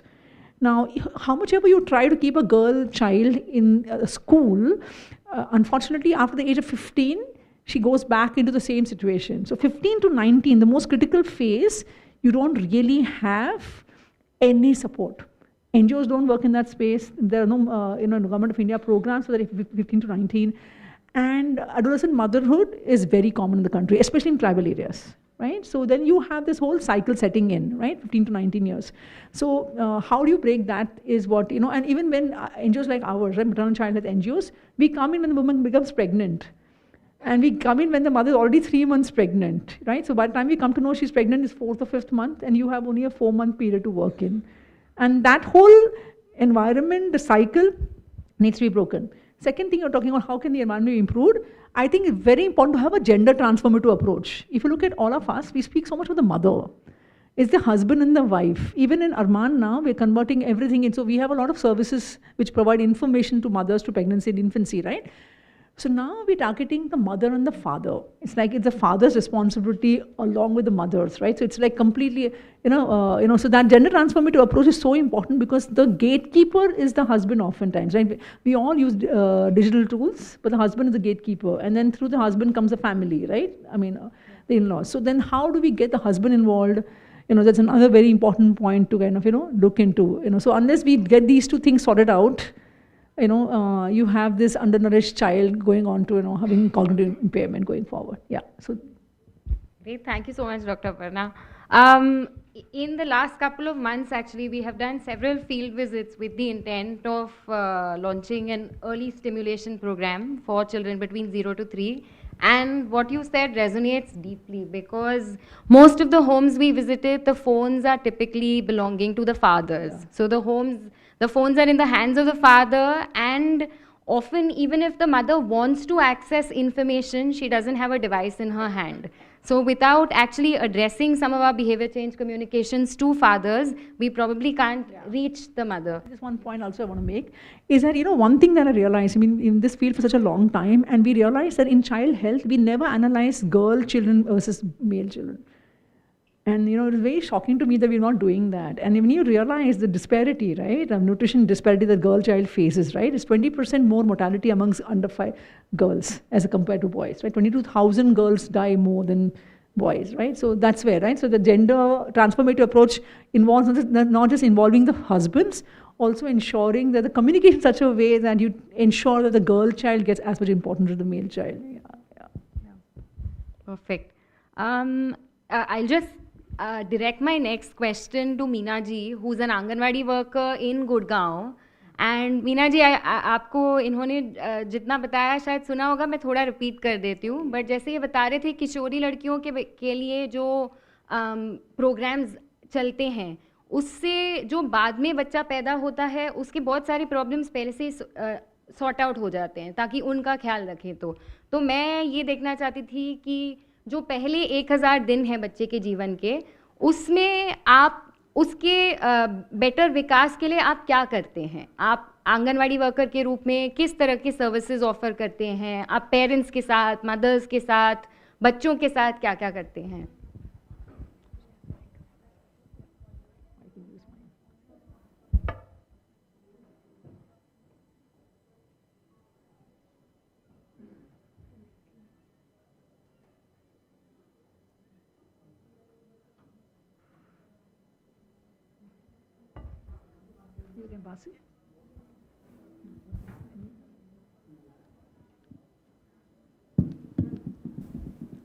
धन्यवाद विभा. मैं आंगनवाड़ी के रूप में सबसे पहले ये कहना चाहूँगी कि हम सबसे पहले आंगनवाड़ी में जो भावी माताएं होती हैं उन पर सबसे ज़्यादा फोकस करते हैं, जिससे कि भविष्य में वो एक स्वस्थ बच्चे को जन्म दे सकें, स्वास्थ्य से और पोषण से. उसमें किशोरी कन्याएं और जो अभी अभी नई शादी होके आई हैं वो भी किशोरी कन्याएं हैं, पर यहाँ के उनका जो एक रूप चेंज हो जाता है कि यहाँ के वो बहुएँ हो जाती हैं, तो उन पे हमारा ज़्यादा फोकस रहता है। उसके बाद जो 1000 दिन हैं वो डिस्ट्रीब्यूट किए गए हैं 3 जगह। 270 दिन जो है वो गर्भवती के, फर्स्ट ईयर में 365 दिन, नेक्स्ट जो ईयर है उसमें उसके 365 दिन, उसमें उसको अलग अलग डिवाइड किया गया है। जो भावी माताएं हैं उनके लिए हम सबसे पहले ये करते हैं कि वो हमें सबसे पहले जब भी वो उनको पता चले, उनको खबर हो या वो डॉक्टर से पता करें कि भाई हम प्रेग्नेंट हैं, वो सबसे पहले हमारे पास आएँ, रजिस्ट्रेशन कराएं, जिससे कि भविष्य में होने वाले उनके साथ कोई भी कारण उनको हम पहले से ही सुरक्षित कर सकें। जिसमें क्या होता है, आयरन है, फॉलिक एसिड है, एक्स्ट्रा सप्लीमेंट्स हैं जिसमें कि जो 3 महीने से पहले आयरन फॉलिक एसिड दी जाती है जो बच्चे का पूर्ण विकास करती है। उसके बाद गर्भ अवस्था के दौरान जो भी चेंज होते हैं उनसे हम उनको पहले ही अवगत करा सकते हैं। जैसे गर्भवतियों में बहुत से चेंज होते हैं, किसी को उल्टी आती है, चक्कर आता है, किसी का बीपी लो रहता है, या कईयों को नींद बहुत आती है, तो ये नॉर्मल चेंजेज हैं, तो हम वो घबराएं नहीं, उससे पहले ही हम उन्हें इस बात के बारे में बता देते हैं। उसके बाद होता है कि जैसे बार बार गर्भपात ना हो, उसके लिए हम सावधानी बरतते हैं कि वो भारी सामान ना उठाएं, समय पर खाना खाएं, आराम करें, कोई एक्स्ट्रा वर्क ना करें। अगर जॉब भी करती हैं तो वहाँ भी थोड़ा बहुत रेस्ट लें, प्रॉपर खाना खाएं। ये उसके बाद आता है 0 to 6 मंथ। उसमें हम जब बच्चा पैदा हो जाता है तो मदर्स को यही बोलते हैं कि सबसे पहले वो 6 महीने तक बच्चे को कोई अन्य तरल पदार्थ ना दे के सिर्फ अपना दूध पिलाए। अगर कोई तरल पदार्थ उसको देना भी है, जैसे दवाई देनी है, तो डॉक्टर से पूछ के, अगर पोलियो पिलाना है तो वो देखो तो डॉक्टर रेकमेंड करते ही हैं पोलियो, कि पोलियो बच्चे को बहुत ज़रूरी है। उसके बाद जब बच्चा 6 महीने का हो जाए तो उसको थोड़ा थोड़ा ठोस आहार शुरू करना है। ऐसे बच्चा नहीं खाएगा एकदम से, उसके साथ थोड़ी थोड़ी मेहनत करनी पड़ती है। जैसे थोड़े शुरुआत के दिनों में 1 बार 2 बार, हफ्ते में 3 बार, ऐसे उसको टेस्ट का अंदाज़ा हो जाता है कि वो मीठा पसंद करता है, नमकीन करता है। इसके लिए अलग से खाना बनाने की हमें ज़रूरत नहीं है, जो घर में ही हम बनाते हैं बिना मिर्च मसाले का, बच्चे को मैश करके उसमें थोड़ा सा तेल डाल के हम उसको दे सकते हैं। ऐसे ही बच्चा जैसे जैसे बड़ा होता जाता है उसके बाद हम पेरेंट्स को बताते हैं कि जैसे बच्चा 1 साल का हो गया तो वो फैमिली में इन्वॉल्व होने लगता है, समाज के साथ इन्वॉल्व होने लगता है, तो बच्चे की सुरक्षा की वो करे वो मदर। जैसे ये बिजली है उससे बचाए, ये चक्कू है ये नहीं लेना, गैस के पास नहीं जाना, आग के पास नहीं जाना, ये सब बातें। और अपने छोटे छोटे कार्यों में माँ बाप, दादा दादी जो भी घर में रहते हैं उनको, बच्चों को इन्वॉल्व करें। अगर कोई गलत बात हो रही है या कुछ हो रहा है तो बच्चों को दूर रखें, जिससे बच्चे का एनवायरनमेंट चेंज हो। उसके बाद हमारा है टीकाकरण, जिस पे हमारा 2 साल तक मेन फोकस रहता है। बच्चे की वृद्धि की निगरानी होती है, उसमें हम बच्चे का वेट, हाइट, ये सब लेते हैं। जैसे बच्चे का वेट नहीं बढ़ रहा तो हमारे यहाँ रेफरल सर्विस भी हैं कि बच्चों को हम रेफरल कर देते हैं PHC, CHC। अगर जब भी कोई आराम नहीं हो रहा तो सीधा सिविल हॉस्पिटल, वहाँ बच्चों के डॉक्टर बैठे रहते हैं, वो अच्छा ट्रीटमेंट करते हैं, दवाइयाँ वगैरह देते हैं, पूरी देखभाल करते हैं बच्चों के साथ। उसके जो लास्ट में अब हमारा नया आया है कि डॉक्यूमेंट्स बच्चे के, जब बच्चा जन्म लेता है तो उसके डॉक्यूमेंट्स भी कंप्लीट होने चाहिए, जैसे बर्थ सर्टिफिकेट, आधार कार्ड।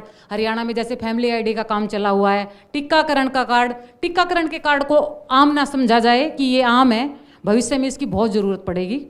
उसके बाद माता और पिता को जितनी भी हमारे सरकार द्वारा योजनाएं चलाई जा रही हैं उसके बारे में जानकारी देना है। ये हमारा जो कार्य है बच्चे के 1000 दिन तक, ये मदर और बच्चे पे हम कार्य करते हैं।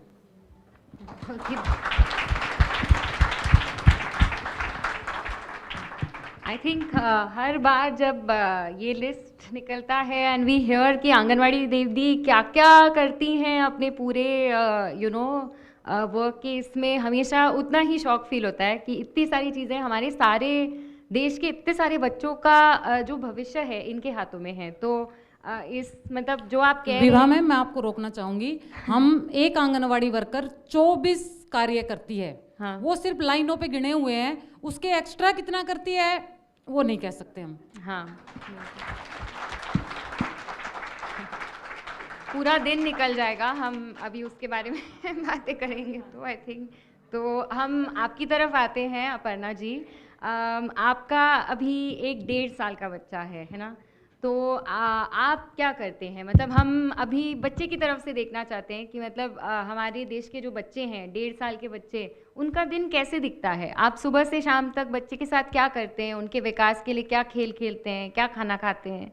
बस उनके साथ मतलब मॉर्निंग से स्टार्ट हो जाते हैं, कभी इवनिंग हो जाती है पता नहीं चलता, बस उनके साथ में लगे रहते हैं। जब मॉर्निंग में उठती है तो फिर उसका मतलब कि माउथ क्लीन करके फिर मिल्क वगैरह उसके साथ मतलब दलिया पोहा, मतलब अलग अलग दिन अलग अलग रेसिपी मीना दी ने बताया, तो उसी तरह मैं फॉलो करती हूँ इनको, क्योंकि इन्होंने ही मुझे बहुत मतलब ट्रेन किया है, नहीं तो मुझे समझ में नहीं आता था बच्चे को मैं क्या खिलाऊं। तो उन्होंने ही बता दिया कि भाई देखो अपर्णा तुम इसको ऐसे बनाया करो, तो मैं सब कुछ इनके कहने पे पोहा भी बना लेती हूँ, दलिया भी बना लेती हूँ, खिचड़ी भी बना लेती हूँ। बस यही है उनका मॉर्निंग में पहले मिल्क दी स्टार्ट कर देती हूँ, फिर वो एक्टिविटी अपने पापा ऑफिस जाने वाले रहते हैं तो थोड़ा बहुत वो अपने पापा के साथ खेलती है, देखती है पापा जो खा रहे हैं तो पापा को भी मतलब वो खाती है, तो फिर मैं क्या करी पापा को भी लाइट खाना देने लगी कि ताकि वो बच्चा खा सके, नहीं तो वो पापा को देख के वो जो वही मांगती है जो पापा खाते हैं। तो मैं वही करती हूँ जो दी बताई हैं, तो उनको भी मैं लाइट ही देने लगी तो साथ में खाती भी। उनके पापा तो ऑफिस चले जाते हैं, फिर उनके साथ थोड़ी सी एक्टिविटी करती हूँ, जैसे उसका बहुत सारे टॉय हैं तो उनके साथ मतलब कि जैसे स्क्वायर हुआ, सर्किल हुआ, तो वो सर्किल के अंदर डालती है, मैं कहती हूँ स्क्वायर डालो तो स्क्वायर डाल देती है। यही सारी एक्टिविटी वो डालती रहती है। फिर जब वो तुम खा पी लेती है थोड़ा सा, तो फिर वो जब खा पी लेती है उसके बाद अपना फ्रेश होती है, फिर उसको जाके क्लीन करते मतलब वॉश कर मतलब नहलाते धुलाते हैं। जब नहा धो लेती है तो थोड़ा वही खिला देते हैं, थोड़ा वो जो भी मतलब जिस समय जो भी बना हुआ है थोड़ा बहुत उसको खिला देते हैं। बस वही उसको खेल में मतलब खेलते रहते हैं ताकि वो हमेशा मेरे, और वो उसको अकेले छोड़ दो तो वो रोने लगती है बिल्कुल भी, इसीलिए वो सारा दिन मेरा टाइम कब चला जाता है पता ही नहीं चलता। उसकी एक्टिविटी, हर चीज़ की एक्टिविटी, तो वो मम्मा खाना बनाती है तो वो भी देखती रहती है कि मम्मा कैसे क्या करछुल चला रही है मम्मा, तो वो जब खाली भी रहता है तो वो भी अपना चलाती रहती है किचन में पहुंच जाती है। और फिर जब वो चले जाते हैं तो मेरा बड़ा बेटा भी है तो उसको भी जाना होना रहता है तो उसको भेज देते हैं। यही फिर नाश्ता वगैरह बनाते हैं, थोड़ा सा अपना गेम हुआ, बैट बॉल हुआ, यही अपना फैलाती रहती है रूम में, अपना हम भी उसके साथ में लगे रहते हैं और बच्चा उसी के साथ हम भी बन जाते हैं बिल्कुल। और वही थोड़ा सा यही रैम्स हुए हैं, सॉन्ग हुए हैं, थोड़ा सा डांस सॉन्ग्स लगा दिया तो मेरे अगर मैं डांस कर रही हूँ तो वो भी करती है, तो थोड़ा सा मैं अपना एंजॉय भी कर लेती हूँ, वो भी मेरे साथ ऐसे ऐसे करती है। बस यही फिर लंच टाइम का होता है तो दाल चावल रोटी सब्जी मतलब पूरा खाना बनाते हैं और थोड़ा थोड़ा उसको पूरा चीज़ देते हैं।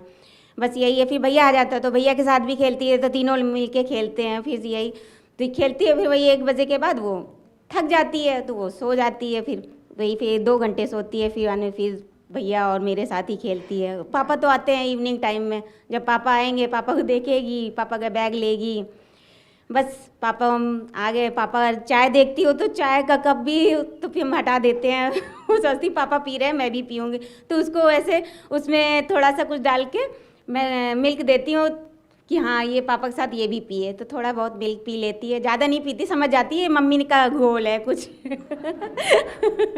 तो वो पी लेती है, बस यही। और जब पापा आ जाते हैं तो पापा के साथ एक्टिविटी करती है। पापा ये अपने इशारों से, अब 1.5 साल की है तो पापा मम्मा ये सब अभी ज़्यादा बोल नहीं पाती, लेकिन समझ सारा आ जाती है पूरी एक्टिविटी उसके साथ। मतलब ये सोचती है कि मेरे साथ कोई मतलब बात करता रहे, उसके साथ पूरा समय दो, तो पूरा समय ही देना पड़ता है। Thank you Aparna ji. एक माँ बनना आसान बात नहीं है, बहुत मुश्किल है। यहाँ ऑलमोस्टली माताएं बैठी हैं, कुछ बनने वाली हैं, तो तैयार हो जाओ। Thank you Aparna ji. जैसे आप बता रहे थे ये रियलाइज़ हुआ, हम भी अभी फील्ड में बहुत सारे बच्चे से मिले थे, हमें रियलाइज़ हुआ कि उनका डेली रूटीन बड़ा मज़ेदार होता है। वो खेलते हैं, खाते हैं, सोते हैं बस यही 3 चीज़ उनका लूप में चलते रहता है। वो खेलते हैं, फिर खाते हैं, फिर सोते हैं। और मम्मी का तो 50,000 चीज़ें चलते रहते हैं, मतलब उनका ख्याल रखने में बहुत कुछ हो जाता है। तो थैंक यू, आपने जो हमें बताया इससे एक ग्लिम्स मिला कि बच्चे की ज़िंदगी कैसे लगती है। एंड कमिंग बैक टू जो आई थिंक थोड़ी देर पहले एक पॉइंट निकला था कि ज़्यादातर हमारे देश में ये रिस्पॉन्सिबिलिटी जो प्राथमिक वर्षों का है सबसे ज़्यादा माता पर होता है. फादर्स का रिस्पॉन्सिबिलिटी रोल इसमें जनरली कम ही रहा है. तो यहाँ पर मदर्स के लिए जो सर्विसेज प्रोवाइड होती हैं जैसे आंगनवाड़ी की तरफ से, ICDS की तरफ से, ये आई थिंक बहुत ही ज़रूरी है. जब तक मदर का हेल्थ, मटर्नल हेल्थ जिसे कहते हैं, वो एकदम अच्छे कंडीशन में ना हो, बच्चे का ख्याल रखने के लिए मदर के पास एनर्जी नहीं रहेगा. तो यहाँ पे जैसे आई थिंक आज पूरे दिन का ये थोड़ा थीम भी रहा है कि ये न्यूट्रिशन, हेल्थ, एजुकेशन, ये सारी चीज़ें एक साथ आनी चाहिए. तो जब तक ये फाउंडेशन, ये नींव एक साथ नहीं बनता है, शायद मतलब बच्चे का विकास नहीं हो पाएगा. मैं क्विकली हमारे वर्क के बारे में भी थोड़ा बता दूं. आई थिंक ICDS का थोड़े समय से and generally I think early years में फोकस रहा है हेल्थ, न्यूट्रिशन. तो बच्चे को हम कैसे सर्वाइव करवाएं. जो प्राथमिक वर्ष हैं जहाँ पे बच्चे वीक हो जाते हैं, कमज़ोर हो जाते हैं, बहुत सारी जैसे अपर्णा मैम भी हमें बता रही थी, जब ये होते हैं इन वर्षों में बच्चे को सर्वाइव कराना यही बहुत बड़ा मिशन रहा है. अब अगला कदम है कि हम बच्चे को सर्वाइव से थ्राइव करने ले जाएं, ताकि अब तक वो हम बच्चा बच जाए ये सोच रहे थे, पर इससे आगे वो उड़ने कैसे लगेगा, हम अपने बच्चे को आगे कैसे ले जाएंगे, इसका अपना नया कदम है. एंड आई थिंक बहुत सारी नई अटेम्प्ट्स भी हो रही हैं, जैसे पेरेंट्स को रिस्पॉन्सिव केयर गिविंग के बारे में बताना, अर्ली स्टिमुलेशन एक्टिविटी का कैलेंडर बनाना. ये सारी चीज़ें are small efforts towards this movement from surviving to thriving. So I would actually like to cover now a slightly different topic. जो प्राथमिक वर्ष होते हैं उसमें disabilities and delays का detection भी बहुत ज़रूरी है. तो यहाँ Shweta ma'am is an expert, she is an occupational therapist, and ये the question I would like to pose to you is about जो early detection है डिलेज एंड डिसेबिलिटीज़ का, इसका बच्चे के जीवन पर क्या असर रख सकता है, and why is this important? Firstly, thank you, Rocket Learning. And Vibha, to answer your question, you know, disabilities एक ऐसा क्षेत्र है जो हम सब जानते हैं, उसके बारे में शायद थोड़ा बहुत जानते हैं, थोड़ा बहुत नहीं जानते हैं. But early identification, when we speak about, and when we talk about developmental disabilities, there are visible disabilities like cerebral palsy, Down syndrome, which you can see with your eyes. But there are also invisible disabilities like autism, learning disabilities, attention deficit hyperactive disorder, which are not very visible to the naked eyes. That's why it becomes very important for early identification. What early identification does is, as early you identify, it helps in early intervention, and we all know the importance of early intervention here. So we know that early identification, we at Umeed are using a tool which is called as the Guide for Monitoring Child Development. It's a standardized tool which is used for 0 to 3 years of age, and we've been piloting our first project with, we've done it all over, and we're working with the Vardha. We are working to help them do this tool with Anganwadi workers. They are training the Anganwadi workers to do this tool. What is the USP of this tool is, it can be done with kids, with typical kids and with kids with disabilities. It helps in early identification. It helps to know where the child is performing as compared, a child with disability is performing when compared to a typical child. It also helps you with identifying the risk and protective factors that are very important when a child is developing, and it also helps you in giving simple strategies. So it's basically, what is very important is, we all know that there is a lack of resources in the villages and in the communities that we work with.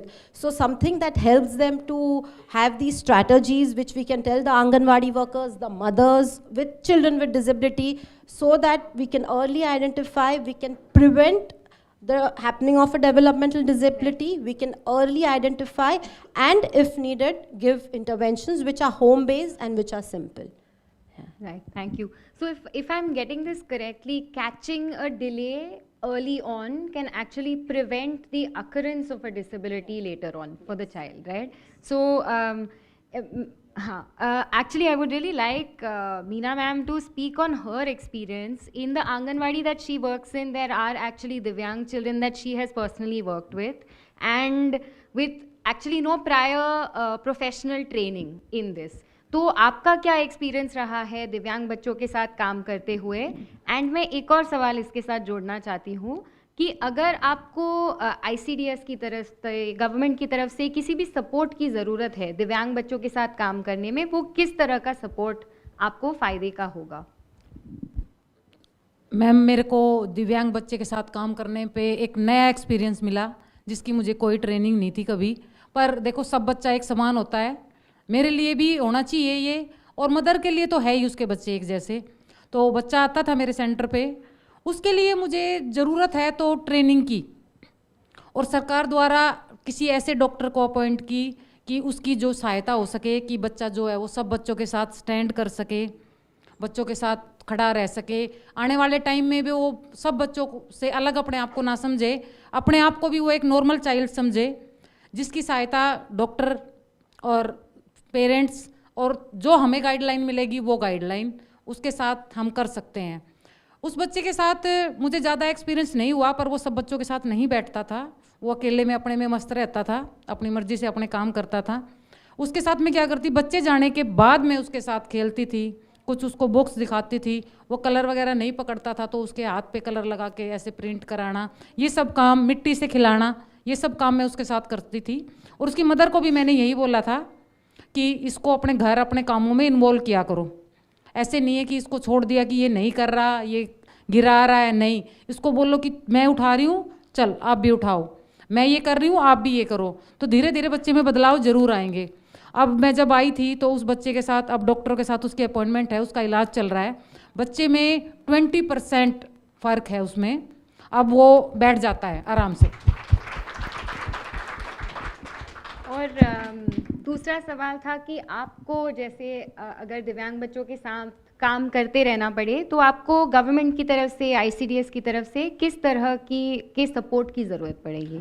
Ma'am, training और सहायक सामग्री, बस 2 चीज़ें मुझे चाहिए, उसके बाद मैं देख लूँगी।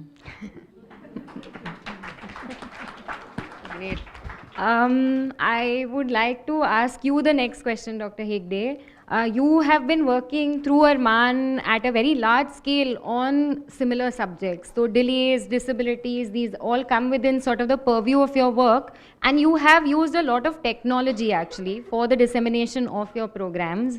तो अगर आप थोड़ा बता सकते हैं about the role of technology and the way you have built out your program for scale.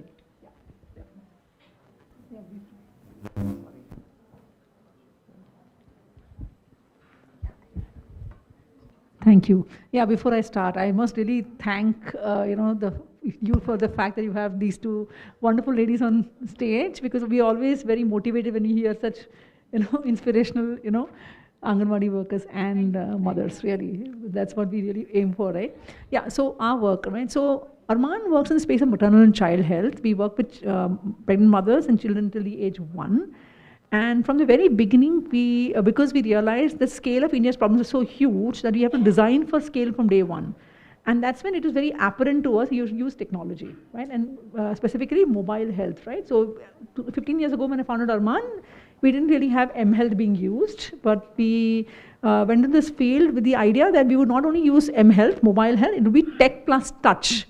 So the model we use is that we design solutions where if you have a low-risk mother or low-risk child, then we will handhold them through using mobile health solutions, voice-based. Initially it is voice-based, now we are going on to multimedia approaches and two-way communication, etc. But if you have high-risk factors, or if you're equity incumbent, we'll have more hand-holding for you. So tech plus touch, so gradation of tech plus touch based upon the need and the equity imbalance, right? So if you're a scheduled caste mother, scheduled tribe mother, if you're an adolescent mother, a Muslim mother, or a migrant mother, your need is for support is much more because your access to healthcare is that much more limited. So we have more hand-holding of such mothers.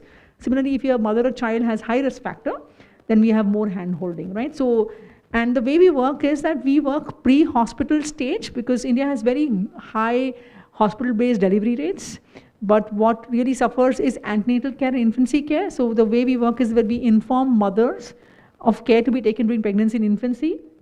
So they demand care, access care for themselves and the children. And then on the other hand, we train health workers at every level of the health system, right? So the ASHA, the A&M, the medical officer and specialists to be able to kind of give the kind of care required early enough so that primary care and referral system work. And all of that is through the tech plus touch approach, right? So even for health workers, we have digital tools, multimedia content going directly to the ASHAs and the A&Ms and medical officers. So we run the Kilkari and Mobile Academy program with Government of India. Kilkari is the information service to women, and Mobile Academy is the ASHA training program. Similarly, we have a program for nurses, medical officer specialists that's running in Telangana, Andhra and Uttar Pradesh. But today, because it's nutrition for children, I'm going to focus on this one program that we've really done. And like I told you, we have this increased focus on women and children with high-risk factors. And the one high risk that's really, really paramount in a child is malnutrition, right? So if you have a malnourished kid, I mean, obviously that child has already, impaired cognitive development facilities. By the time the child is 3 years of age, you already have, reduced cognitive ability. So, when we went to the field, what we realized is that the system picks up children when the children have SAM, severe acute malnutrition. And we firmly believe SAM is too late. So what we were trying to do is that increased hand-holding meant that we would actually have not just content going to the mothers, but we actually have hand-holding through trained nutrition counselors, right, who handheld mothers. And when we really went to the field and tried to handhold mothers whose children have SAM, it was really, those children were already on the other side. It's too late. They had so many health issues, and there was not much interaction between health and WCD, right? So it's very difficult to find that link between getting them the health care they needed. They'd gone into not just, already disability had set in. Right? So we realized that, and the way the system works is that if the child has severe acute malnutrition, the child is sent with a mother to a nutrition rehab center. And they are admitted there for weeks, 12 weeks at least, and the child is given nutrition-dense foods, right? So it's very difficult for the child to have that supplements when so malnourished. It's very difficult for the mother to stay there for so many weeks. They go back, and the child relapses back to severe acute malnutrition. So we realized we had to go one step earlier. We started picking up children when they are moderately underweight. When the child is moderately underweight, that is the point where you can really, help the mother to exercise the behavioral change Dr. Paul was talking about, right? That nutrition is a behavioral change thing, but that is at the stage of moderately underweight, not when the child is already has severe acute malnutrition.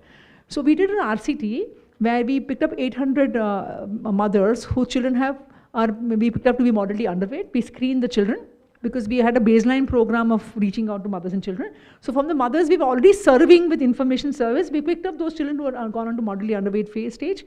And the study group, actually we handheld them through trained nutrition counselors. And we had a menu, right, of topics. It was nutrition, hygiene, sanitation, and also women's health. Because what happens is you forget the mother while she's taking care of the child. Right? So it's so important that we not only handhold a mother about how you can kind of improve the child's nutrition with what is available at home and look after the hygiene and all of that, but also how she can take care of herself while she's doing that for the child, and how to get the husband involved. So it is, a comprehensive program. It is 12 weeks long, and every week you have a call going. And because we have a menu and it's like pretty, iterative. So the counselor already knows what she's spoken to the mother about. So then the menu, keeps kind of, advancing. And I'm very happy to say the results have just come out, that we've actually halved the progression to severe acute malnutrition in the study group. Not only have we halved the progression to severe acute malnutrition, we have got, I'm actually pretty excited about the results, thank you. And we've got basically a monthly weight gain also showed a statistically significant improvement, and the relapse rates reduced. The gender difference is not there. It is gender parity, because we're actually going across, and because it's gender transformative approach, very important for us. And also the secondary outcomes, the husband's involvement in the care, the mother's health, all of that improved. Family planning, because all of them will link together. Right? So you have to have family planning to ensure spacing is there so the mother can focus on the child. So all of those things all work together. So we are very happy to say now this program is now going to Telangana, all Telangana and Varanasi, and then hopefully it'll, and what we would like to do is, because we use digital means to go across to mothers and health and nutrition issues, we'd have to work with early childhood education NGOs like yours, right? To have it all go together, right? So you should have this whole triumvirate of health, nutrition, early childhood stimulation, and early childhood education. If it all goes together through the Anganwadi system, it's when you really have transformation. Perfect. Thank you so much, Dr. Panna, and congratulations. I think not a small feat to cut down something like this by half. I'd like to wrap up by thanking everyone. I think really heartening to see such a diverse group. एक तो हमारी आंगनवाड़ी दीदी हैं, दो सबसे forward हैं, अपने हमारी मदर्स के साथ काम कर रही हैं, पेरेंट्स जिनके खुद के घर पे बच्चे हैं, आप इतना ध्यान देते हैं अपने बच्चे पर, आप इतना कुछ नोटिस करते हैं. That I think is the first step to responsive caregiving, to have disability experts who actually spend a lot of time making sure that it is an inclusive early childhood education, that every child has the opportunity to grow. And of course, none of this development conversation can happen, none of the education conversation can happen if we don't take care of the other concerns, the malnutrition, the health related concerns, maternal health, all of that. So definitely feels like all of it has to come together to make the first 1000 days meaningful for a child. Thank you, all of you.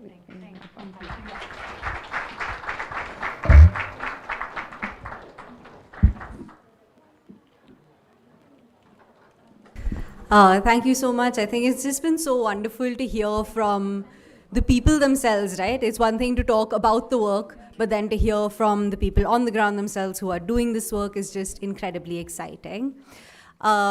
What is also incredibly exciting is the next panel that we have up. The fireside chat is titled Tech for Good, short and sweet. I would like to invite the co-founder of Rocket Learning, Mr. Vishal Sunil, to please come on stage to be able to felicitate the speakers before going on to moderate the panel. For our speakers, I would first like to welcome Mr. Har Bacche Singh. Sir, please join us on stage. Mr. Singh is the CEO of the National E-Governance Division and Digital India. He's also an additional secretary in the Ministry of Electronics and IT, a 1995 batch officer of the IIS from the Nagaland cadre. He's previously served as CEO of MyGov as well. Welcome, sir. And in conversation with Vishal and Mr. Singh is, of course, our second speaker, Mr. Shivnath Thukral. Sir, please join us on stage. Mr. Thukral is the Director and Head of India Public Policy at Meta. In his earlier role, he was the Managing Director of Carnegie India and spent 15 years as a primetime presenter with NDTV. I think this is going to be an excellent conversation. We really look forward to it. Vishal, handing over to you. Thank you.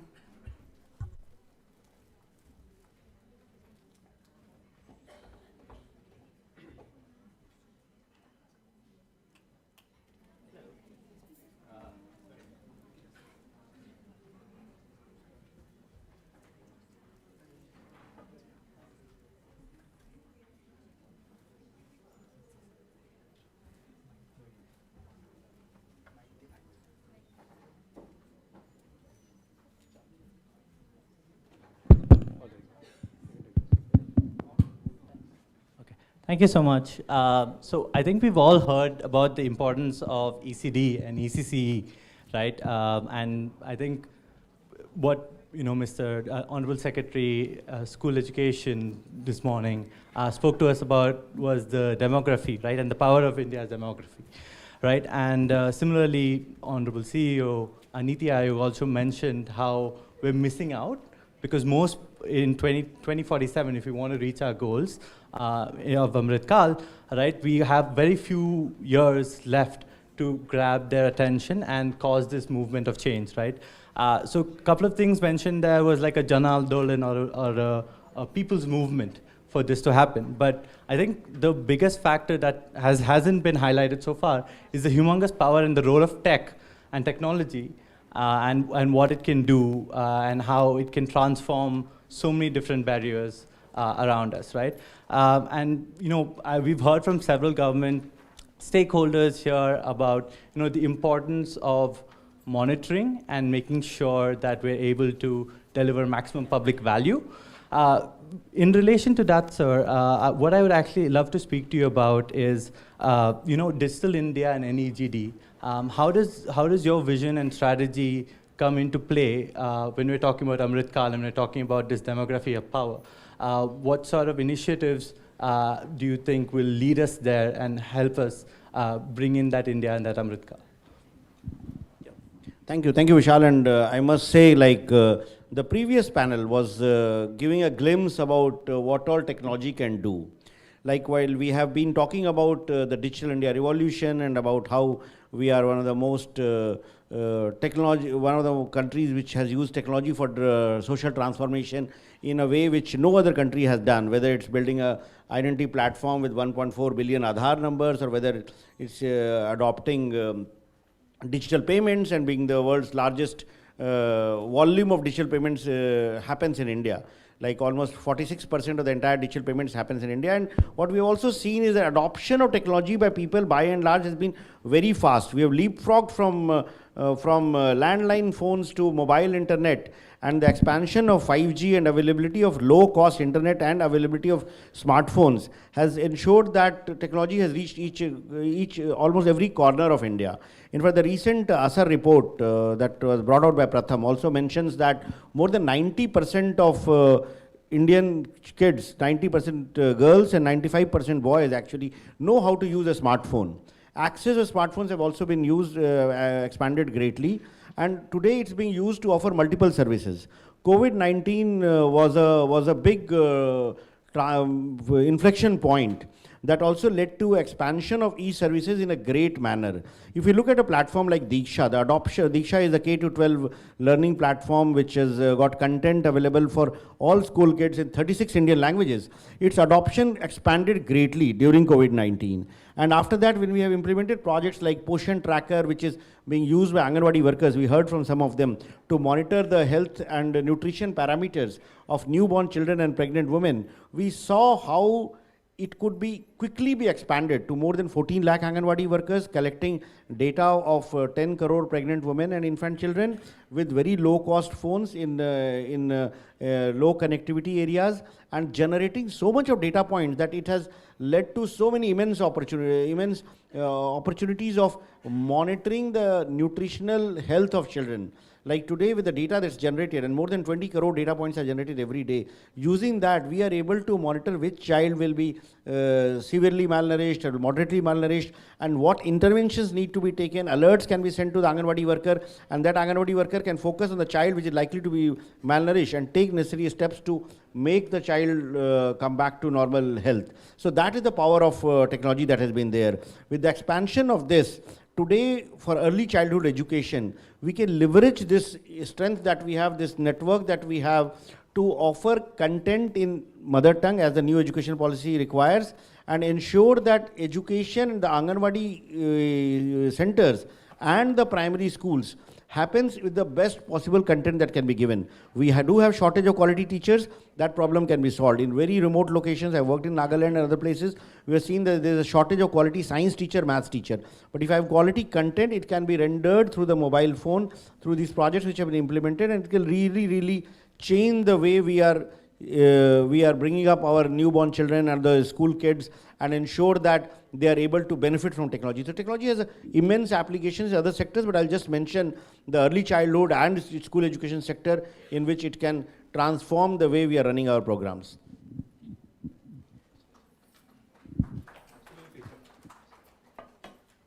Absolutely. So I think, Kuntav, I think you're the biggest advocate of this and have said it exactly the right way, right? The multiplier effect and the last mile effect is truly something that's amazing. And the best tech around us changes the way that we behave and interface with the world, right? So kudos to you for building so many such great platforms that we all use every day. Talking about platforms that we use every day, Shivnata, I'd love to come to you, right?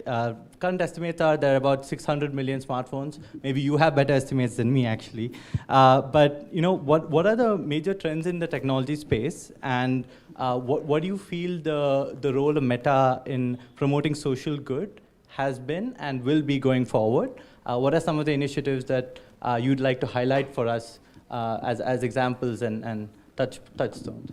Sure. Firstly, thanks so much for inviting me, and it's always good to meet Abhishek at such panels because otherwise it's difficult to catch up with him. But you know, I want to start by saying, before I talk about Meta, is I'm absolutely, how do I say, thankful and a lot of gratitude to all the people in this room. Because of them, the success of the story that Abhishek just said is happening.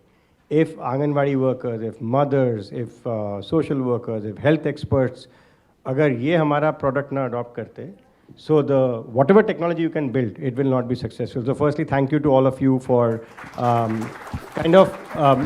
being those adopters and early adopters in a lot of way. And I say this because Abhishek and I discovered each other in a very unfortunate circumstance of COVID, right? I just got a call saying, oh, WhatsApp, you need to figure out building a solution, which is en masse COVID, and our product was not even mature. So it is he who pushed saying, what do you mean it cannot happen? Treat us as like a guinea pig and figure out a solution. So during peak of COVID, wearing masks, we were sitting in his office, figuring out how to sneeze and what is the right way to do it. Then he's directing his team, this guy said, video banao. You will not believe it, at the most basic fundamental level that the work was driven because of Abhishek's leadership during peak of COVID, when people were scared to come out of their houses to find solution. It is he who pushed us to think beyond WhatsApp being a messaging service. Now that was just the beginning. I think thanks to people in this audience, as I just said, it grew so fast. We were ourselves shocked. I mean, Priya is from WhatsApp in my team, and I can tell you, our systems got overwhelmed by the rapid adoption of whatever was coming out of source, which is the government, because it had to be credible, had to be recognized, had to be someone which could be backed by medical evidence. So, and if you remember at that time, everybody was coming up with some advice or the other. The government stepped in, thankfully, to say, at least on this, listen to government's advice. So that was the starting point, what happened.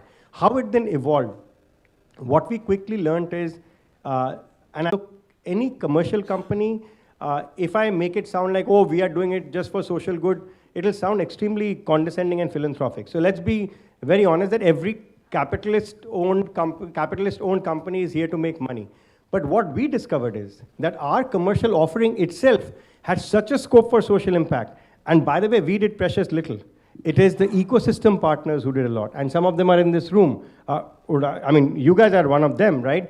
To tell us how education can be delivered via WhatsApp. Government told us how can information be disseminated. We were partners with so many state governments to deliver education during the peak of COVID.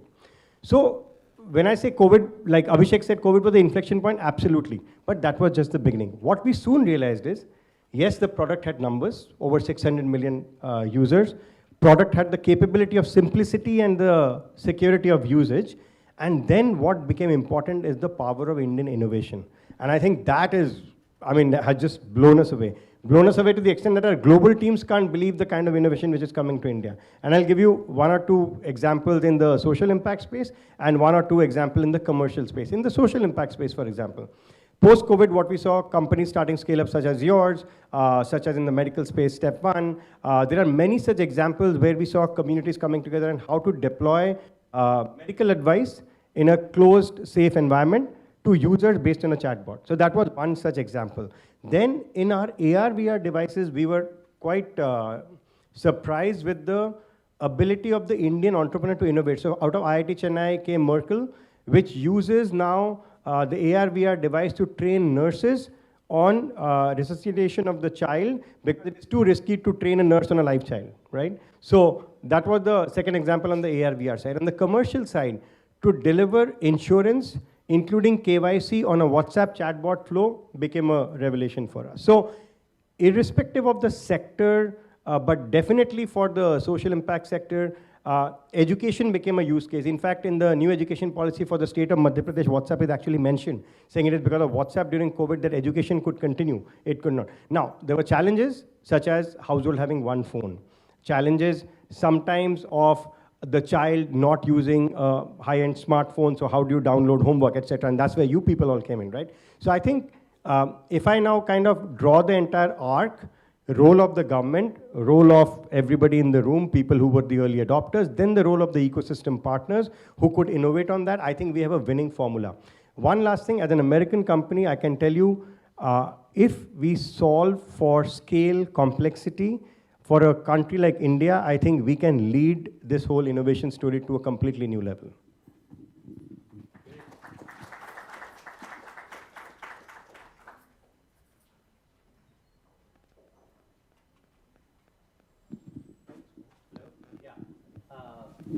Sorry. Yeah. Yeah, I think those are such great examples there, right? I think one of the examples that you covered piqued my interest, which was capacity building in nurses, right? So I'd actually like to come back to you for that, right? So how do we think about Poshan Tracker and Diksha, both as tools as capacity building of frontline workers? What are the challenges been, right? And what is the vision that you have for it, right? What is the massive power that you can wield, and what is the vision that you have for this? Like as we already mentioned, like about how technology allows us to reach every nook and corner of the country.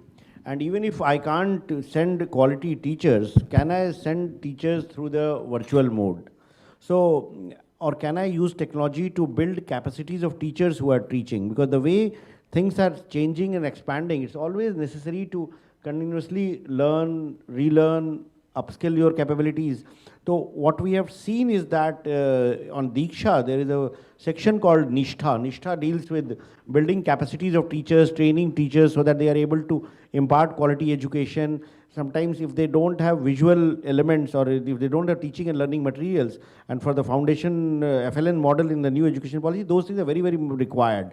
So they can use a video as a teaching and learning aid and use it, even a video on a mobile phone, to explain how things work. Like if they have to explain chemical reactions, or if we explain photosynthesis, or how growth takes place in plants, or how respiration takes place, how digestive system works, how various scientific concept or planetary system and all. Sometimes if you are able to do that with a visual mode, that really, really makes people understand better and understand the concepts better. So Nishtha has a component wherein there is a lot of content which is being used to train teachers, build their capacities in doing that.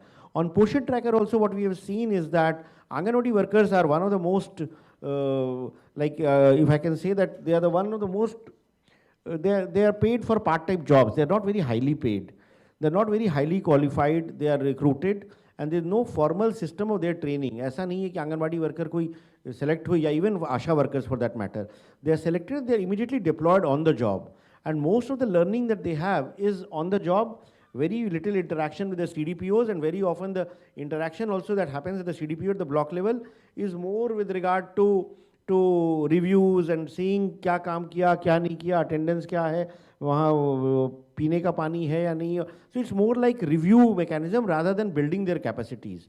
But with use of technology and with use of a tool like Poshan Tracker, what it has helped is that they have kind of understood that how they can do their job easier and better. They're here, they can explain that better. But what we also seen is that when we had to train them about various functionalities, various modules on the Poshan Tracker, we could make small videos and share it with them through WhatsApp channels. Because when you have a video on your WhatsApp phone, if you are stuck, अगर आपको कोई module पे entry करनी है and you are not able to do that, you can always go back and see that video and do that. So that becomes a very, very powerful learning tool. Then we have also built in several modules like notifications on the Poshan Tracker app itself.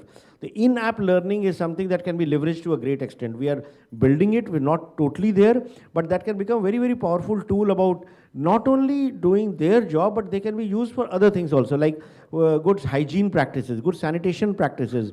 Suppose there is an outbreak of a dengue or something, what they can do to prevent themselves from doing that. What they can otherwise do for literacy, what they can do for financial literacy, what savings mean, how it can be used for self-help groups. In fact, we are doing that in another project that we are working with Ministry of Rural Development, wherein we are automating the work which self-help groups do.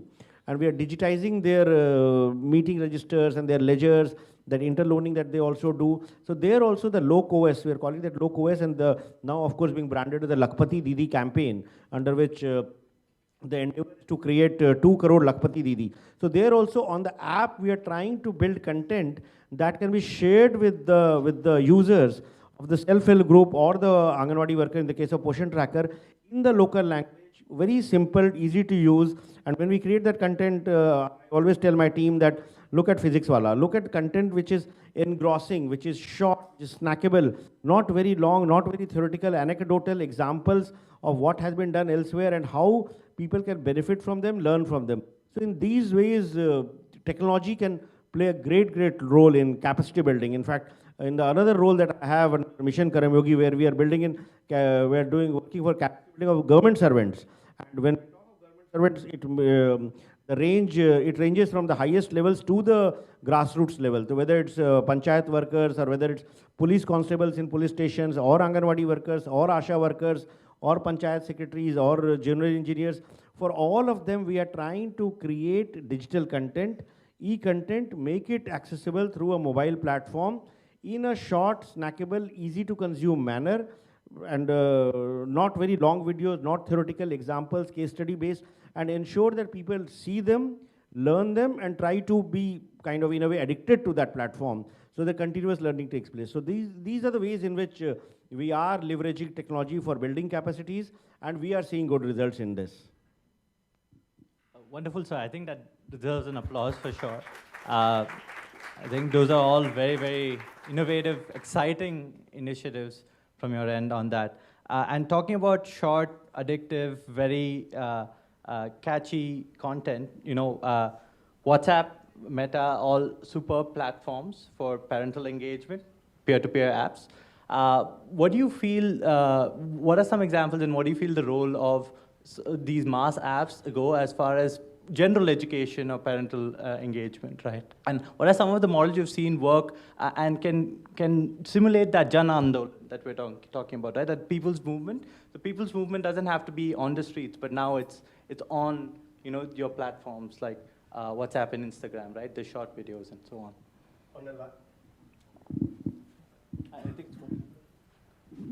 On a lighter vein, during elections, to talk about Jan Andolan is a little tricky, so I will avoid that. But, you know, to kind of push Abhishek a little bit, I like to spar with him, so don't mind. So, like, for example, one of the things we keep pushing Abhishek, because he's one of the thinkers, innovators in the government, is what is our role as a company which, as you rightly said, across Meta apps, a cumulative basis would be over 1 billion users on our platform just in India. I think where we come in are as ecosystem partners. We are an enabler.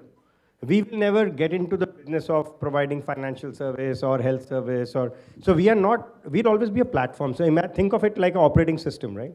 So you build on it. So that's the way we look at ourselves. So that's number one. The second is what we are seeing trends in the world, and I keep telling Abhishek, is that there is app fatigue in the country.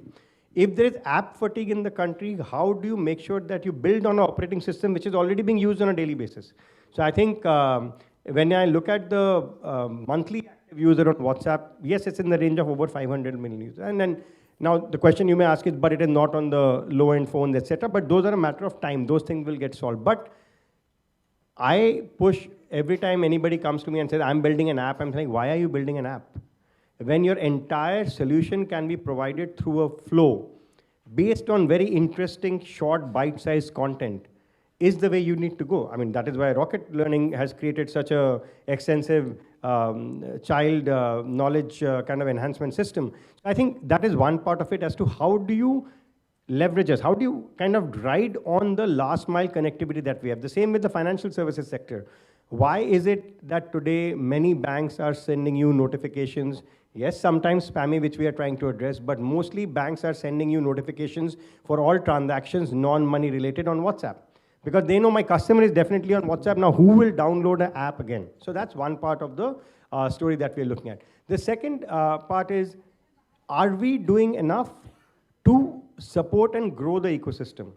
And the honest answer is no, we are not. We need to do more. We need to partner with people like you. We need to partner with Abhishek to showcase more and more successful possibilities that exist and then build on it. And which is where the other two platforms come in, Vishal. It's like, where is Facebook and Instagram and WhatsApp in the larger scheme of things? We feel there's a different demographics. I mean, the general joke is, looking at my color of the hair, everybody says, Facebook is for you, Instagram is not for you. Like, that's the way they tell me, right? But I think if you look at your need for engagement on your digital device, you will find your own calling. People say, my day starts with WhatsApp, apart from the good morning messages, right? So when your day starts with WhatsApp and ends with WhatsApp, we have to see what kind of intervention exists, right? And which is where we have to capture it. Can it be captured for education? Can it be captured for health? So it is beginning to happen. That's one part of it. On Instagram, very, very critical for parental education, because that is where their children are. As much as parents don't like it, that is where children like to spend a lot of time on, which is like sometimes the challenge, and which is why we have a lot of the safety tools. So I think if you look at the positioning, and that's why Facebook, if I ever meet a politician, they always tell me, oh, आपका Facebook ना मेरे rural constituency में बहुत चलता है. So it is very clear as to how they themselves see the need of the platform. So I think we have a role to play, and I think we need to do a lot more when it comes to creating and growing the ecosystem than where we are today, because the benefits are immense. Yeah, thank you so much for the support so far also.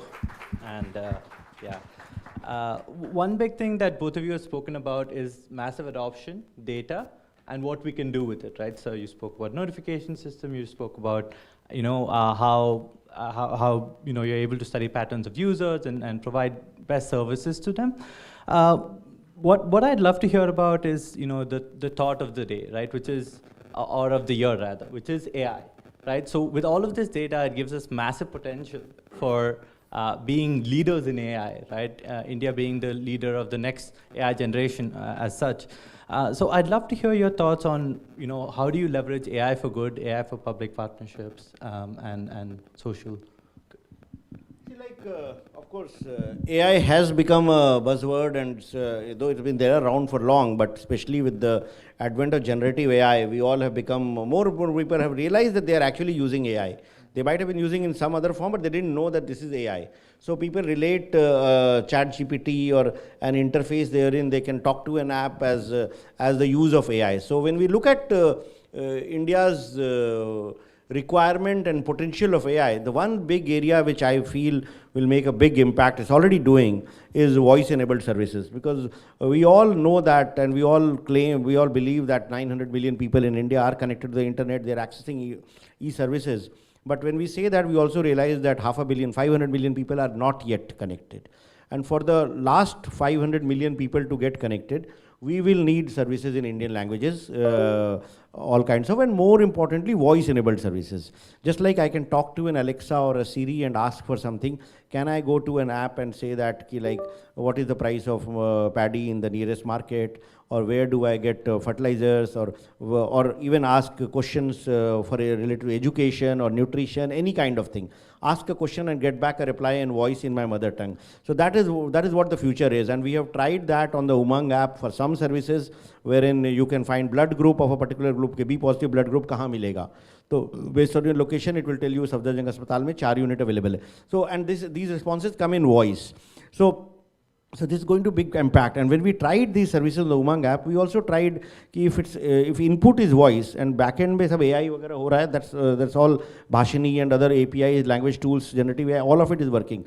So if my input is voice and output is voice, then I can offer the same service on a feature phone with a toll-free number, wherein a person with a 2,000 rupees phone makes a call on a toll-free number and asks the same query कि paddy का कीमत क्या है, या blood group कहाँ मिलेगा, या any question, and gets back to the reply on voice. So that's the potential, that's where we are headed to. Already we have built some voice-enabled services, but in the next 3 to 5 years, it will be the reality.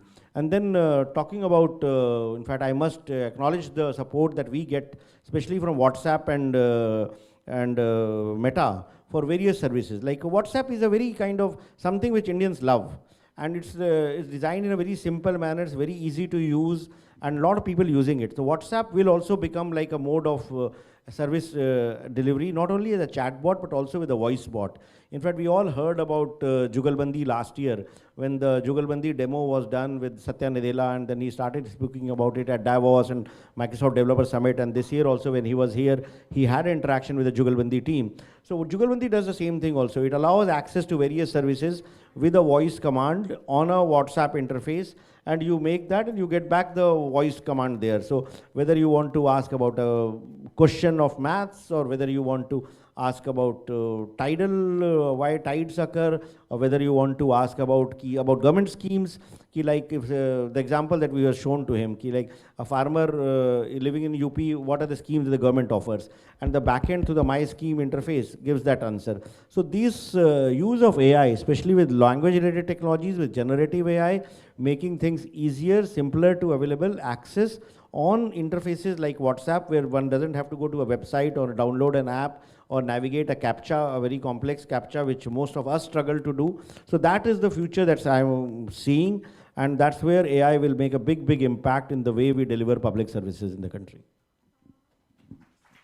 Thank you so much. Shivnath, how about you? Yeah, I'll just kind of build on what Abhishek is saying, also very difficult because he has already successfully demonstrated all of these. So whether it's through Bhashini or whether it's through Jugalbandi, actually his team has already demonstrated what AI can do. I mean, just to break it down the way companies like Meta sees it, in a very, very layman term, AI inside our company, we joke it is like nothing but an autofill tool. When you type, it predicts what you're going to say, which is what the starting point of AI is. What Abhishek has already experimented saying, like, build it on voice. Now, you always have to look at AI in terms of use cases. In India, one of the critical things that Abhishek touched upon is local language. Do we have enough capability to build Indic language solutions? And that doesn't exist till date. It is being done. There are many companies like Sarvam, for example, out of IIT Chennai, where we are collaborating with them to develop it. But I think more important, again, coming back to the point Abhishek made is, AI is a great buzzword. What is your delivery point? Where will you interact with AI? Today, you confront AI when you are either writing an email or writing a message. That is the point. And behind the power of AI is something called large language models, which is, again, the way Abhishek described, imagine that you never have to ever type www. That is where the world is headed, right?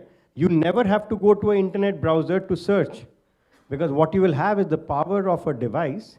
Forget it is WhatsApp, the delivery point, but behind that is the power of large language models. What is a large language model doing? It's going across all the World Wide Web and giving us the best answer. So imagine we grew up, firstly, I did journalism when there was no internet. Second, the next generation did when they could do Google search everything. The third generation will do it talking to a phone and doing research. Look at what it will mean for those who cannot read today, who cannot understand your language. Today, if Abhishek were to be speaking in English, everybody would be hearing it in Hindi in their own language. It is possible. It is already happening. Real-time translations, real-time text translation, everything is going to happen. Now, what will that mean for society is what we should think of. I mean, companies like yours should be thinking of what will it mean to solve for their problems at that point in time, and everything is instant and real time happening in front of them. I think that's where the immense opportunity lies, and I think the power of Digital India is really the driving force of it. I think I'm very excited over the next decade as to what this will bring about. Excellent, excellent. I think, yeah, here at Rocket Learning too, we really, really believe in the power of AI for, generalization, for making, that's what's going to help us reach the scale that India needs, right? India needs a low-cost, scalable solution, so we couldn't agree with you more. Just the last question to both of you, I think, about partnerships with civil society and how do you see the space of digital transformation in ECCE going forward, right? What does the future look like, and what are some of the things that you would like to see, or how would you like the partnerships to go? Yeah, in fact, I must add that the story of India's digital transformation, the story of Digital India is not the story of only the government. It's a classic case. In fact, the G20 and other countries are looking into it. The institutions that were built, the partnerships that were built with industry, we have spoken about the partnership with the Meta, but the foundation stone, the Aadhaar project, was also led by one of the stalwarts of Indian industry, Mr. Nandan Nilekani. He came and built it, and that's how Aadhaar is literally the foundation of all that we have built, the edifice that we have built on top of it.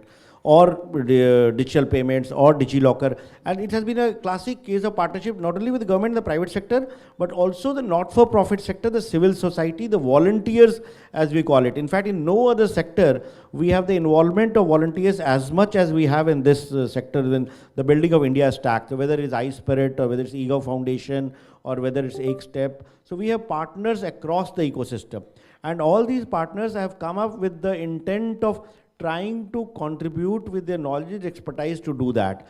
Lately, we are seeing even Poshan Tracker or Diksha, or what organizations like Rocket Learning are doing, funded by foundations, contributing for the larger social cause, augmenting the capacity that is there within the government, and in many ways bridging the capacity gap, because very often government has its own way of staffing and the own way of people who continue for a long period, and especially on technology projects, we need interventions, we need people who know what's the latest and what more can be done, or look at data analytics, look at aspects which are not there even in the project when it was conceptualized. Because very often government, if I have a project which is approved, it becomes very difficult to go out of the scope of that project.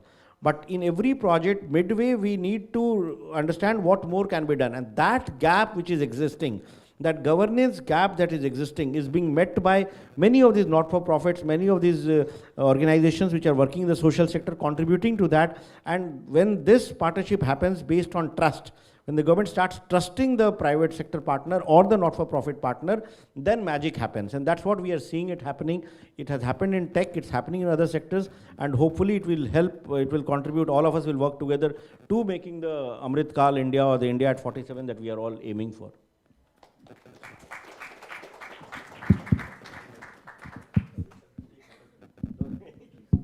You know, I'll just keep it short by just saying that firstly, we can't do it alone. I mean, maybe a big company, etc., but I wouldn't be here if not for you guys. So who cares if one company comes and does a lot of business here? Many companies do it, but till you connect with civil society, till you connect with real life heroes such as all of you, we exist, but nobody talks about us. So I think, number one, we can't do it alone. The second thing, like Abhishek said, I think you ain't seeing nothing yet in India. I think what we are sitting on today is great, but the greatness is about to come purely because of the sheer entrepreneurial hunger and the desire to innovate on simple solutions. One of the jokes I have internally, and Priya will kill me if I say it, I keep pushing engineers sitting out of California saying, who are you solving for? Where there is not much to solve for. You need to come and solve for in a country which has over 1 billion population, over 1 billion users for your own company, and the best use case where the government is saying, please come and solve for it with us. And civil society is willing to build on it. I think we are, if not perched on takeoff, we are already taking off. And I think if companies like ours don't build on solutions in partnership with civil society, we will be the loser.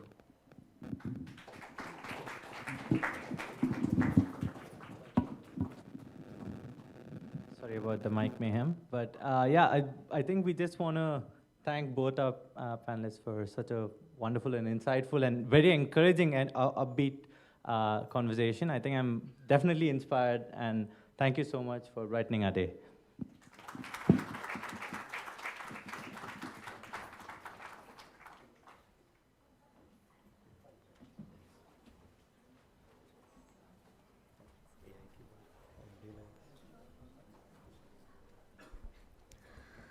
Thank you, Mr. Singh, Mr. Tukral, and Vishal for that intriguing, interesting conversation on the role of tech in enabling irreversible impact.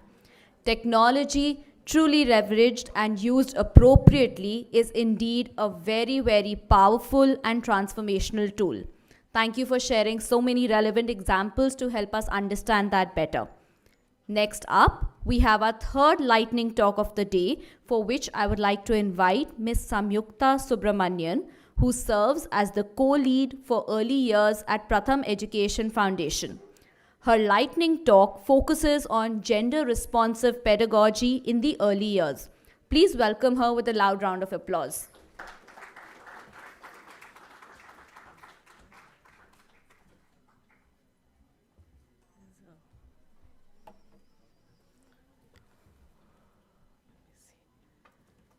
Okay, before I begin, hello everyone.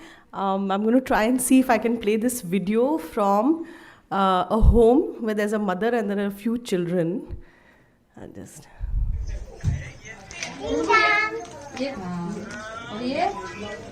हाँ क्या दिया आपके हाथ में क्या दिया खुशबू के हाथ में क्या दिया अभी कौन कौन सी सब्जी लाए हो किसके हाथ में सब्जी क्या क्या लेकर आया था सब्जी तो आलू टमाटर आलू टमाटर तो क्या बनेगा क्या बनेगा आलू टमाटर का सब्जी बता दूं आलू टमाटर की चावल चावल बनाओ चावल के टमाटर से बनते हाँ पिलाओ बनाओ अरे चावल उसमें ये कौन सा colour Okay.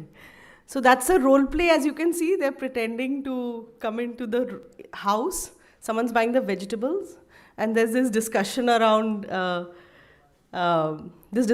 what needs to be made. It's assumed, of course, that Khushbu will cook, and she's asking this man here, "What should I make?" And she's saying, "Aloo tomato chalega," and he's yelling, saying "chawal," and it's just assumed that she's the one who has to cook, and because she's not listening, he raises his voice and he says "chawal." Okay, so that's going to be my topic today around gender responsive pedagogy, and I feel like from a systems view, many of the things that we've heard today, I just want to zone in really deep to say that when we talk about the early years, we also need to think about the gender responsive attitudes, behaviors that we are cultivating. I feel like when we talk about gender, we often talk about girls and women, and we talk about women and girls who are older. And that's often, it's almost curative. It's almost like you're putting a Band-Aid there. Because a lot of the manifestations, a lot of the things that we are seeing in the older years, it's a manifestation of what already began when children were very young. So the roots of the perceived inequalities that we see between girls and boys, men and women, it all begins really early. And we know from research today that gender identities are formed by age 2. We know that children by age 6, they begin to form stereotypes about what children can and cannot do, about each other's intelligence, who can do math really well, who can sing really well. So there's research out there to say that there are a lot of stereotypes that are already beginning to be formed in the early years. And so we really need to look at these aspects as well in the early years and integrate it with the curriculum that we have. So if we really want to do it, then how do we do it is the question. So we all know, we've been talking since morning about different aspects and this entire ecosystem and environment that surrounds the child. And so we have the parents, we have the teachers could be preschool teachers, they could be Anganwadi workers, there's a community, and of course there's content all around us, all the materials that we create every day, both for in-class and outside, both in print and digital, right? So when we look at all the different stakeholders in the ecosystem, what we've realized from the work that we've been doing over the years and that I've studied, we need to work with the adults in the ecosystem. They are the ones who make all the decisions. They are the ones who decide which child goes to which school. And the traditional gender norms that we see around us are also here in this ecosystem. The child is actually in the home or in the school, and he or she is experiencing everything that's happening around her. So if we look in some of the studies that we did and the interviews that we had, we often talk to parents of this child. And when we ask the parent, saying, do you think, men and women are equal? They would often say, yes, ladke ladki barabar hai. But when we would look at the practices in class, where are the girls playing? Where are the boys playing? What are they playing with? Things would be very different. When we went into class, and we have, आपको पता है, आप में से बहुत लोगों को पता है, हमारा एक थीम है, हमारे मददगार. तो वो हमारे मददगार का थीम चल रहा था और टीचर बच्चों से पूछ रही थी, पापा क्या करते, मम्मी क्या करते. तो जब बच्चों से पूछा तो बच्चों ने कहा, एक बच्चे ने कहा कि पापा इलेक्ट्रिशियन है और मम्मी घर पे है. And then the conversation moved forward. Whereas the teacher there could have asked कि मम्मी क्या करती है घर पे, है ना, आपके उठने से पहले और सोने के बाद भी मम्मी जो है पूरे दिन काम कर रही है. तो इस तरह की बातें जो टीचर अक्सर बच्चों के साथ कर सकती है, because the child is seeing all this around her. Community में और जितना भी कंटेंट हमारे आसपास है, there are traditional gender norms that are there, but how do we open it out? How do we move forward is the question. How do we make sure that all the content that we have actually helps children to have a different view of the world around them, to know that there are other choices, that there are other things that are possible? That would be very important. And so having done these interviews here, what we decided was that we would look at all the content that's out there and see what is possible. What is it that's working? What is it that's not working? And so we began with the curriculum. We looked at many things. For example, the planners have the poems, the stories, the activities, the materials, and we also have a digital world. So there's a lot in print, but there's the air cover where there's so much digital information out there in the form of videos and digital games. And so when we tried to analyze it, we began by trying to create a sort of framework, and then we converted that into a checklist with our teams at Pratham to say, how do we want to review all this content? And some of the things that we realized here were that while we have poems and they are catchy poems, the words, we could look at the words a little differently. We could redo it. ऐसा नहीं कि वो change नहीं हो सकता. But while reviewing it, we found some poems could do with a change. For example, the traditional poem, Mummy ki roti gol gol, Papa ke paise gol gol. Can we change that around to have something that could sound different? Looking at the pictures that are used to describe even vegetables, to which we ascribe a gender. Looking at the stories, where we often see mothers in the kitchen, fathers outside, and going deeper into those stories to see where do we see all these characters play out. These were some of the things that we tried to review. We also tried to review the digital games that are out there, which we found were often, like, there are the images, but then there's also they are close-ended, in the sense there's a game and then it gets over. Instead, could we look at having games that can open up conversations? So we did a lot of this analysis around the content that's out there and realized that there are those things that are there and there are those that should be there. And when we spoke to parents, they often told us, they said, आप कहते हो कि पापा को भी होना चाहिए, but आपकी किताबों में लड़की और माँ है, पापा नहीं है. Okay, so somewhere I feel like in our urge to show the woman as someone who's central, maybe we have missed having the fathers in those caring roles, and that would be important too. And so we went ahead, having done this review, we went ahead and we also tried to create some of this, which I would call gender responsive. So going beyond what is traditional and responding to the kind of things we would like children to experience. So for example, in the stories, even though you may not see it around you, trying to see if we can have characters doing the kind of things that both girls and boys can do. Having pictures, and here in the picture, we realize that gender is a part of our socio-emotional development, which is part of a larger inclusive environment. And so what can that picture look like? What can those posters look like? What can those stories look like? अक्सर हम कहते हैं कि बाहर बच्चा खेल रहा है, लेकिन बच्चा खेल रहा है और बात कर रहा है, वो कभी पिताजी से बात कर रहा है, कभी मम्मी से बात कर रहा है. What can those stories be about? So trying to create some of that and find some of that. And then, of course, the games. So we've created about 5 gender-responsive digital games, where often we would have a game, but also a conversation starter between the parent and child. तो हम प्रथम में जब बाहर हम class में तो काम करते ही हैं, but बाहर हम mothers groups बनाते हैं.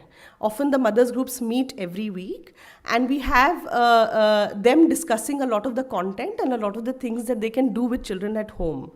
So वहाँ पर playing this game with the child and then having a conversation with the child. So for example, let's say the game is about, there's this child and her toy broke. So how are you feeling? And then asking her own child, saying, how would you feel if something like this happened? And the mother would often be surprised by what the child is saying. And so this kind of content was something that we thought would be very important to review and also to create. But more importantly, the one thing that we were thinking about was that, is it enough? Is it enough to have content that is gender responsive? What about the people who are actually going to take it into class or take it to the child? And so what we did was, we also tried to see if we need to train the teachers. So initially we had the content and we said, let's try to send it out. And we, in many locations, in about 12 locations, we sent out this content. And very soon we realized we're getting stuck, because when we send it out, the conversation around the content is very important. And so without training, without beginning with ourselves, we won't be able to have those conversations. So one big learning for us was that first we need to begin with ourselves, train ourselves. Gender sensitization workshops for ourselves, for our teams, then going out there and interacting with community members, mothers, as well as teachers would be very important. So that when stereotypes come up, we know how to actually talk about it. This was a big learning for us because when we sent out, there's this book called Satrangi Ladke by Kamla Bhasin, and it's a beautiful book. And when we went and asked the mothers of the many stories that they read, which one do you remember? They said Satrangi Ladke yaad hai. अच्छा क्यों याद है? अरे उसमें तो लड़के छोटे छोटे स्कर्ट भी पहने हुए थे. Okay, so when we talk to the mothers, we realize कि कभी-कभी it's good to review and have very good content out there. But sometimes when the content looks different, it actually stays in your mind. It sticks because it looks so different. And then from that point, you actually want to have a conversation saying, why do you think that was different? And that's where the capacity building and the training comes in to say, let's have a discussion around it. क्या लड़के पहन सकते हैं skirt? है ना? Is there a rule somewhere कि वो नहीं पहन सकते? कहाँ पर पहनते होंगे? है ना? So one can have a conversation if we are sensitized, if we've reflected for ourselves, and then have that conversation. That's one. And the second is that always the images may not be clean in the sense that they may not be always gender responsive. But even if they are stereotypes, having the tools, having the training or having the sensitization to be able to open out that conversation to say, ऐसा हो रहा है इस किताब में, but क्या ऐसा होना चाहिए, would also be very important. So this is something that we actually learned from the mothers and the workers, and what we are trying to do now is that जहाँ भी हमारा curriculum होता है, we try to have a module around gender and how do we open it out. We look at the games and the stories, but also in the mothers groups, जहाँ पर the mothers' lived reality is very different from what we are trying to say, and have conversations with them. So just to sum up, 2-3 things that I would like to highlight with respect to this. One would be around working on the content and reviewing it. The other would be about being ready for the content that's out there, but knowing how to navigate it when it comes to mothers and parents and talking to children about it. And the third being that the domain of gender and responsiveness, etc., actually is under the domain of inclusion. Many of us talk about inclusion with respect to disability, but I want to say that when we talk about the socio-emotional domain, when we talk about different kinds of abilities, how different people look and dress up, all of this comes within the domain of gender-responsive pedagogy. And this is an example of mothers sitting together, looking at some content on the tab and talking about it. Sometimes they get books and sometimes they get tabs. But the important part here is that we say that this work and this infusion of all that we think about in the early childhood work is very important for both girls and boys, all men and women, to build a better world for all of us. And so if we want to really make a change, we need to begin early. And here I just want to make a push for the National Education Policy, which talks about the Gender Inclusion Fund. And I want to say that we really need to think about the space that the early years would have in that fund. Because that gender responsive pedagogy, we've been saying all day that early years, we have to begin in the early years, in which case our gender sensitivity and responsive pedagogy also needs to begin in the early years. And one question for all of you to think about is, if there is this fund and there is the National Education Policy, how are we going to bring this view of gender into the early years and into the Gender Inclusion Fund? Some food for thought before tea, right? Okay, thank you so much.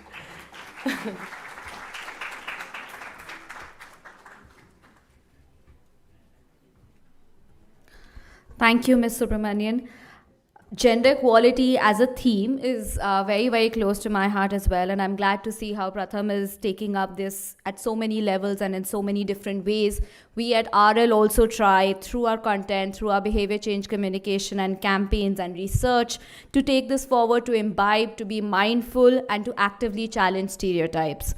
Achieving gender equality requires engagement of one and all, and it is everybody's responsibility. With that, I would now like to call on Ms. Shalini Bajaj for the next lightning talk. Ms. Shalini Bajaj is the Poshan Tracker Project Lead NEGD. She will share more about Poshan Tracker and India's emerging tech stack's potential in ensuring our youngest children's holistic development. Please welcome her with a round of applause. Thank you.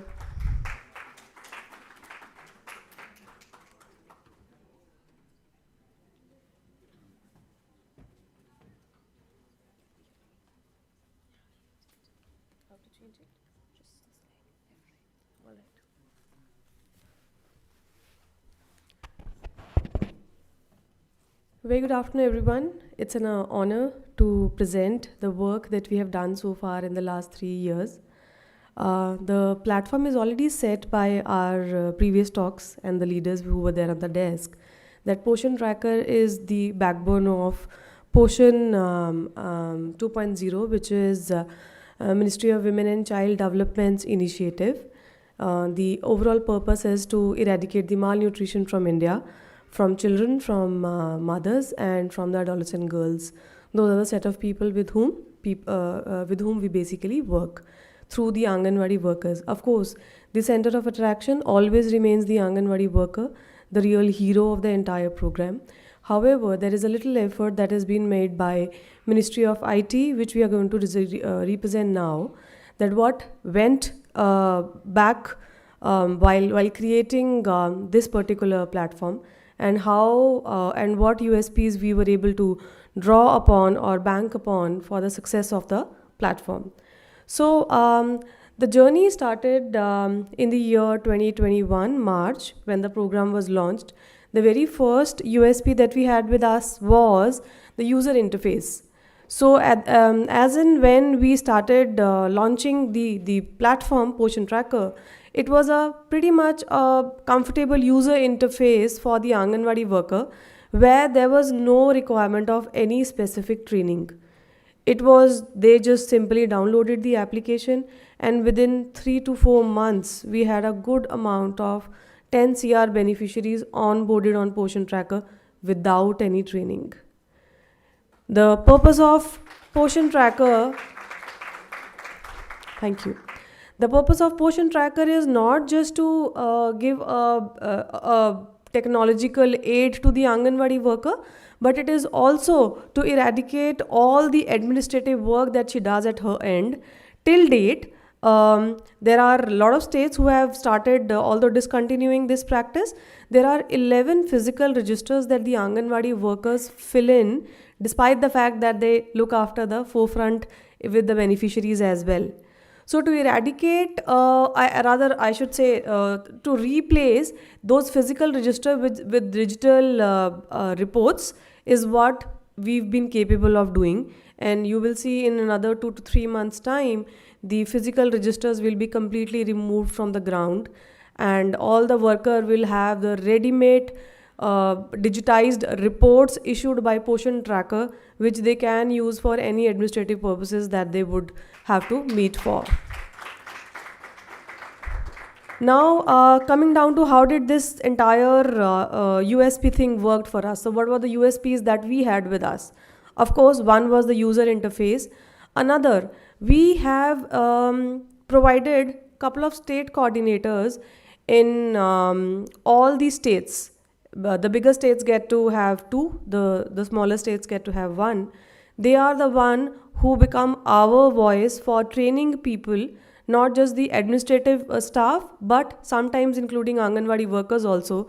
We basically enable creating the master workforce, which we typically call train the trainer program. During that program, these people train people not just from the administrative perspective, that what reports that you can take out from here, what data can you pull out, how can you really leverage the data which has been fed by the Anganwadi worker.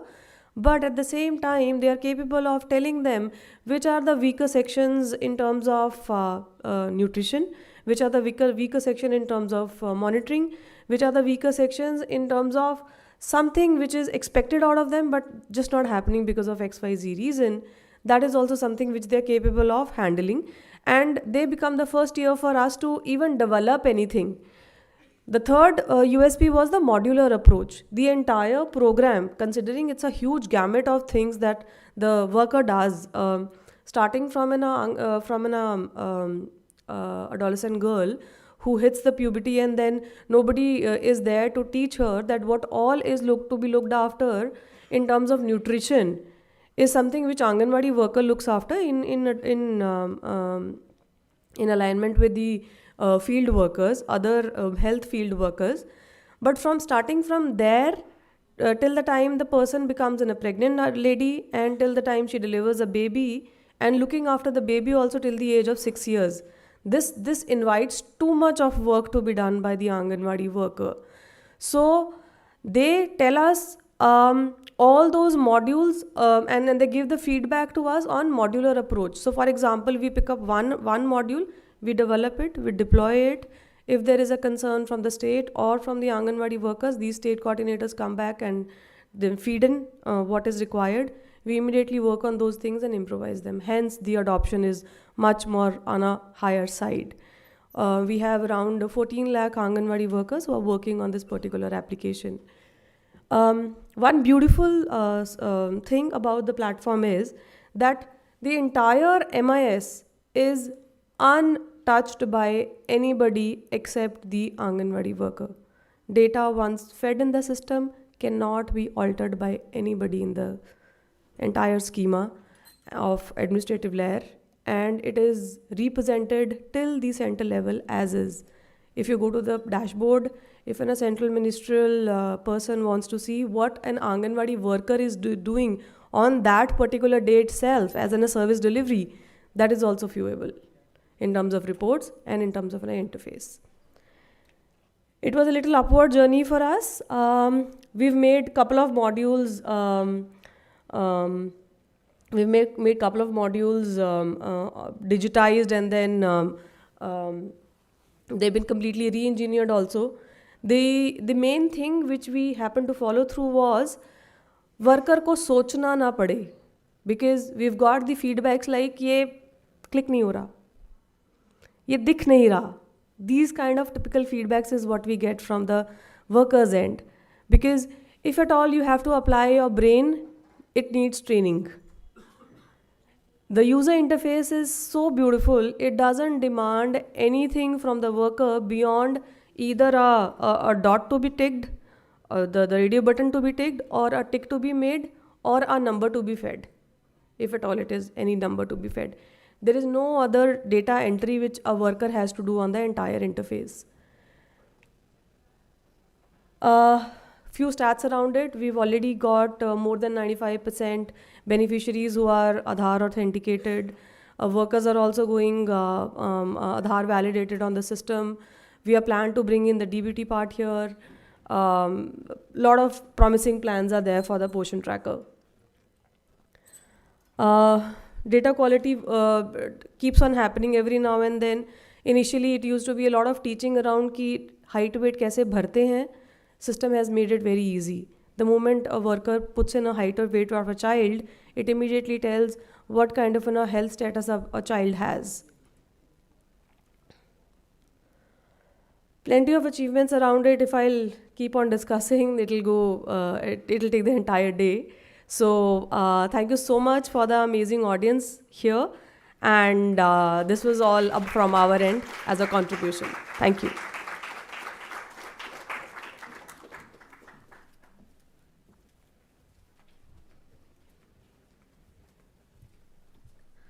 Thank you, Ms. Bajaj, for that truly lightning talk and filling the room with an enthusiasm on the promise of technology being a catalyst for a Viksit Bharat in 2047. With that, before we head into our next session, let's refuel with some tea. Please make your way to the hall outside and for tea and refreshments. The tea break will be till 4:30. I request everybody to please be back and seated by 4:30 so that we can commence with the next two really exciting sessions. Thank you.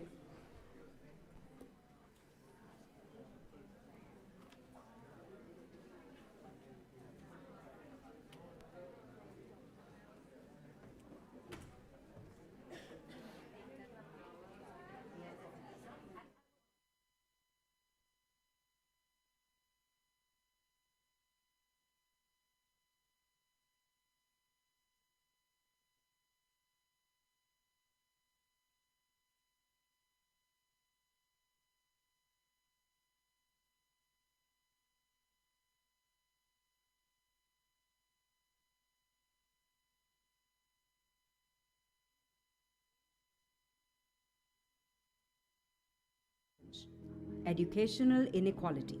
Research reveals 85% of brain development occurs by age 6. Yet, 40 million Indian kids struggle to recognize a single letter or number in grade 1, facing permanent brain and IQ deficits. Rocket Learning's mission is to catalyze a high-quality, universal and free early childhood development system across India. So all children, regardless of their family's income or area of residence, can reach their full potential and thrive.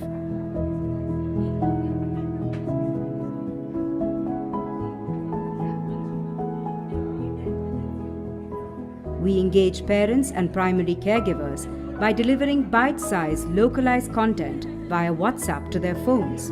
It's fun, play-based and accessible, even for those with limited education. Parents engage with their children daily by participating in our activities and sharing progress via WhatsApp groups. Our responsive bot cheers them on, fostering achievement.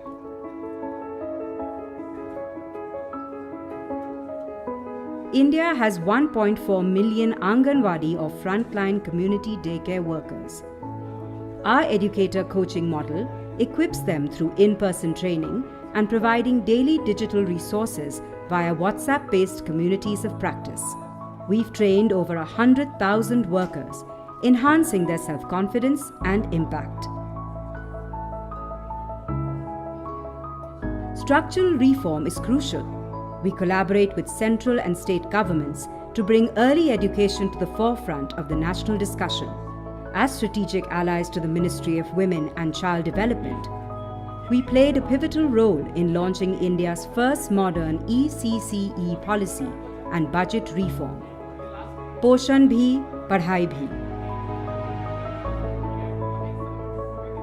These three pillars, teacher coaching, parental engagement, and systems change, drive our profound impact.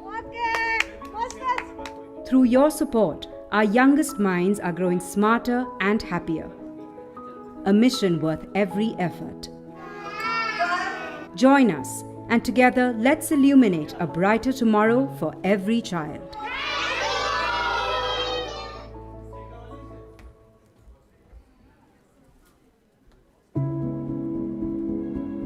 India, home to over 1.4 billion people, faces a massive challenge: educational inequality. Research reveals 85% of brain development occurs by age 6, yet 40 million Indian kids struggle to recognize a single letter or number in grade 1, facing permanent brain and IQ deficits. Rocket Learning's mission is to catalyze a high-quality, universal and free early childhood development system across India. So all children, regardless of their family's income or area of residence, can reach their full potential and thrive.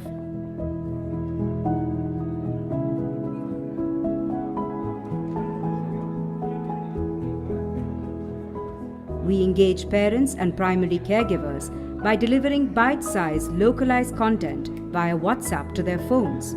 It's fun, play-based and accessible, even for those with limited education. Parents engage with their children daily by participating in our activities and sharing progress via WhatsApp groups. Our responsive bot cheers them on, fostering achievement.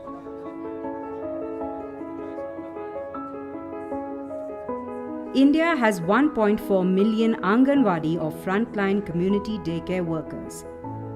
Our educator coaching model equips them through in-person training and providing daily digital resources via WhatsApp-based communities of practice. We've trained over 100,000 workers, enhancing their self-confidence and impact. Structural reform is crucial.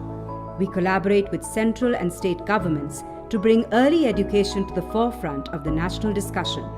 As strategic allies to the Ministry of Women and Child Development, we played a pivotal role in launching India's first modern ECCE policy and budget reform. Poshan bhi, padhai bhi. These three pillars, teacher coaching, parental engagement, and systems change, drive our profound impact. Through your support, our youngest minds are growing smarter and happier. A mission worth every effort. Join us, and together let's illuminate a brighter tomorrow for every child.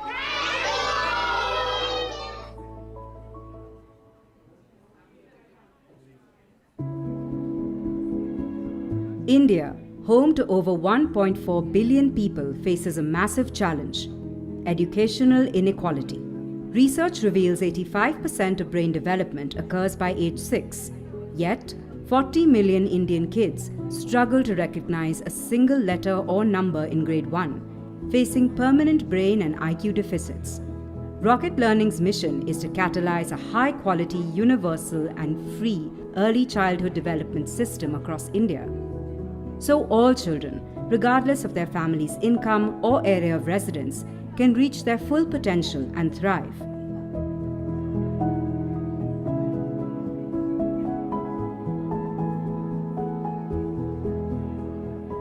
We engage parents and primary caregivers by delivering bite-sized, localized content via WhatsApp to their phones. It's fun, play-based and accessible, even for those with limited education. Parents engage with their children daily by participating in our activities and sharing progress via WhatsApp groups. Our responsive bot cheers them on, fostering achievement.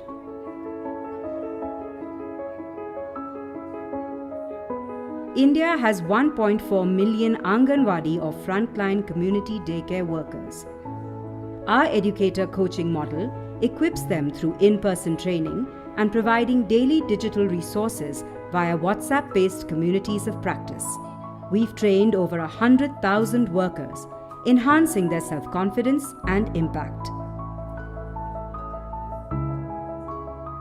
Structural reform is crucial. We collaborate with central and state governments to bring early education to the forefront of the national discussion. As strategic allies to the Ministry of Women and Child Development, we played a pivotal role in launching India's first modern ECCE policy and budget reform. Poshan bhi, padhai bhi. These three pillars, teacher coaching, parental engagement, and systems change, drive our profound impact. Through your support, our youngest minds are growing smarter and happier. A mission worth every effort. Join us, and together let's illuminate a brighter tomorrow for every child.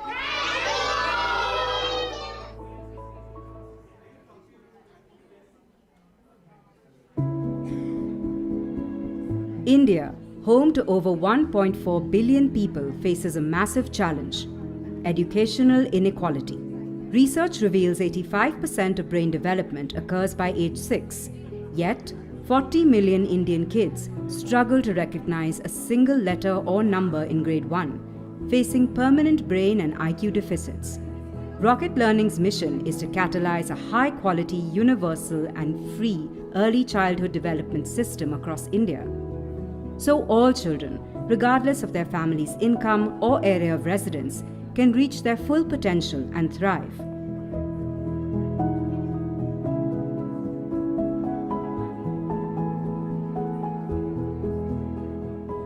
We engage parents and primary caregivers by delivering bite-sized, localized content via WhatsApp to their phones. It's fun, play-based and accessible, even for those with limited education. Parents engage with their children daily by participating in our activities and sharing progress via WhatsApp groups. Our responsive bot cheers them on, fostering achievement.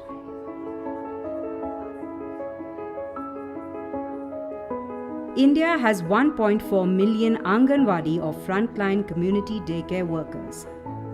Our educator coaching model equips them through in-person training and providing daily digital resources via WhatsApp-based communities of practice. We've trained over 100,000 workers, enhancing their self-confidence and impact. Structural reform is crucial. We collaborate with central and state governments to bring early education to the forefront of the national discussion. As strategic allies to the Ministry of Women and Child Development, we played a pivotal role in launching India's first modern ECCE policy and budget reform. Poshan bhi, padhai bhi. These three pillars, teacher coaching, parental engagement, and systems change, drive our profound impact. Through your support, our youngest minds are growing smarter and happier. A mission worth every effort. Join us, and together let's illuminate a brighter tomorrow for every child.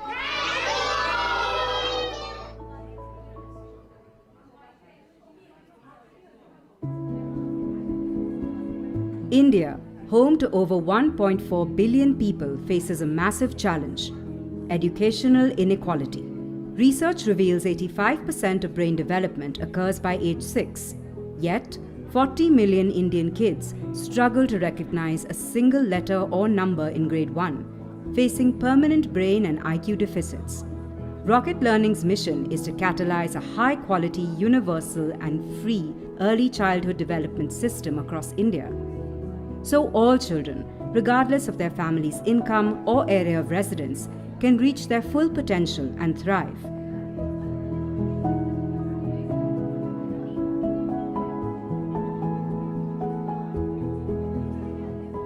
We engage parents and primary caregivers by delivering bite-sized, localized content via WhatsApp to their phones. It's fun, play-based and accessible, even for those with limited education. Parents engage with their children daily by participating in our activities and sharing progress via WhatsApp groups.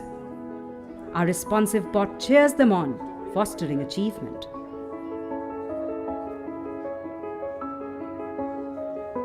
India has 1.4 million Anganwadi or frontline community daycare workers. Our educator coaching model equips them through in-person training and providing daily digital resources via WhatsApp-based communities of practice. We've trained over 100,000 workers, enhancing their self-confidence and impact. Structural reform is crucial. We collaborate with central and state governments to bring early education to the forefront of the national discussion.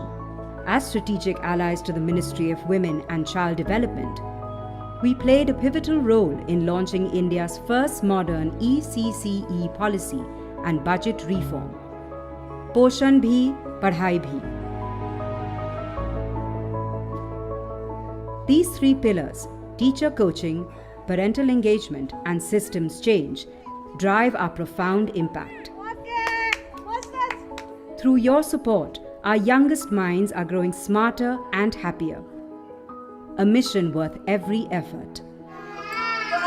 Join us, and together let's illuminate a brighter tomorrow for every child.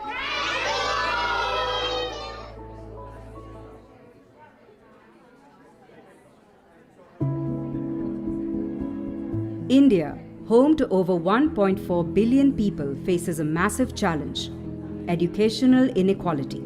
Research reveals 85% of brain development occurs by age 6, yet 40 million Indian kids struggle to recognize a single letter or number in grade 1, facing permanent brain and IQ deficits. Rocket Learning's mission is to catalyze a high-quality, universal and free early childhood development system across India, so all children, regardless of their family's income or area of residence, can reach their full potential and thrive.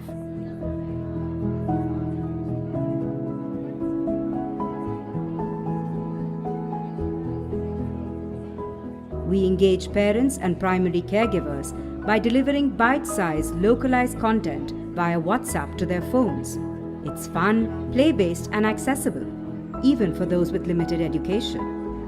Parents engage with their children daily by participating in our activities and sharing progress via WhatsApp groups. Our responsive bot cheers them on, fostering achievement.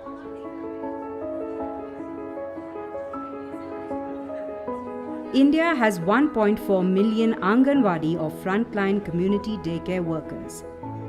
Our educator coaching model equips them through in-person training and providing daily digital resources via WhatsApp-based communities of practice. We've trained over 100,000 workers, enhancing their self-confidence and impact. Structural reform is crucial. We collaborate with central and state governments to bring early education to the forefront of the national discussion. As strategic allies to the Ministry of Women and Child Development, we played a pivotal role in launching India's first modern ECCE policy and budget reform. Poshan Bhi, Padhai Bhi. These three pillars, teacher coaching, parental engagement, and systems change, drive our profound impact. Through your support, our youngest minds are growing smarter and happier. A mission worth every effort. Join us, and together let's illuminate a brighter tomorrow for every child.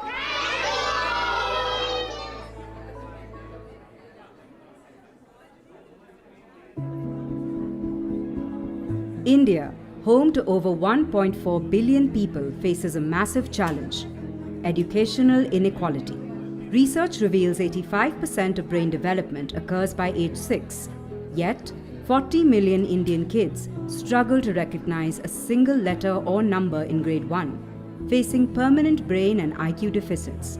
Rocket Learning's mission is to catalyze a high-quality, universal and free early childhood development system across India, so all children, regardless of their family's income or area of residence, can reach their full potential and thrive.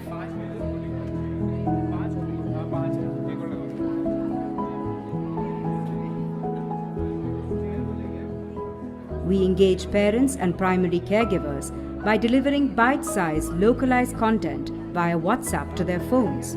It's fun, play-based and accessible, even for those with limited education.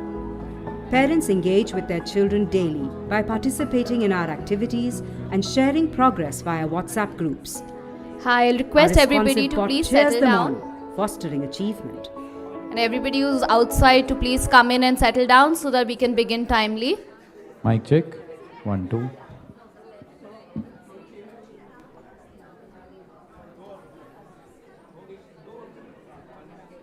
Mic check. 1, 2.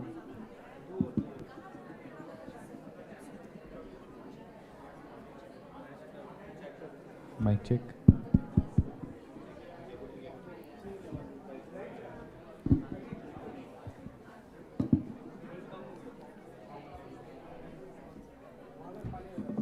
Bouquets है ना?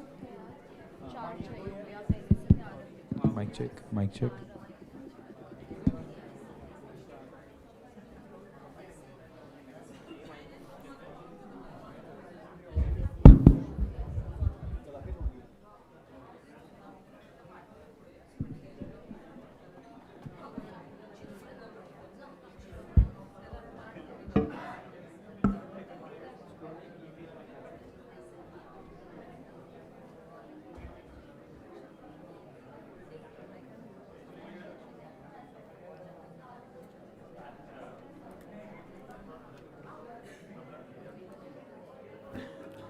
Request everybody to please settle down.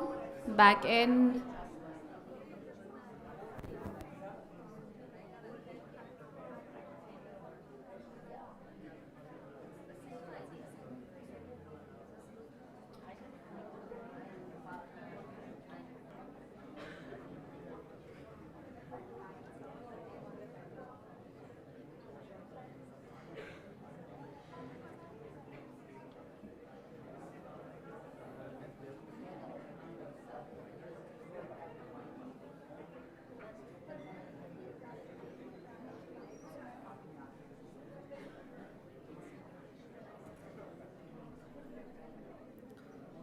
Welcome back, everyone. Hope you're all set and fueled for our last two sessions for Udaan 2024. They promise to be power-packed with insights that will leave you yearning for more. The next dialogue is called Future-Proofing ECCE, Investments for Long-Term Impact, and will be moderated by Siddhant Sachdeva, co-founder Rocket Learning. Siddhant, I would request you to please come on stage. Loud round of applause, please.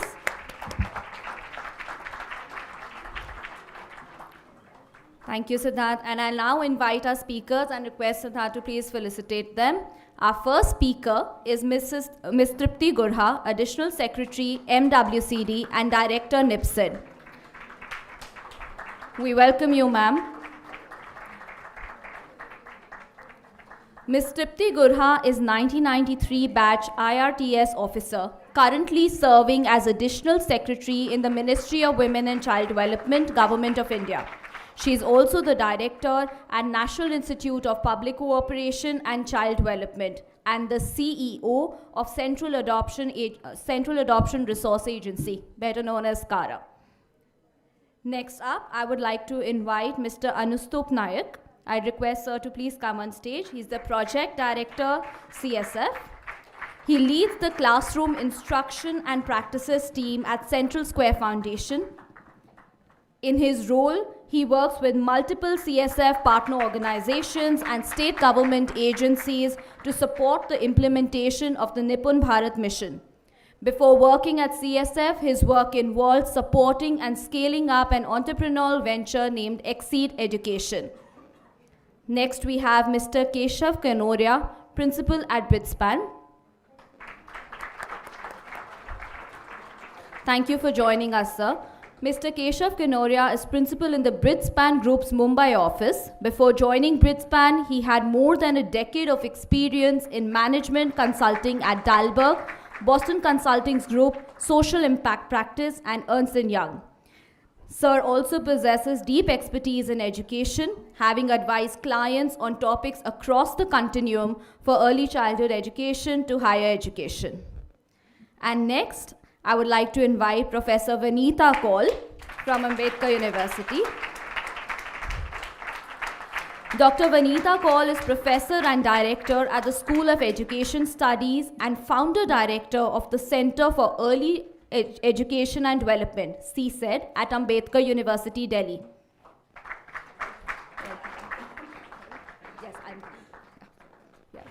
Under her leadership, CSED established its professional capability and stellar reputation through several significant research and extension projects, including early childhood education impact study. Professor Kaul was also Senior Education Specialist at World Bank for over 10 years, and before that she served in the NCRT for over 20 years, where her last position was Head of Department of Preschool and Elementary Education. We welcome you all and hand over to Siddharth. Thank you.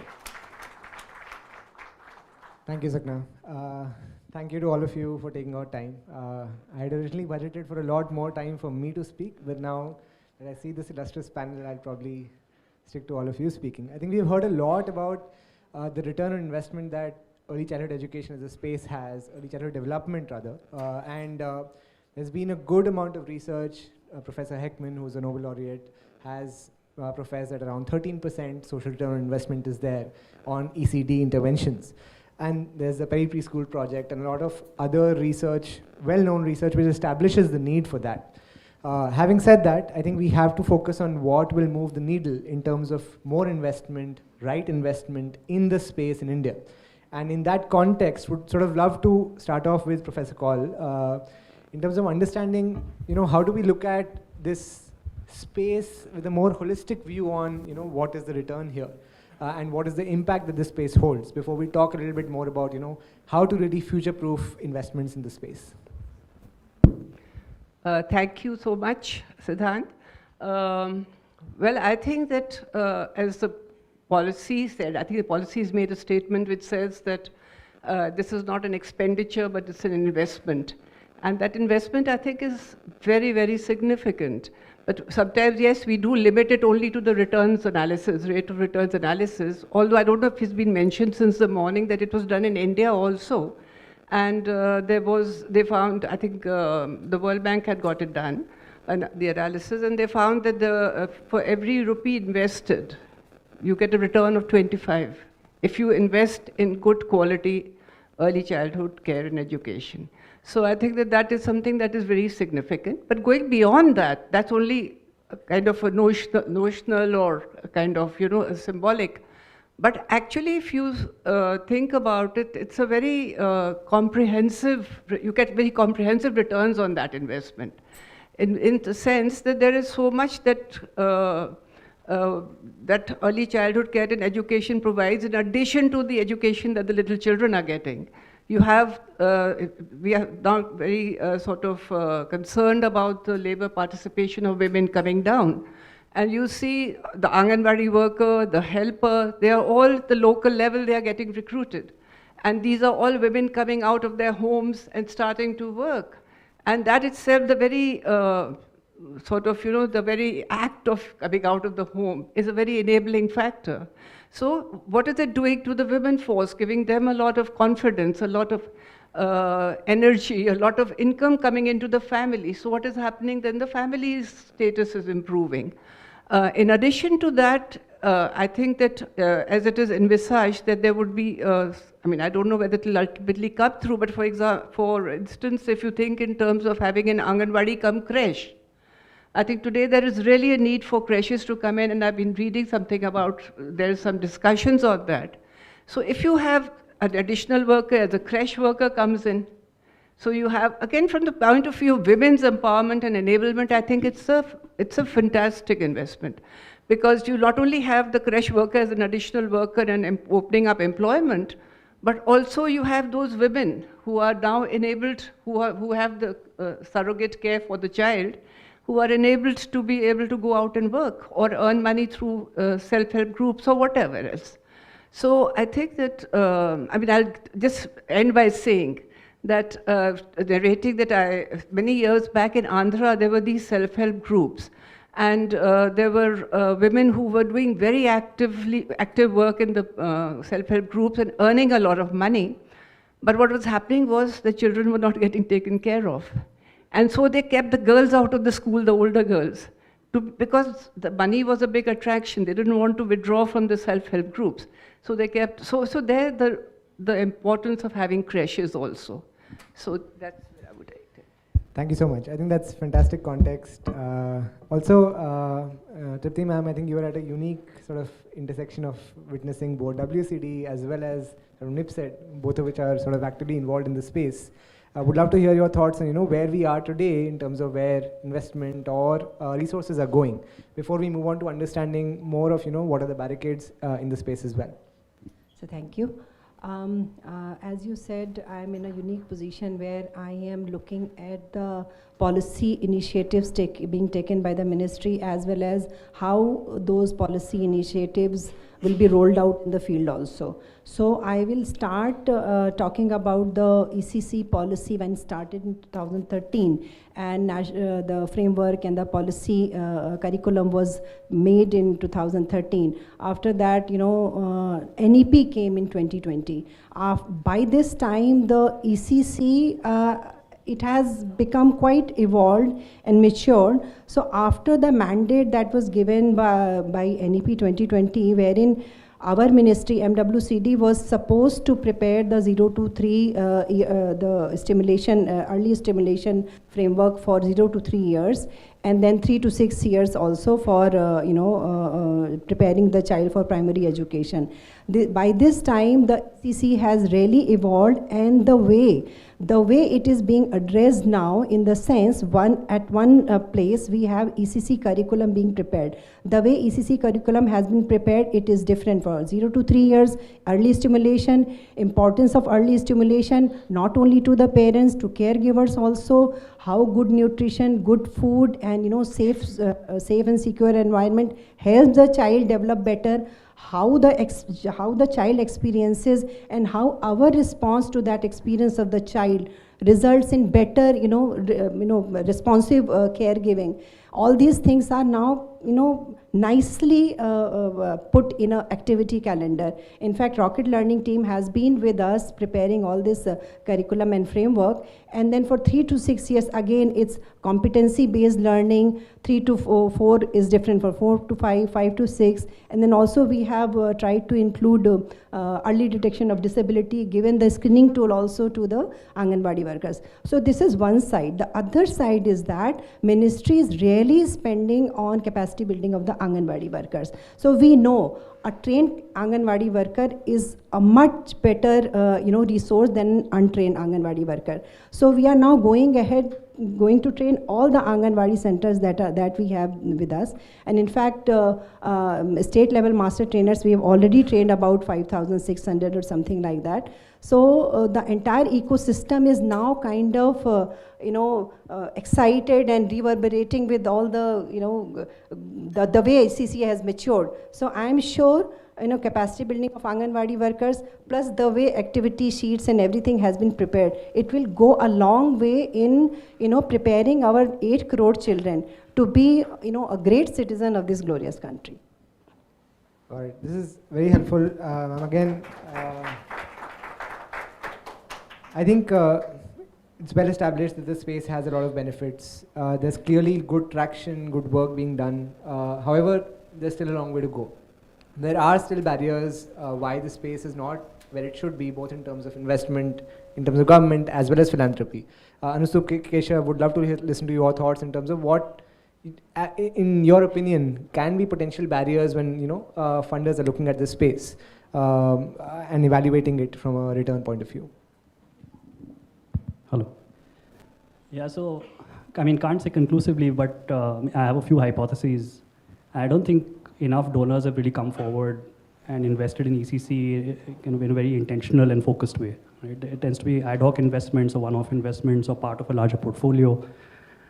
Maybe there are 3 things I can think of. Right? One is there seems to be some kind of latency in outcomes. Right? So a kid coming in at the age of 2 or 3, you start to see school readiness levels only at the age of 5 or 6. There's a 2-3 year lag, and so sometimes kind of funders are impatient. Right? They want to see outcomes faster.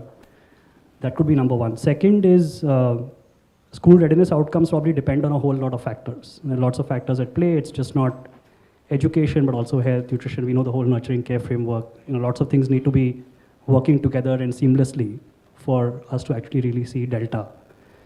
And so that could seem daunting, right? Like, where do I start?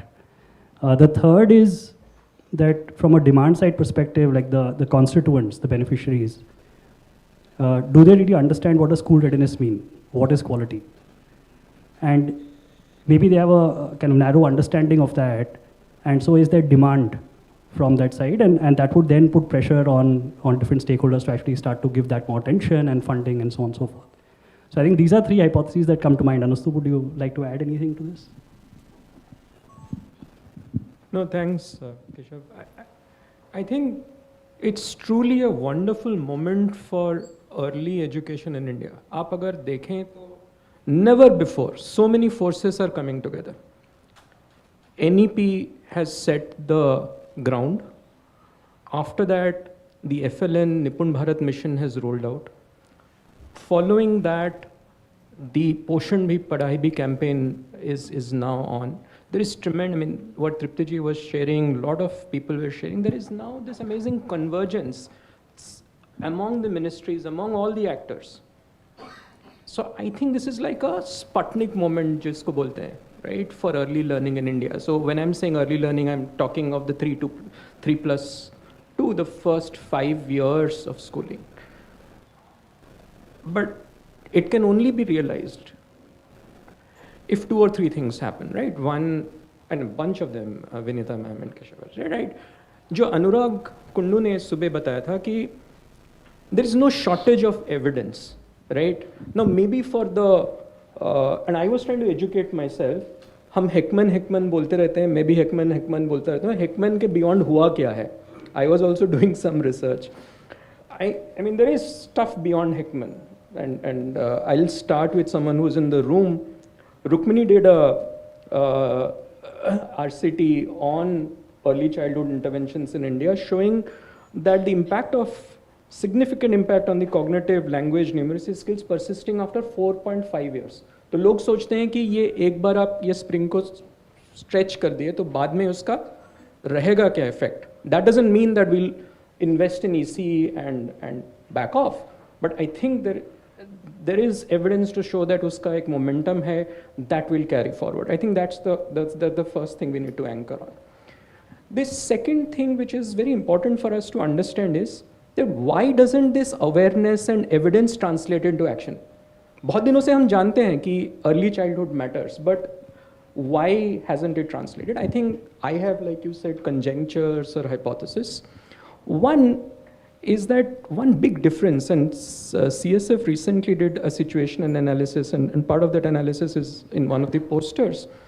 what we saw is that if you look at early childhood, the learning, and not just in early childhood, any school learning, it's a simple, in one way to look at it, it's a very complex thing, and a simple way to look at it is, what is the total available learning time in a day multiplied by the quality or effectiveness of that learning time. ये दोनों चीज़ को multiply कर दोगे तो you'll get effective learning. Now let's look at early childhood में क्या होता है. Out of the 3 hours allocated, our studies was showing 35 minutes, and Tamil Nadu में JPAL and others have done the study 38 minutes.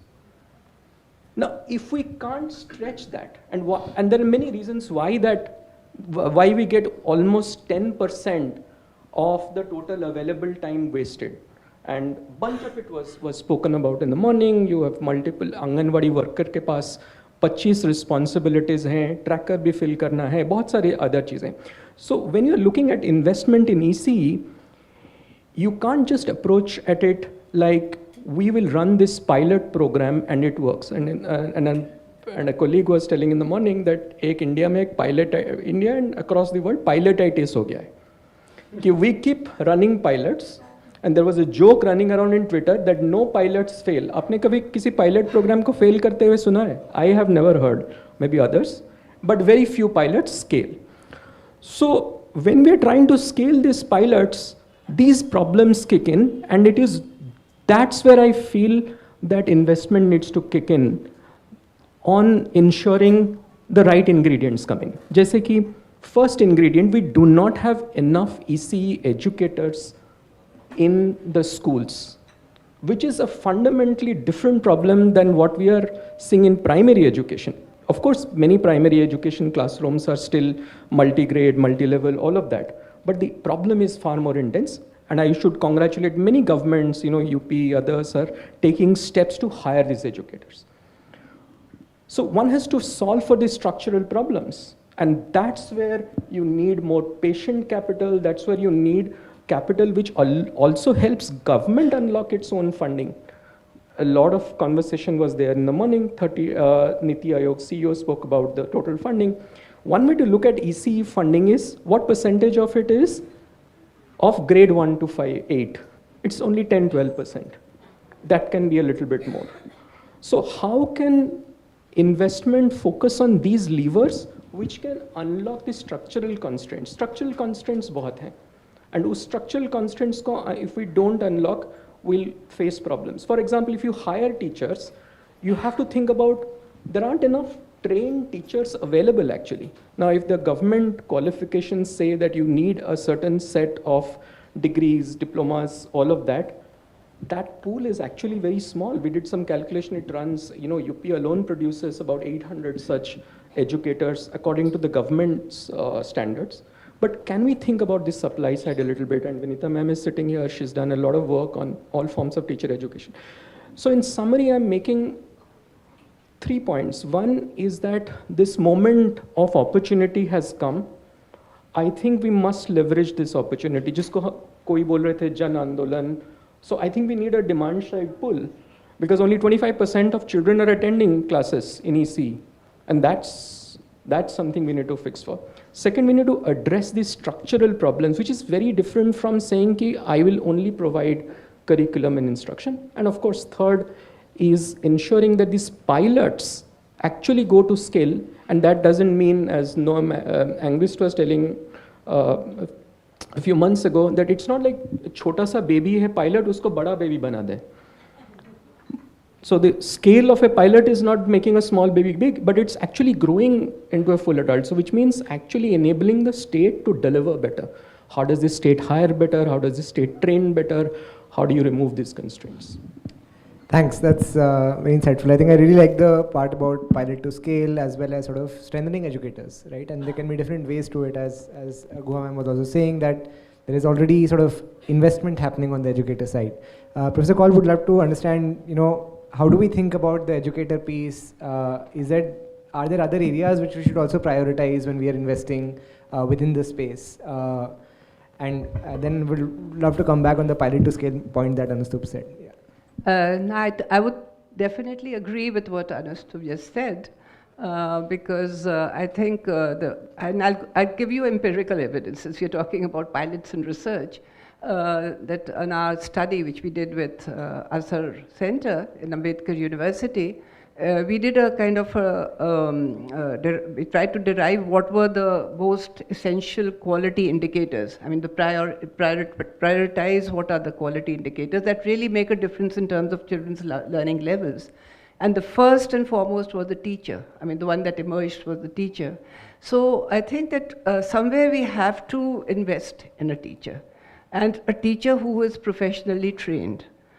Because what happens is, Anganwadi workers, I've seen some excellent Anganwadi workers. I mean, there is no doubt about it that they can, if given the opportunity, given time, given the luxury of being able to just work on early childhood education, I'm sure many of them can do a great job, provided they get more training.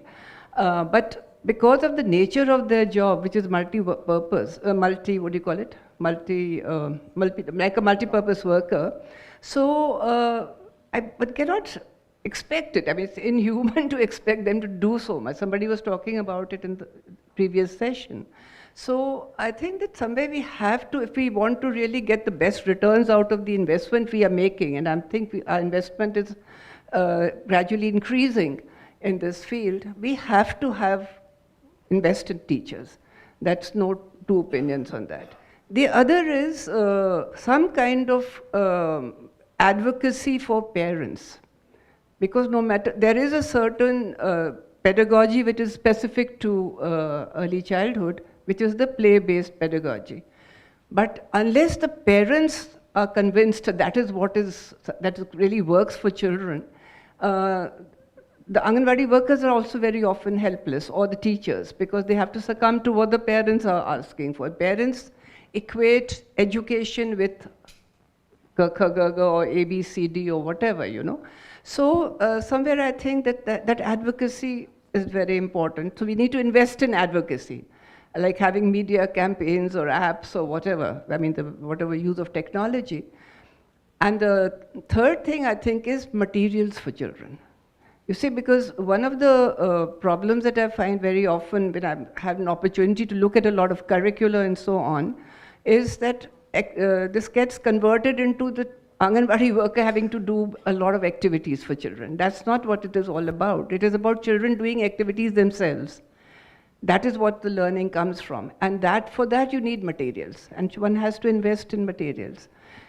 Just last point I want to make is that, again, making a case for the teacher, I don't know if many of you have had a chance to read Lucy Cohen's study, where she's tried to derive what are the main reasons why some countries are topping in PISA, international assessment, and why the others are not. And one of them, of course, she says the preschool education, and a play-based preschool education, which is not academic. And the other thing she says is teachers. So having professionally qualified teachers, because it's the most difficult job to be able to program the whole thing. It's easier for older stages to teach because you teach from textbooks. In preschool, you cannot do that. Yeah, no, that's super helpful. I think we spoke about educators, and for sure, I think communities and parents are also a big part of it, and models should take that into account. But you know, there are different priorities. A model has to be scalable. A model has to reach out to communities, parents. How should models, you know, structure themselves, especially, Anasu, as you were saying, you know, for scale, pilot to scale? What should be some of the underlying tenets that a model looks at when they are thinking through, you know, how to build for all these constraints? And again, keeping in mind that I think we have a fantastic base of infrastructure in India, right? And Anganwadi centers, their reach is absolutely fantastic. And the way the system is set up, not a lot of countries have that starting point. But we do have to sort of leapfrog from there. So how should models think through it? And coming from it at the other end, right? Both civil societies or technology or other models, how should they think about it? I wish I had the answer, but I'll try. Very difficult question.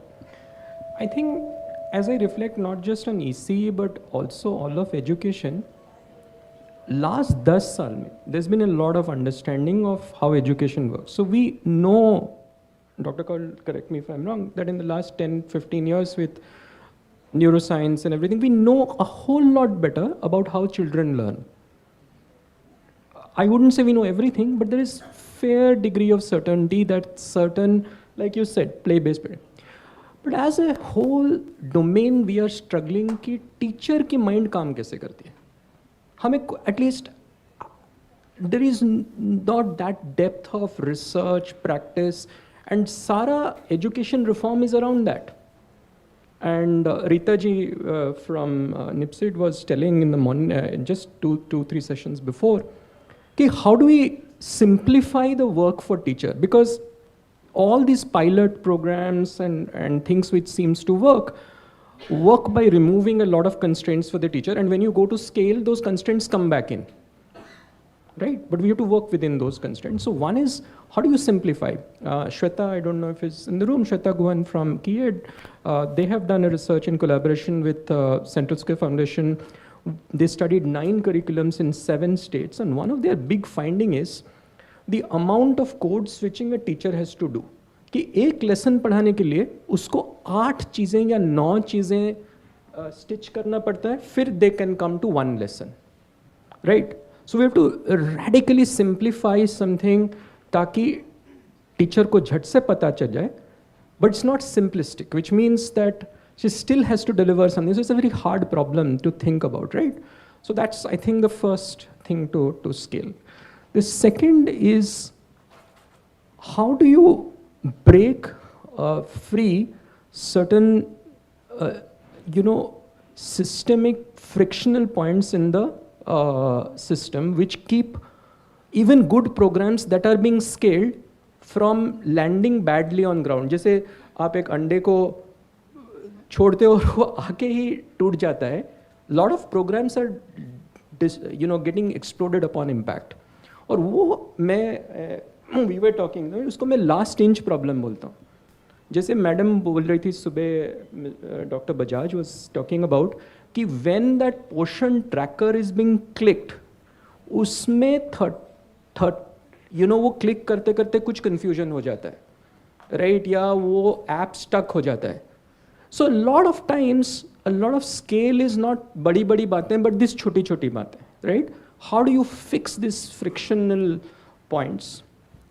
And the third, I think I stand accused as part of being the so-called civil society or the external actors in the system, that many of these pilots were designed keeping the perfect delivery mechanism in mind, कि हमारे लोग होंगे जो NGO के या दूसरे organizations के लोग होंगे, they are well trained and they will deliver. But when you go to scale, you're not using that system. You're in fact have to use the whole cascaded mechanism of the government. How do you then work through that so that, I'm using Lucknow, we are working in UP, and just as an example, Lucknow से आके अलीगढ़, जहाँ पे मैं गया था last week anganwadi में, that distance is very long. It may seem like it's one state, but that's a long distance. But you have to use that supply chain, right? How do you use that supply chain? So in summary, 3 things. One, how do you crack this problem of how the teacher thinks and how do we enable things for the teacher? How do you remove friction from the system?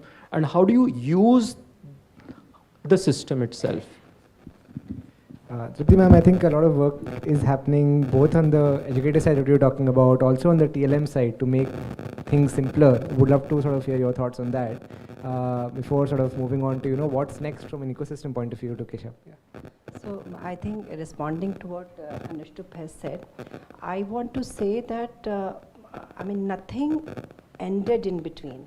See, as I said कि ECCE 2013 से शुरू हुआ था, कुछ ना कुछ improvement होता जा रहा है, और आज हम इस स्टेज पे हैं कि we have a budget of 450+ crore sanctioned by finance ministry to train our anganwadi workers.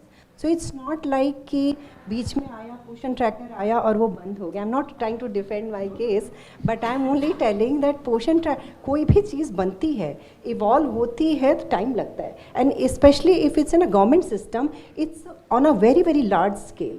So to expect कि पोषण ट्रैकर जो 13-14 लाख आंगनबाड़ी यूज़ कर रहे हैं वो एकदम से फुल फ्लेजेड इवॉल्व हो जाएगा, that is like expecting a lot. But you will be happy to know कि जो अभी हमने करिकुलम बनाया है which is very simple to look at but very scientific in nature. किस एज के बच्चे को क्या पढ़ाना है, कितनी देर पढ़ाना है, and using those TLM which are locally sourced. In addition to हमको 1000 से 3000 रुपए TLM का भी कर दिया गया है. In addition to that, वो जितने beautifully design किया है curriculum, I don't know whether you got a chance to look at it also or not. So, that is going to really take the load of the anganwadi worker. वो आराम से उसको पढ़ाएगी, आराम से transact करेगी. And the thing is that I don't know how many Anganwadi workers, I'm sure you have worked with lot of Anganwadi workers. I have found them to be very, very committed. जितने anganwadi workers होते हैं बहुत प्यार से बच्चों को deal करते हैं और उनको ये थोड़ा सा सिखा पाना, अगर हम उसमें सक्सेसफुल हो गए तो I am sure ma'am that we are going to have a very very trained and strong workforce who will be taking care of all these 8 crore children. And ma'am, you have been with us on our internal committee. So जितने dedication से and जितना evolve ये होता गया है, अभी मेरे समझ से maybe 5 years from now when I am not on the scene, maybe things will look better. But as of now, I can't see anything which is better than what we have created. So. That's very heartening to know, ma'am. And obviously, I think change management in all of these things is an integral part of when we scale, right? Because we're talking about 13-14 lakh Anganwadis. If we have an idea that works, like Anustha and Keshav were also saying, I think we need to catalyze the right things and then obviously work on it across the change management cycle. Keshav would also love to hear, switching gears a little bit on what is the right point of catalytic funding which can boost our journey in this change management, right? And how can sort of philanthropy also come in with the government's efforts which are already there, right? And can work together towards that. Well, thanks. And the other thing that I'll just add to pilot design so that it's prepared to scale up is that the unit of the pilot has to be such that it's amenable to scale up, right? If you make it too small, it likely won't get replicated or adapted elsewhere. Right? So it's maybe it's the village level, block level, district level, whatever is the right unit is perhaps a consideration as well. I think from a philanthropy point of view, there are like 3 or 4 catalytic opportunities, high impact opportunities I can think of in ECCE. One is data, research, toolkits, kind of broadly that bucket. So what we need is more robust, timely data in a consolidated fashion that is usable. I think right now a lot of data is fragmented, some of it is outdated, etc. Can you bring it together so that people, stakeholders can make sense of it at the right time and at the right level, right? So the different stakeholders across the board, do they have the right kind of data, etc., etc. The second is research in terms of kind of what works, doesn't. Is that well codified, documented? Is that disseminated so that then creates efficacy and efficiency? So that people are not reinventing the wheel, duplicating effort, and picking up the right elements from different things that already exist, right? There's so much good stuff already happening. We all know there's so many pilots happening, right? The third is toolkits and practical toolkits that can be applied by practitioners on the ground, right? There seems to be a dearth of it. So can we have playbooks, for example? I think that's an area which philanthropy can invest behind. The second bucket I can think of is innovation, right? There's lots of programs happening. Of course, they're innovative in their own ways, but are they truly game-changing, path-breaking? Can we do stuff for the unserved, underserved? There are a bunch of kids, let's say about approximately 10 million is the figure that I read a couple of years back, who are not being served by the ECCE system, whether it's government or it's private. And so can they be served using technology or some other way, or remote areas, for example? Or disability inclusion, we heard in one of the previous, is there innovation potential there? And so can you support incubators, innovative organizations? Can you run prizes and challenges, which have been quite effective outside of India, but it's not happening enough here?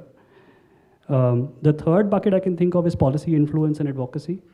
And so one of the things that we heard of structural constraints, Anganwadi workers, do they have enough time in the day to actually transact ECCE?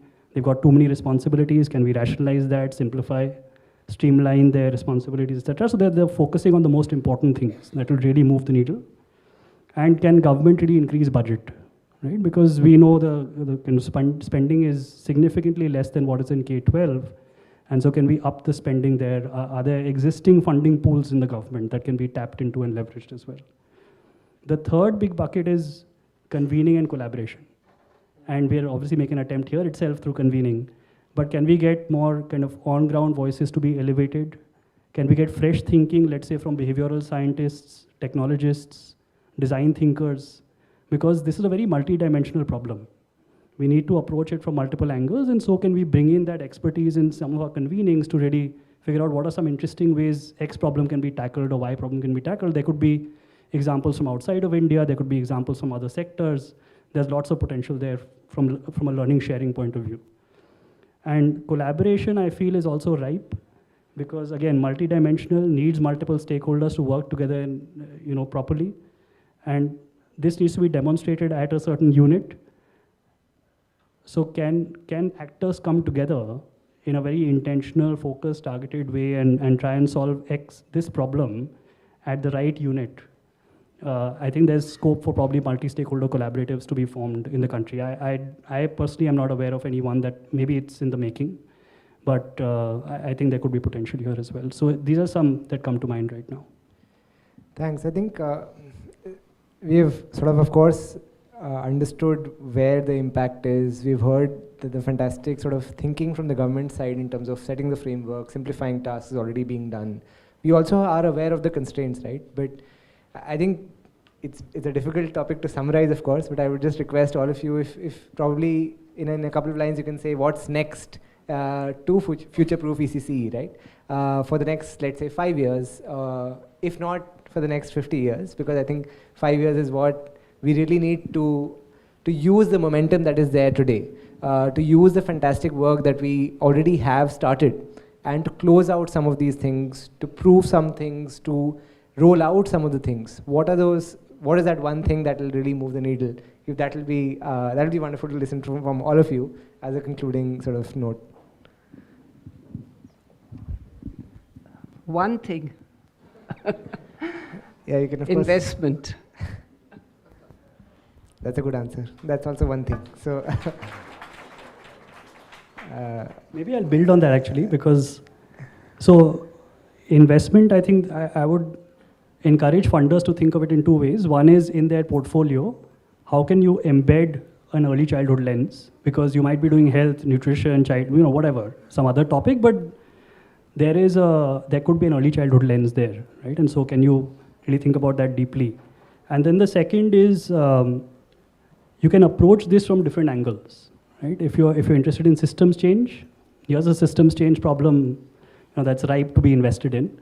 If you care about gender equity, there's clearly gender equity angle here. I mean, there's women's empowerment from a labor force point of view. It could unlock other labor force participation for women who are sending to daycares, etc. So gender equity angle. If you're interested in innovation, there's an innovation angle, potential for innovation as well, right? So think of it differently.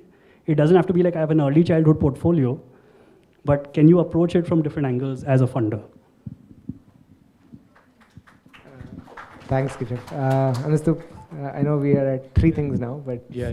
So I'll keep it quick, and I'll build on investment. I think one characteristic of a good investment, it gives returns over a long period of time, but it also unlocks other money. When I'm saying money, it's resources. So for example, can we ensure the good work done by the MOE, NIPSID, and all of these organizations, as opposed to philanthropy creating a duplicate pathway, can we collaborate and ensure that these programs, these designs go further? Can we ensure that, can we help government to unlock more, and whether it is through investment or advocacy, that extra money which is needed for well-trained educators, because that can make a huge difference, so these things. Absolutely. So I would say investment as of now we have taken care of. So for me it would be training all the Anganwadi workers by 2026 and somehow get to see the learning outcomes in the children that we have. So this is fantastic. I think investment, multidimensional, building on the current systems that are already there, while keeping a lens on, you know, whether the impact is coming or not. I think this is a perfect sort of summary of multiple points that you've discussed. Once again, I think thanks a lot for taking out time. I think this is a tricky topic because no one knows the answer right now. I think a lot of good work is happening. We are standing at a pivotal time right now in ECE. And what we need to do is, I think about scale, think about impact at the same time, while making sure that we are building together. And I think that's the main thing from, you know, when we invest, money is one thing, but when we invest ourselves, when we invest resources, if we are building on top of each other, right, when we are building systems together, these are the systems which will outlast us. Hopefully all of us. So thank you so much for your time and for a wonderful discussion on this topic.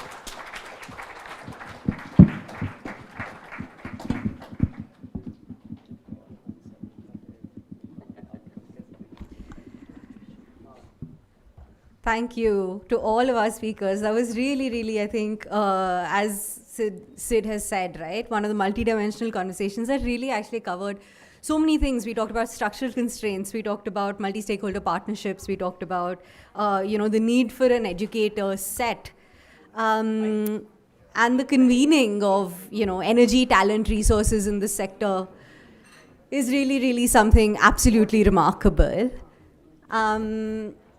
For our next and very last conversation of the day, I'm going to invite our co-founder Aziz Gupta to please come on stage to be able to felicitate the speakers and then moderate the conversation. Our final fireside chat for around 2024, ladies and gentlemen, is titled Reimagining the Worlds of Mothers and Children. In dialogue with Aziz, we have an indomitable duo, which is discussing the often overlooked significance of the care economy. I would first like to request Ms. Mirai Chatterjee, Director at SEVA, to please come on stage, and I'd request Aziz to welcome her with flowers. Can we please have a huge round of applause?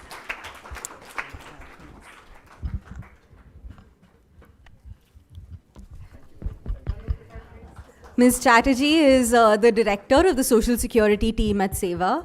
She's responsible for healthcare, childcare, and insurance, and was the General Secretary of SEVA after the founder, Ms. Ila Bhatt. Now, I would like to invite Dr. Rukmini Banerjee, CEO of Pratham, to please join us on stage as well. This is going to be a power-packed conversation, and what a great end to this day. Dr. Banerjee has been the CEO of Pratham since 2015. She's worked extensively and plays a major role in designing and supporting large-scale partnerships with state governments and leading Pratham's research and assessment efforts, including the Asar report, which we've heard quoted many times today, from 2005 until 2014. I will hand over now, Aziz, to you. Thank you so much, and we really look forward to a great close to this day.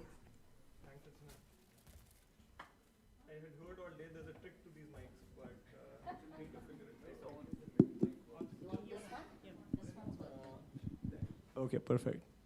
But you can give that one after fixing. So we've saved the best for the last, right? And I think the only way to get this size of group to stay, we've leaked a few people, but the only way to get most people to stay is to have Mirai and Rukmini together on a stage.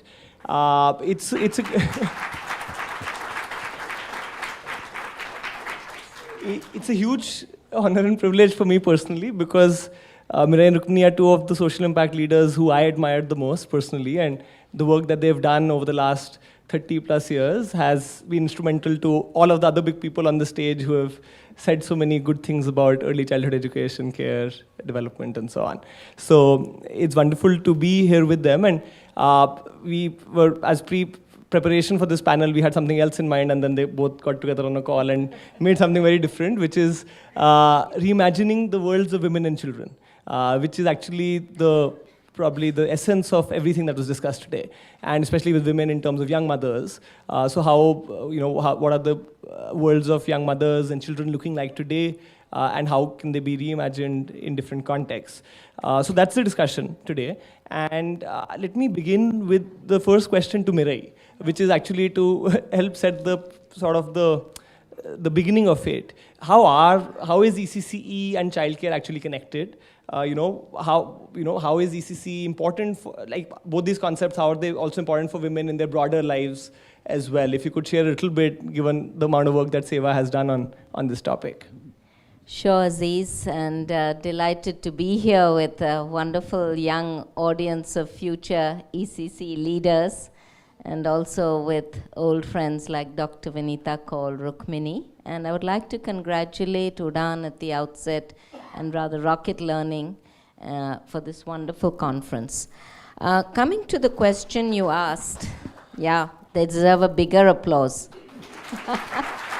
Good. You asked how are ECC and childcare connected, and how its importance for women.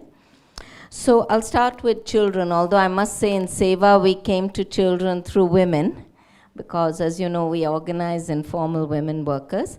So what we've learned all these years in running creches, Anganwadis, Vinita ji, for a long time through cooperatives, women's Bal Seva cooperatives, is that these are all connected. You can't separate out. So it's not sort of one magic bullet of early childhood, but it's that holistic and integrated and comprehensive approach which most benefits young children and helps them towards healthy growth. So what we've seen is that childcare is not just about safe space and custodial care. And now, fortunately, young parents, women and fathers as well, men as well, are much more clued in about the connections between early childhood education and education in general than before. So I guess what I'm saying is no one element alone works for growth. We've also seen many of the young children who come because they're children of informal workers, they are malnourished. Many times the parents say, bolte nahi hai, kuch karte nahi hai, they just sit in a corner. And not only with nutrition, but with early childhood education and stimulation, within a few months we see a sea change. It's exciting. It's a small input, but it makes all the difference. So I think in sum it's critical. They're very connected. As far as women are concerned, we've been hearing for 50 years, and every day we say, kuch kariye. Please extend our childcare. 2-3 hours or 4 hours at ICDS is not enough. I know some states are doing more, but in our state in Gujarat, we're still not into full day care as per the working hours of poor working women of this country. So yeah, there's a big demand. And obviously, as everyone in this room knows, women can go out to work, they can earn. And I remember one thing that's fixed in my mind from tobacco workers, when I first started working, women tobacco workers, they said, you know, through this childcare, at least now we can bring dal and sabzi into the house. Earlier we just had rotla and some chilies and salt. So, you know, it sets up a whole virtuous cycle. One more quick thing. We saw that the older siblings, particularly girls, didn't go to school because they had to be home taking care of their younger siblings. In fact, we found in a study 70% of the older siblings entered school for the first time when there was full-day childcare. So that's what I mean by it sets up a virtuous cycle, not just for women and children, but the entire family. Thank you, Mirai. You've illustrated very clearly, I think, the holistic nature of all of these things and how it sort of impacts so many parts of a child or mother's life. And hopefully the public pull that you're mentioning is also pulling, you know, our political and bureaucratic leadership towards this direction as well. I'll pick up one point that you mentioned, which is, you know, how things have been changing. And both of you have been working, you know, with young mothers for a long time now. And India has probably, you know, changed a lot during that time. So next question to Rukmini actually is that, you know, your aspirations and your dreams hai, and I think we'll try to make it a bit bilingual as well, but your dreams hai and, you know, the day-to-day practices of young mothers, how have they changed over the years? And same bhi kya raha hai? Badla kya hai aur same kya raha hai?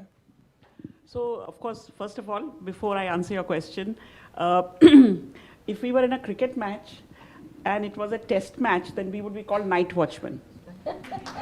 And if you look up the definition of night watchman, it is lower order batsmen are brought up to keep the game going till the next day. Okay, so luckily you are a one-day match. And in the one-day match, then we are fast bowlers who have to come and increase the score so that the viewers keep watching.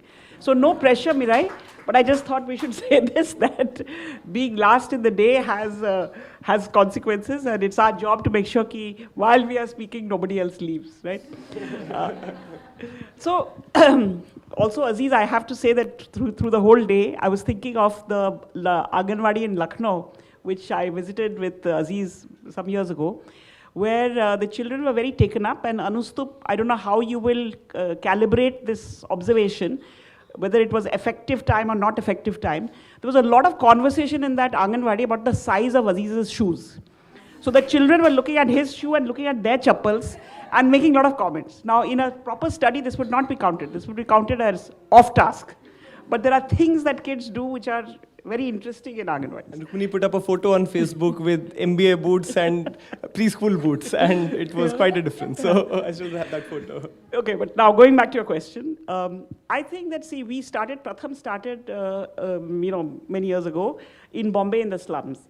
And I think at that time, ICDS coverage of urban areas was even lower. And I think this still continues to be a problem, that if you have a context in which most places where mothers or children live or families live is unauthorized, then what is the provision that you actually provide for them? So the Balwadi model that we used to work on then was actually a very local model. बस because बच्चे इतने छोटे हैं तो वो तो चल के कहीं जा नहीं सकते हैं, तो बहुत ही अपने गली में अपने मोहल्ले में how do you set up things? And in some ways I feel it was a way in which the community had to come together. कि अगर जगह ढूंढनी है तो either it has to be a place which is available, and we could not pay rent. Nobody could pay rent in Bombay. Nobody still can pay rent in Bombay. तो जगह अगर ढूंढनी है तो वो कौन सी जगह होगी? It has to be. I remember we had an evaluation. We are big into evidence and all that. So we had an evaluation, and the evaluator said कि Pratham runs their programs in very non-child friendly spaces. So I said, all of Bombay is a non-child friendly space. हमने कोई ना खास नहीं बनाया non-friendly space. So it has to be a place जहाँ पे बच्चे आसानी से जा सकते हैं. The instructor was usually, somebody asked us, how do you recruit your instructors? And we would say कि the recruitment is whoever comes forward, whoever is open, and then we can think about how do you actually make that person better over time. We have a lot of conversation today about capacity building and teachers. I think we forget that you have to really enjoy kids first. And उसके लिए कोई qualification नहीं होती है, unless somebody has come up with a toolkit which says interested in children. So I think that whole model made us see how communities can actually organize in very simple ways. I think what Anustup was also saying, scaling is full of many small things, and many small things that many people feel is possible. I don't think that has changed, but I do think there is a lot more focus these days on somebody else providing, whether it's the government or someone else providing this whole big infrastructure for conducting these things. I'm not saying government should not provide, but I think there's a lot of zeal and opportunity that is there within any society. I also noticed from the morning, and maybe I was gone for a bit in the middle, nobody has mentioned the private sector at all. Huge numbers of children in India in rural areas attend private schools and preschools. If you look at the ASR data, we have data from 2006 onwards on where children from age 3 to age 8 are actually enrolled. And you'll see that in many states, Anganwadis are a minority.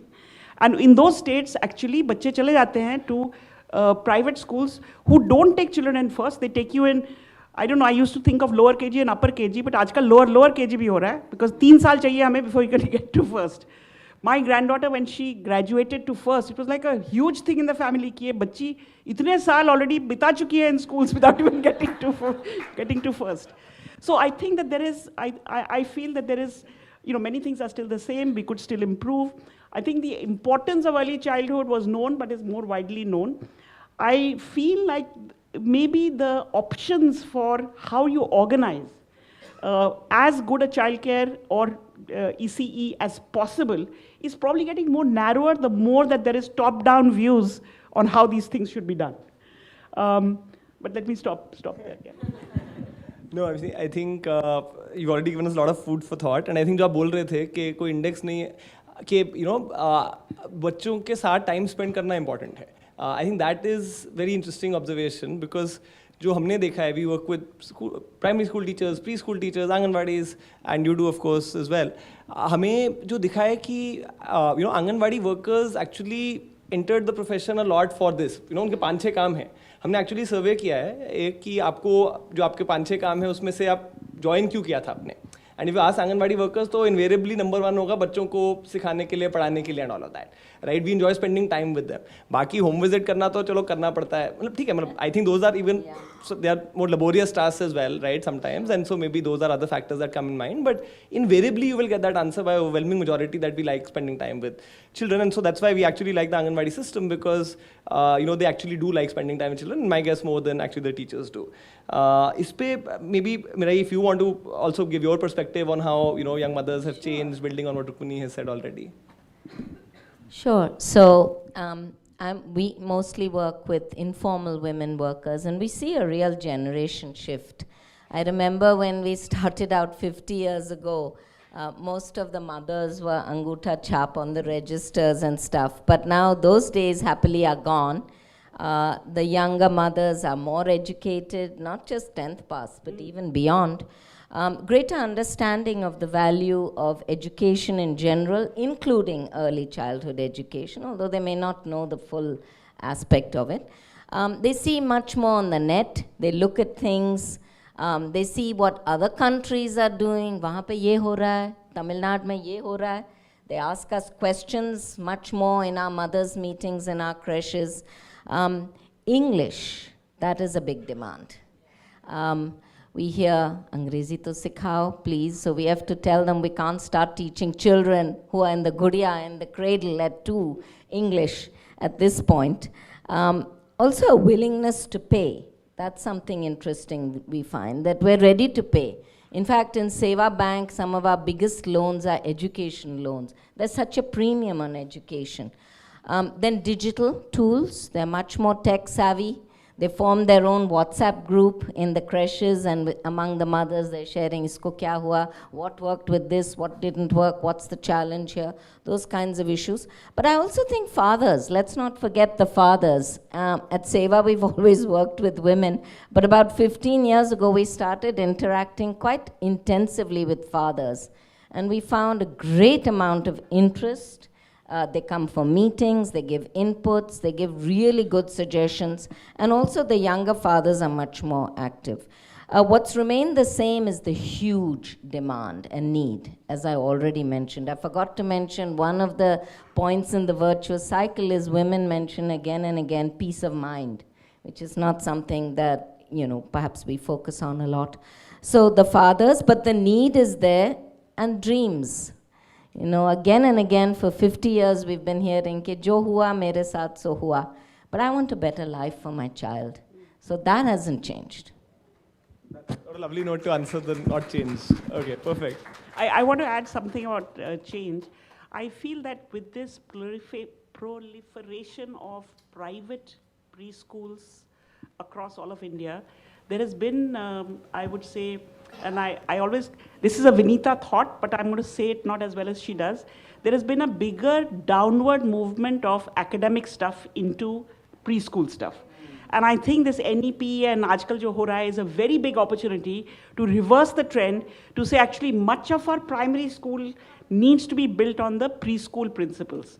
So the more that you see aspirations, the more you see the need. I mean, often, I'll give you one example. We do a lot of work with Maharashtra government with mothers groups. There's a mothers group almost attached to every Zilla Parishad school. This is for first and second. And mothers groups में बहुत सारी चीज़ें जाती हैं. I think like what you guys also said. And one mother said to me कि ये सब तो ठीक है, but मुझे लग रहा था कि private school में जो होता है वो better होगा. तो मैंने ना उनके भी workbooks ले लिए, and आपका भी जो लिया. And I was holding my breath to see what she will say because the whole village was listening to her. And she said, but मेरे बच्चे को ना आप लोगों की चीज़ें ज़्यादा अच्छी लगी. Because वो जो workbook था, जो private school में था, वो सारे सिर्फ numbers and letters के ऊपर थे. So this demonstration that there can be a broader breadth of skills, that you should watch children to see what they like as opposed to looking at the curriculum and doing only what, hopefully the curriculum is based on what children like, hopefully. Those who have done studies, I hope will corroborate this. But I think that this importance of actually thinking, ground up as opposed to top down, I feel the top down stuff has increased over time. And some of it is not coming from, it's coming in the whole ecosystem. Just like I feel that CBSE holds the keys to the kingdom of Indian education. Similarly, I think what happens in private school practices, you see everywhere, especially in the cities, कि भाई 2-1.5 साल में बच्चे play school में जा रहे हैं, तो people feel कि ज़्यादा education मेरे बच्चे को मिल जाएगा, ज़्यादा जल्दी start कर दें, तो वो सही होगा. So I think these are some changes which are coming with our so-called development, where you see that more education is better, more effectively I must participate. But I think now is the time to kind of turn the tide a bit to do it in the right way. And also to look at quality. I think also quality. There may be all these private preschools, but in some of them, I'm afraid, and I'm sure Dr. Vinita Kaul and others would agree, the quality is questionable. So, and people pay through their nose for this. Yeah, no, I think you bang on, and I think I'm glad that in the private preschool versus Pratham Mother groups, Pappu pass ho gaya in the right way, right? So at least the Pappus, the kids liked it. Pinky pass ho gayi. Pinky pass ho gayi. ठीक है. Pinky pass ho gayi, which is great. So actually, I have an anecdote of my own for that. जब हमने शुरू किया था Rocket Learning, when we started off, so we used to make this content for parents. We said parents ही तो करेंगे activity, children shouldn't maybe not even see the videos, screen time and all. So we said कि boring भी बना देंगे तो ठीक है, as long as it's pedagogically sound, the parents will understand and they will want to do it. But then we learned from parents कि if it's boring, then the child doesn't want to do it. And the child doesn't want to do it, even the most motivated parent eventually says कि मेरा give up, I'm not going to do it because the child is getting bored, right? So I think absolutely the children liking it is important. But on the flip side, unfortunately, when you go to a Anganwadi or a preschool and you ask a parent कि अच्छा आपके बच्चा क्या जानता है, तो almost invariably the answer is कि अच्छा बेटा या बेटी 1 to 30 बताओ. So Pinky will say 1 to 30, right? And all the ABCD or twinkle twinkle, right? And so I think the aspiration, as Rukmini said, private preschools have pulled it to that extent that we don't have that awareness among parents that the play-based approach is is a better approach. Play-based, activity-based approach is the better one. And I remember Rukmini and I were on a committee of the WCD ministry where there was a lot of debate on this because some members of the committee were saying that the point of English being aspirational, English shuru karna chahiye nahi, and there were others who were very strongly saying कि English बिल्कुल नहीं होना चाहिए, छुओ भी मत English को. And I think the question is how do you form a balance between the two so that you're meeting aspirations while also changing aspirations of parents, right? And how do you do that? So I think those were the main things. On the digital point, I really liked how you said what we are seeing is that digital penetration has gone up, familiarity has gone up, comfort has gone up. Urban is much ahead of rural, but rural is catching up. And we thought when we started that we were ahead of the curve by doing all this digital WhatsApp group pe bhej rahe hain content and all that, but many of our users are now on Instagram Reels and YouTube Shorts. Instagram to actually come hai hamare segments mein, but YouTube Shorts is there. So maybe we're thinking, are we missing a trick by not being on YouTube Shorts and letting anyone who wants to access it come on YouTube Shorts and take it? And what are we doing? So I think but things have changed, but the importance of their realization or caring for their child is still there. So that's a positive. I think moving to the sort of next theme, and Rukmini, you mentioned that we talked a lot about public provision. We didn't talk too much about private, but there's a lot of private provision these days, which is well compensated. But there are informal arrangements also, right? And we discussed this a bit in the pre-talk. So Rukmini, maybe question to you is that, what are the informal arrangements that communities have come up with? How do they fit in the overall picture? Is there something that can be done to encourage those in a systematic way, or should we let them be? So I would say that, we are doing a lot of work because we feel like in addition to whatever happens in the institutional side, which could be Anganwadi or it could be pre-primary in the school, we feel that if we want to reach, whatever goal you say, even if I look at a Nipun goal, by whatever year, which can be debatable, I feel even if you take last year as a warm-up year, the first year of returning from COVID, and you count the current year as year 1, even then in 4-5 years, if we want that by 3rd standard, बच्चों को लगभग basic चीजें अपने आप से सोचना और करना आ जाए, then you need a big force, and you look at the data of where we are today in grade, supposing you look at standard 3 or the last 10 years, I'm looking at ASER data, you see incremental increases over time. So it's not like we are not changing, but we are changing slowly. You want to change this in the next couple of years, which we are all agreeing on that it needs to be done, then a huge big new input is required, a big force is required. And according to me, that big force is family and community. Because institutionally जो हम कर सकते हैं वो हो रहा है.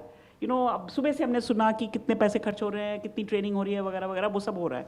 But you need to bring in this other new force, which is, so we have been doing a lot of work, whether where Pratham works directly or where we work with state governments on actually constituting these mothers groups.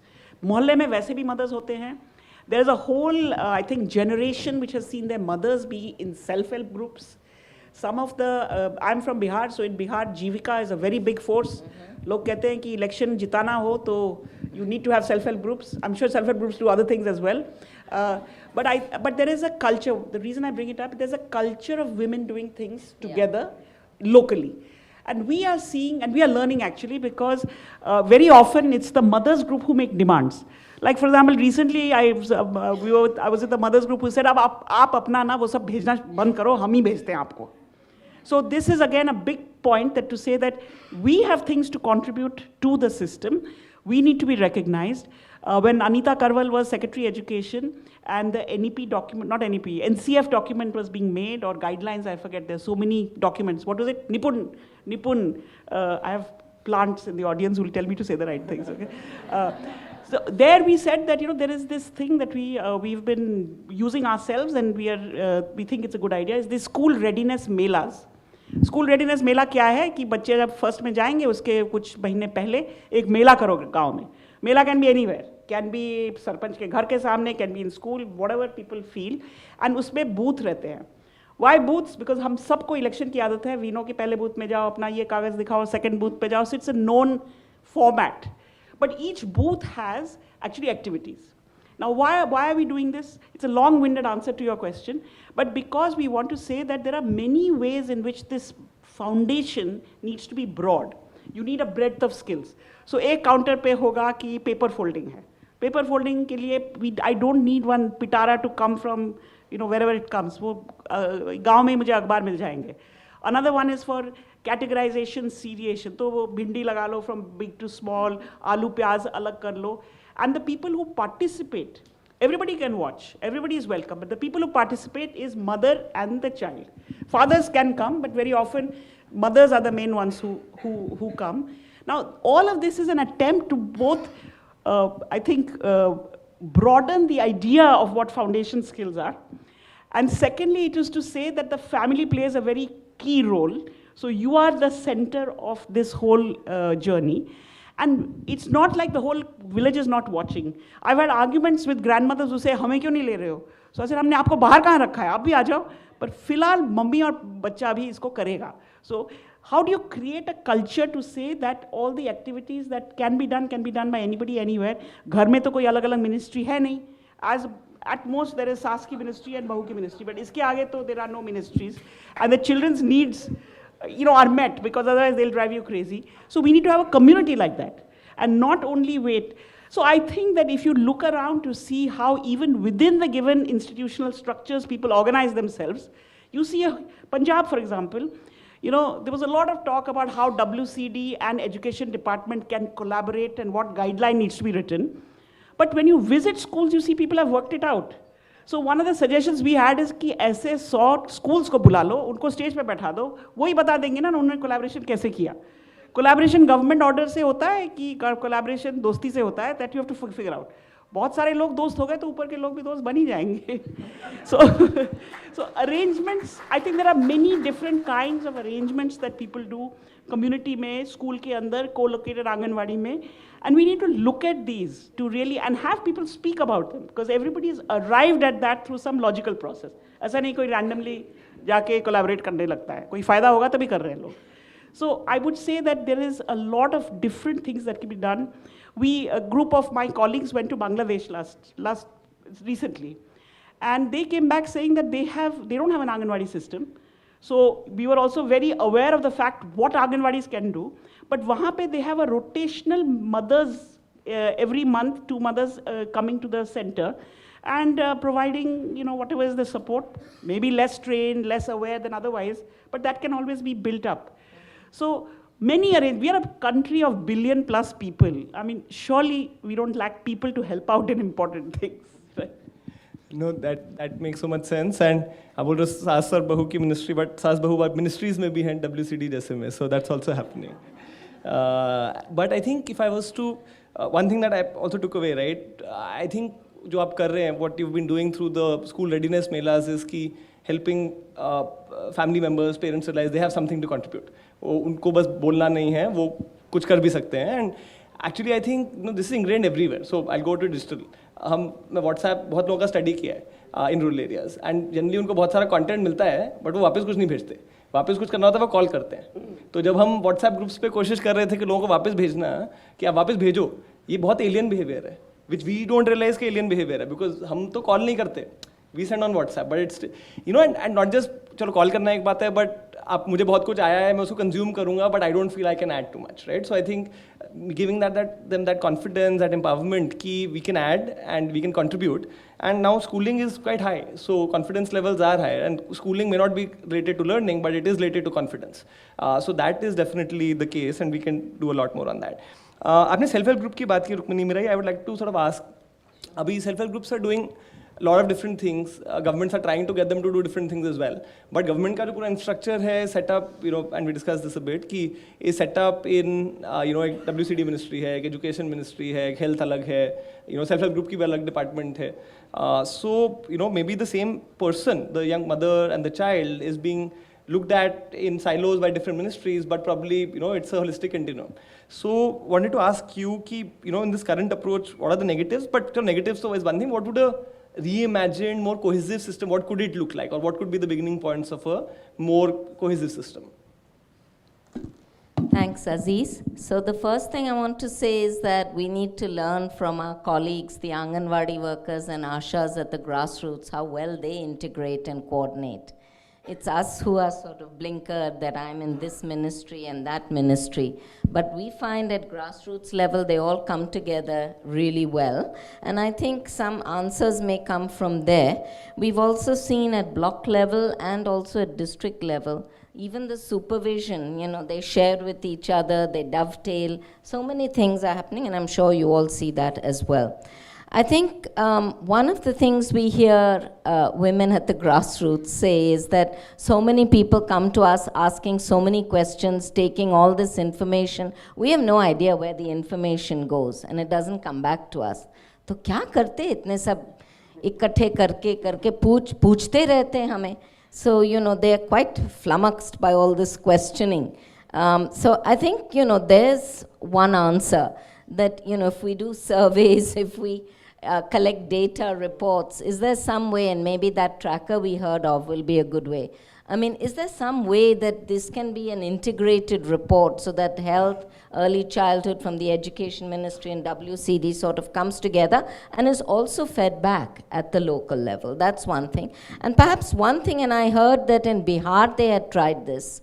One of the IS officers there, I think it was Amarjit Sinha who had tried this, bringing, not just the top leadership of these ministries, but at district and block level also, trying to sit together and planning together.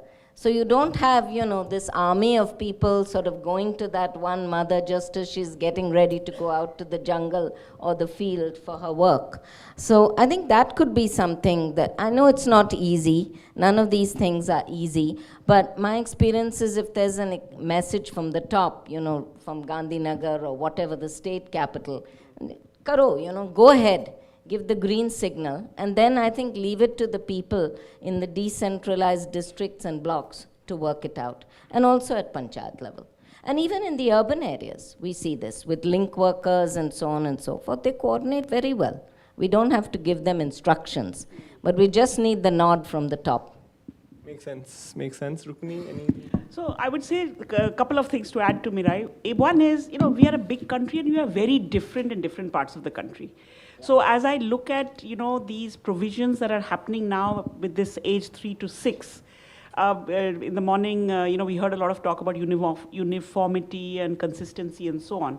So I think if you have a consistency of what you want to achieve, and then let the processes of how to achieve that be developed based on, the sort of objective conditions there. Again, and I was thinking I'll share this,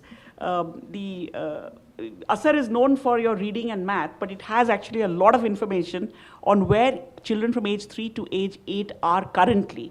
Now, you take a state like, say, Odisha. Odisha has children who remain in Anganwadis, at least according to and the data set is quite large, well beyond age 5. So, Odisha ke school mein pre-primary section abhi kholna, I don't think sahi hai. Ab UP ki baat dekho, UP may not only, and you look at in Odisha, age 3, there is very small numbers of children who are not enrolled in Anganwadi. So both things, कि आप हो कैसे, age 3 पे कहाँ हो, age 4 पे कहाँ हो, age 5 पे कहाँ हो.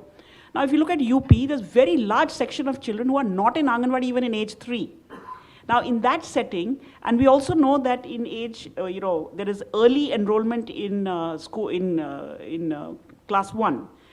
What should be the reaction there if we feel that Anganwadi brings a lot of multiple benefits, health, education, introduction into a language which may not be a home language, but it's done in a very local way, then probably UP should be investing in really expanding Anganwadi coverage and doing universal coverage at age 3. Because uske benefits aapko 3-4 saal baad dikhenge. So I think one is look at where we are today, look at where in a state where Anganwadis are very strong, where children are staying long, why divide that up into ab kaun school mein jayega and kaun co-locate mein jayega or kaun kahan jayega. But in states where that is not the case, Punjab and Himachal, for example, took the stance well before NEP to say ki we need pre-primary classes in the school, and it made sense because children in those two states were going into private preschool at age 2.5. So the competition with the school was not with the Anganwadi, it was with private schools. As soon as pre-primary got into the system, enrollment into the government schools increased. I have heard, I don't have evidence, verified evidence, that जब पंजाब में ये सब हो रहा था, तो private school ने पहला साल free कर दिया था to get back their enrollment. I mean, that's the kind of competition you want to say कि हम भी अच्छे हैं, तुम भी अच्छे हो. Let the parents, choose with their feet. So I think that this variation has to be looked at. And secondly, the second point I want to make, which Sanjay Kumar in the morning made about demographics. Now, we have to take advantage of certain demographic trends that we are sitting on. My example that I'll give you is from school education, but I think we need to think about it for preschool as well. So last year, 2022-23 summer, ASAR 2022 had just come out in January. And we thought that government बहुत कुछ कर रही है in early grades. But what about the children who are going from 5th to 6th? वो तो कमजोर जा रहे हैं because 2 साल COVID का उन्हें भी फर्क पड़ा है. So we, ASAR is a district level estimate. So we talked to all districts. It took a couple of months, it took 2 months. Every single district in UP, Bihar and Madhya Pradesh. That's 165 districts. Just to say at district level to government, to principals, to dietes, to whoever are influential people, कि हम क्या कर सकते हैं? कि आप 5वीं से 6वीं में बच्चे चले जाएं कमजोर कि हम भी कुछ कर सकते हैं. And the overwhelming view you got from everyone is नहीं कुछ तो करना चाहिए. Now कुछ तो करना चाहिए. गर्मी की छुट्टी है, कौन करेगा? And basically it was like, could there be 2 volunteers who are at least 10th and above who can help the 5th to 6th wala transition? We were overwhelmed by the response. I think the governments were also overwhelmed. In each of these states, lagbhag 1.5 lakh log came forward for 6 weeks, for 2 hours in the morning. So I'm saying that, and it made a big boost. I mean, in Bihar, for example, Jivika gave 45,000 volunteers. And the Jivika sort of high command was taken aback about how important education is for their members and how they need to rethink perhaps their priorities within their livelihood mission work. So we do have young people. Every time, at least in Pratham, that we have reached out, large numbers of young people at the right time are willing to give time. Now, how can that kind of an energy be harnessed for, nothing happens in 6 weeks, it takes longer. But I think 6 weeks is not a bad time to get a feel for, मेरे गांव के बच्चे ना ढंग से आगे बढ़े. उसके लिए मैं क्या कर सकता हूँ या क्या कर सकती हूँ, उसके लिए हम कैसे सोचें. Young mothers, people have spoken about all day, so I won't say more, but I think that's a really important force, young mothers and young fathers. And if they can be, in different ways that we are talking about, brought on board, and that we know how to work in groups. Group में ताकत है. अकेले अक्सर थोड़ा मुश्किल होता है. If I am a mother to go to school and engage with the teacher may be difficult, but we go as 4 people, हमारी ताकत 4 से ज़्यादा हो जाती है. So how do we use these demographic kind of features of our system? How do we use existing social structures to really, feed into how can our kids get a better start? One last thing I want to say, because I know we have 1 minute left. We're going to go over, don't worry. No, but what, have you locked the doors or what? Because people may want to leave, The one thing is that, we don't have, I keep referring to ASAR only because that's a data set I know. We've done one longitudinal study. If you look at longitudinal studies in India, there's one that ASAR and Ambedkar University did that UNICEF supported, which was a 5-year longitudinal study कि early childhood से लेके second, third तक बच्चों की क्या हालत होती है. And a lot of things came out of that because you could see the kids who came out of private schools, kids who came out of Anganwadi, kids who did not go to any of these, what happened. And I think if we are serious about this, every cohort having a different experience, we need to invest in longitudinal studies which can track children. You look at the Head Start studies in the US, hundreds of them have been done based on long, you have the, NLS, then whatever, National Longitudinal Survey. They track kids for 18 years. Young Lives in India, which was done only in AP and now Telangana, is able to look at cohorts of kids who have gone through this. So investment for health, for education, for women, for a variety of human development indicators needs serious investment in. So whoever are philanthropists in this audience, please take note that this is required. It's a major investment. Niti Aayog should invest. Or I don't know who should invest. Somebody should invest. So, because then there's a lot to be learned from these. It makes sense. We'll record this and send it to philanthropists. Kahi aate nahi hai. But I think, we keep talking about Heckman and so on, right? And again, all US context, can we do this in India? I think what I took away is also horses for courses, right? If you took the interplay between the school system and the ICDS, there's no one-size-fits answer, right? It has to be based on the situation. And I even feel that even if you choose a particular system, suppose you say ICDS karna hai in UP, in Maharashtra, and in Haryana, even the 3 of them, the intervention could look very different, right? And so, for example, Maharashtra is a system, probably, maybe it's a good system, it has to go to great, whereas UP is starting off, its average system, it has to go to good, and the stuff we have to do is different. So I think those are definitely something that we are also seeing on the ground. As I promised, we are going to go over, so I hope nobody is besharam enough to leave. But I think 1-2 questions, or I think to Mirai first. What are the new innovations, Mirai, new innovations, successes you are seeing on the ground around ECCE, around childcare, around the interplay of them? And some of them might have been, intended, some might have been unintended, but would love to hear from you on that. So one of the things I think that people have been experimenting with, not only in our country, but in other countries like Kenya and other places, is running early childhood care through collectives and cooperatives. Our own experience has been in cooperatives. Why cooperatives? Because they are owned and managed by local people, women generally, but also fathers are involved, as I said. They are the shareholders, and they also give the direction and also the needs and so on and so forth.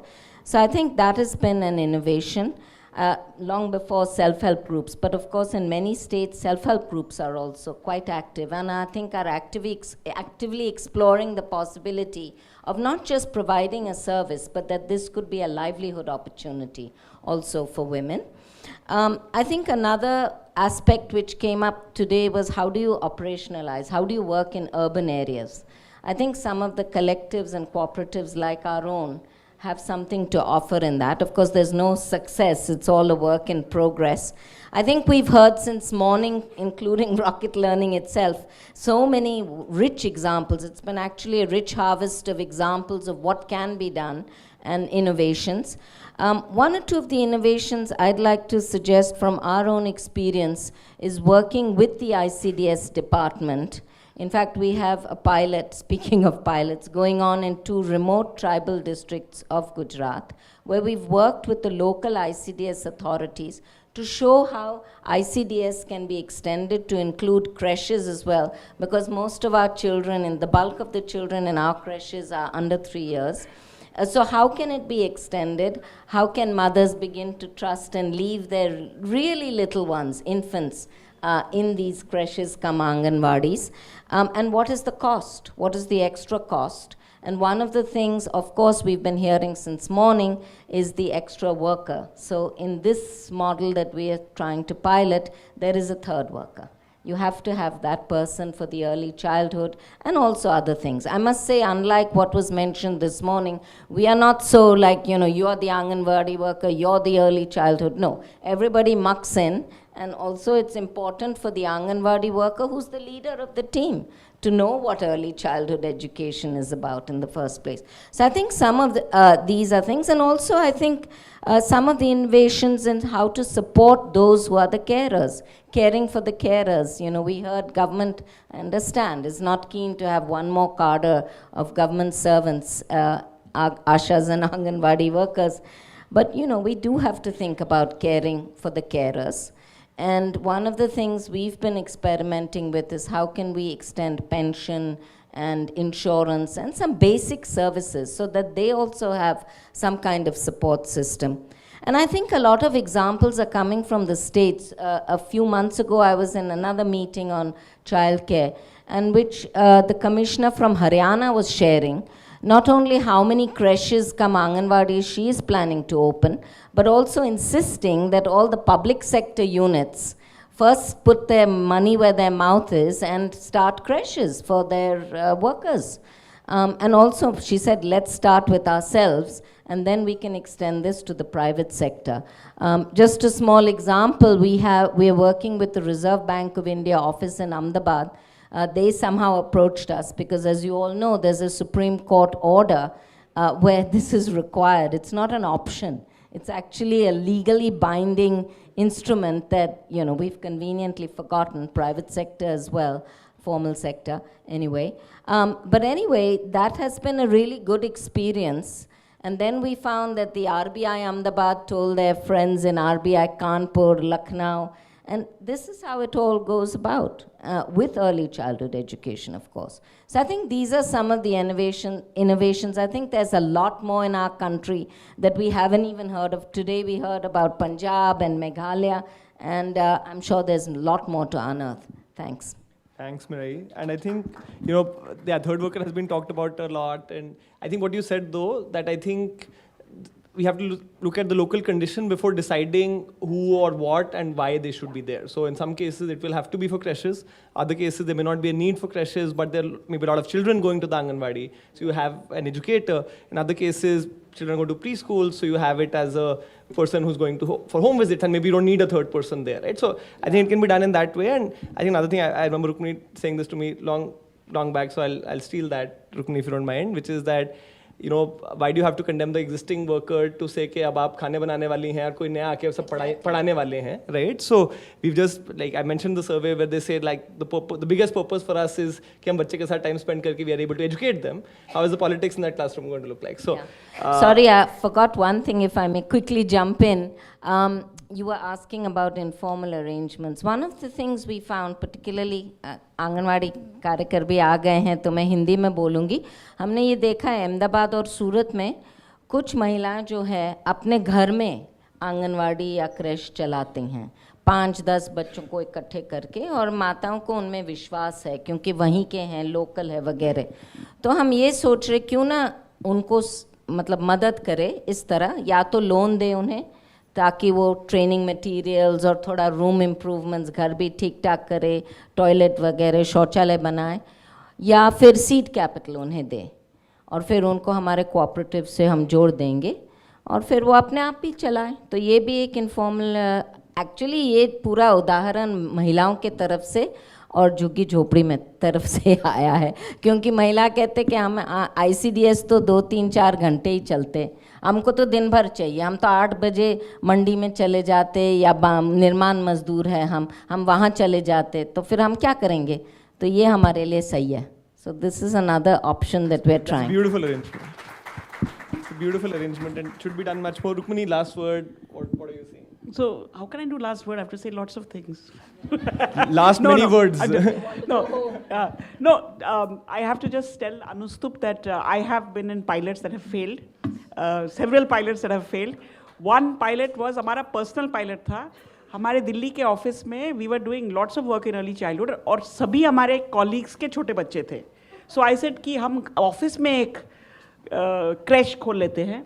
So there were murmurings, कल बात करेंगे, परसों बात करेंगे. They tried to avoid me. So complete failure. Early childhood people within Pratham did not want a crash in the office. They said दूर से आते हैं, घर में मम्मी है, सास है, उन्हीं के पास ठीक है. So failure number one. Okay. I think that urban areas may for like just working women, there are many gaps. Working women hostel नहीं होते हैं, safe जगह रहने की नहीं होती है, and crashes are not there. I keep feeling that a lot of our norms are come from sort of middle class settings. My example of my failure was people have worked out some arrangement for some time at home, तो उसी से किसी तरह से काम कर लेंगे. Until we have a culture where you have daycare as part of normal life. In my own colony, there are 400 flats. No success in starting any kind of even short term because everybody wants to send their children to, Loving Minds or Kangaroo or whatever those, high cost things are. Not their need. Maybe it's not their need. So I think that how do we, if we really want the women and children and reimagined together, you have to have models at all levels. It can't just be कि भाई आंगनवाड़ी को crash बना दो, बाकी लोग, कुछ और, कर ले. One more in your cohesive thing, that we talk about inclusion, but inclusion का somehow meaning हो जाता है बच्चे with special needs.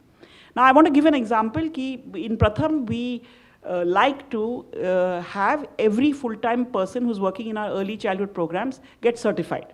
Because आप इतना काम करते हो फील्ड में तो उसका भी कुछ एक वैल्यू होना चाहिए because so it's portable. Experience तो है जो है. तो इग्नू का कोर्स है for early childhood. It's a diploma course, affordable because there are many other universities but they are very high. Now इसमें जब हमने करना शुरू किया, for example I remember in Patna कि हमारे लोग तो कर ही रहे थे तो उसके बारे में बातचीत कर रहे थे. आंगनवाड़ी वर्कर्स भी उसमें ज्वाइन कर लिए. So that because you need some support to get these done, a little bit of help maybe monetarily or otherwise, but actually the human help was very important. In a rural block in Gaya district, Sherghati, all the Anganwadi, lots of people started doing this course. So when I met Anganwadi workers, helpers and Pratham ke log, तो मैंने पूछा आप लोग इतना course verse करके करोगे क्या? Their answer was करने तो दो, उसके बाद देखा जाएगा. And actually उस block में private preschools कई खुले with the certification. So how do you open up? Now same thing because we were very gung-ho on IGNOU, which is Indira Gandhi National Open University. Maybe somebody is here from there. Is anybody here from IGNOU? They were actually. Now, Punjab mein, lots of people heard about this because the Pratham people were doing this. When 10,000 people wanted to enroll in the IGNOU course, they couldn't. Why? Because our IGNOU ka course at that time was in Hindi and in English and for some reason in Tamil and not in Punjabi. Now, if you want people to, everything can't be training that you're giving. There may be people who want to get certified, are willing. How do you open up this space to be able to enroll, whether completely remotely or by? So I think this support, whether you're a young mother or a, Anganwadi worker, whoever you are, बहुत लोगों को इच्छा होती है ना कि हम थोड़ा और पढ़ें. तो वो कहाँ पे जाएं जो अफोर्डेबल हो, जो एक्सेसिबल हो और जिसके लिए थोड़ी बहुत मदद from whichever structure you're in मिल सके. So I think in this cohesive picture, we have to keep learning. जो हमने 10 साल पहले सीखा था और अनलर्न करने में 5 साल लग गया, अब नई चीज़ें सीखने में और 5 साल लगेंगी. So continuous learning is necessary for us to stay ahead or at least along with what families want, what the country wants and so on. Great. So the best thing is that there is a hunger to learn. So Mirai and Rukmini had said कि अगर शुरू करेंगे तो कई दिन चल सकते हैं. So we'll have to see how many days this conference is. So that has definitely proven true. I think we've just scratched the surface with both of them, and I think they can share a lot more. But unfortunately, I do think we'll have to sort of close soon. So a lot of the panelists have actually summarized the key points. मुझे तो पता नहीं कैसे summarize करूँ ये panel. So I think it has sparked, I think, a lot of thoughts in your mind, and probably everyone has taken different ideas, different thoughts about what can be done. And I think that is probably the best ending to a conference, that it doesn't answer all the questions, but it comes up with new questions and some hints to the answers. So, and none of us, I think, know the answers. None of this room knows what India's childcare and ECC really is going to look like, but we are trying to solve it. So thank you to both of you for really doing this for so many years in such a great way.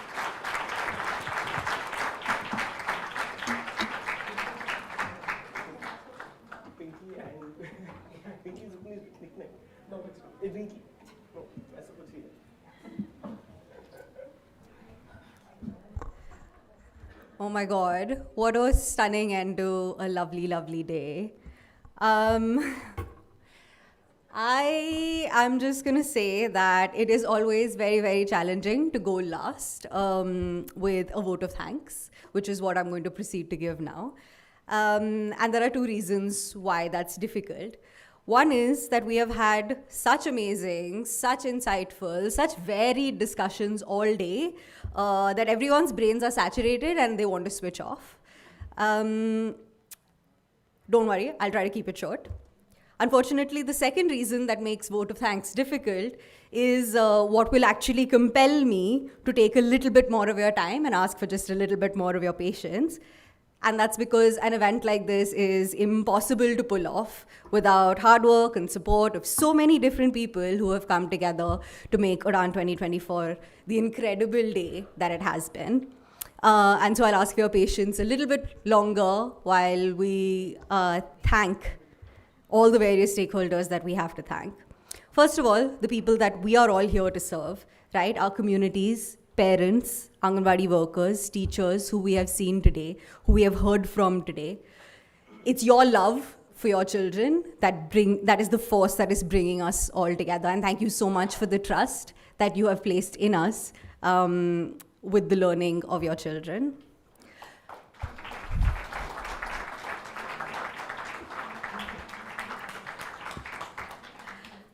Next, of course, our speakers. You are the draw. I think this last conversation was just such a joy.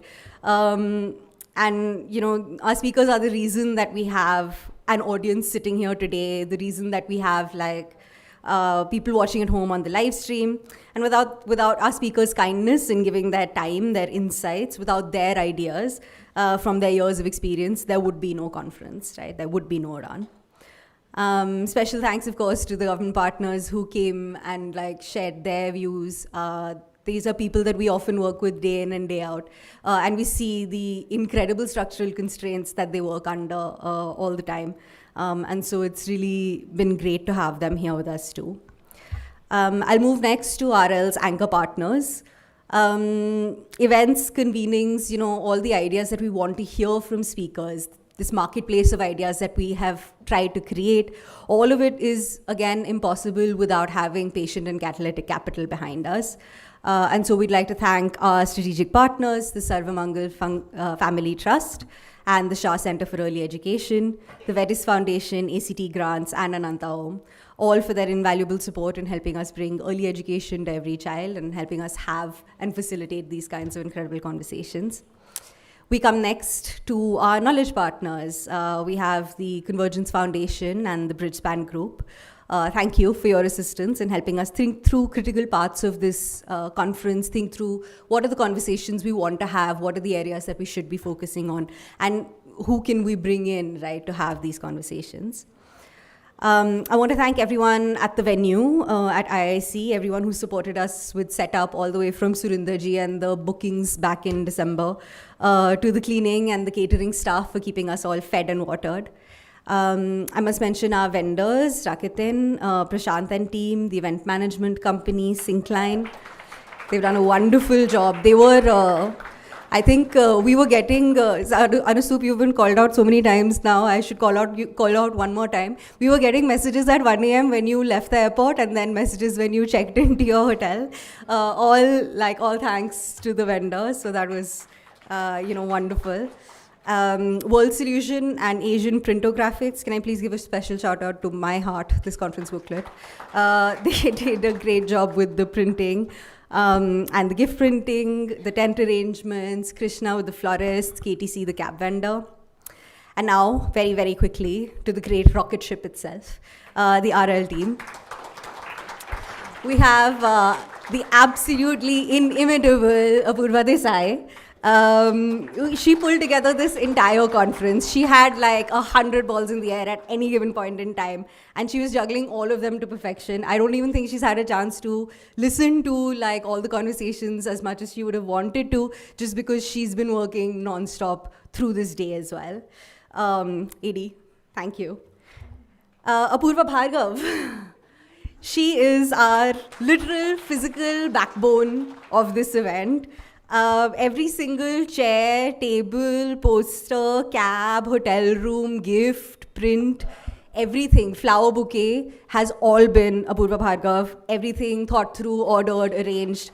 She's been, yesterday at 11 p.m. she was willing to come to my house from IIC just to show me copies of the conference booklet, and then I was like, Apurva, just send a video. It's looking lovely. Thank you. All the rest of our teams as well. We have Sushi and Shashwat in comms. We have Shrupna in admin for booking and payments. Hriday, Payal, Jatinder, my little Power Pack team for all the preparation support. Special shout out, of course, to the educational and content team for the DIY toys in TLM that they've created. If you haven't seen them yet, they're outside on the left-hand side. We've had a lot of conversations around indigenous toys as well in the ministry, and I think one of the things that really comes through is that children break things. So when you make DIY toys, when you want to make TLM that actually works for them, then you make it out of DIY materials, you make it out of low-cost, no-cost things that they are not scared to break and that they're not scared to play with. And I think some of the things that the team has created, Vanchika, Deepti, Janvi, the team, all of them, just absolutely stunning. Thank you to Sukhna, my co-host today. And then I was asked to cut this out, but I can't finish without saying this. But thank you so much to the Rocket Learning co-founders. All 5 of you are the reason that we are here. It would be, it's criminal the amount of the undervaluation that we see in the sector. And just purely by convening talent and resources and bringing people together to work on this challenge, I think that's something that the co-founders really have done, hit the ball out of the park, and we're all very, very grateful. So thank you to all of you. Thank you to all our audience at home, and see you next year. Thanks.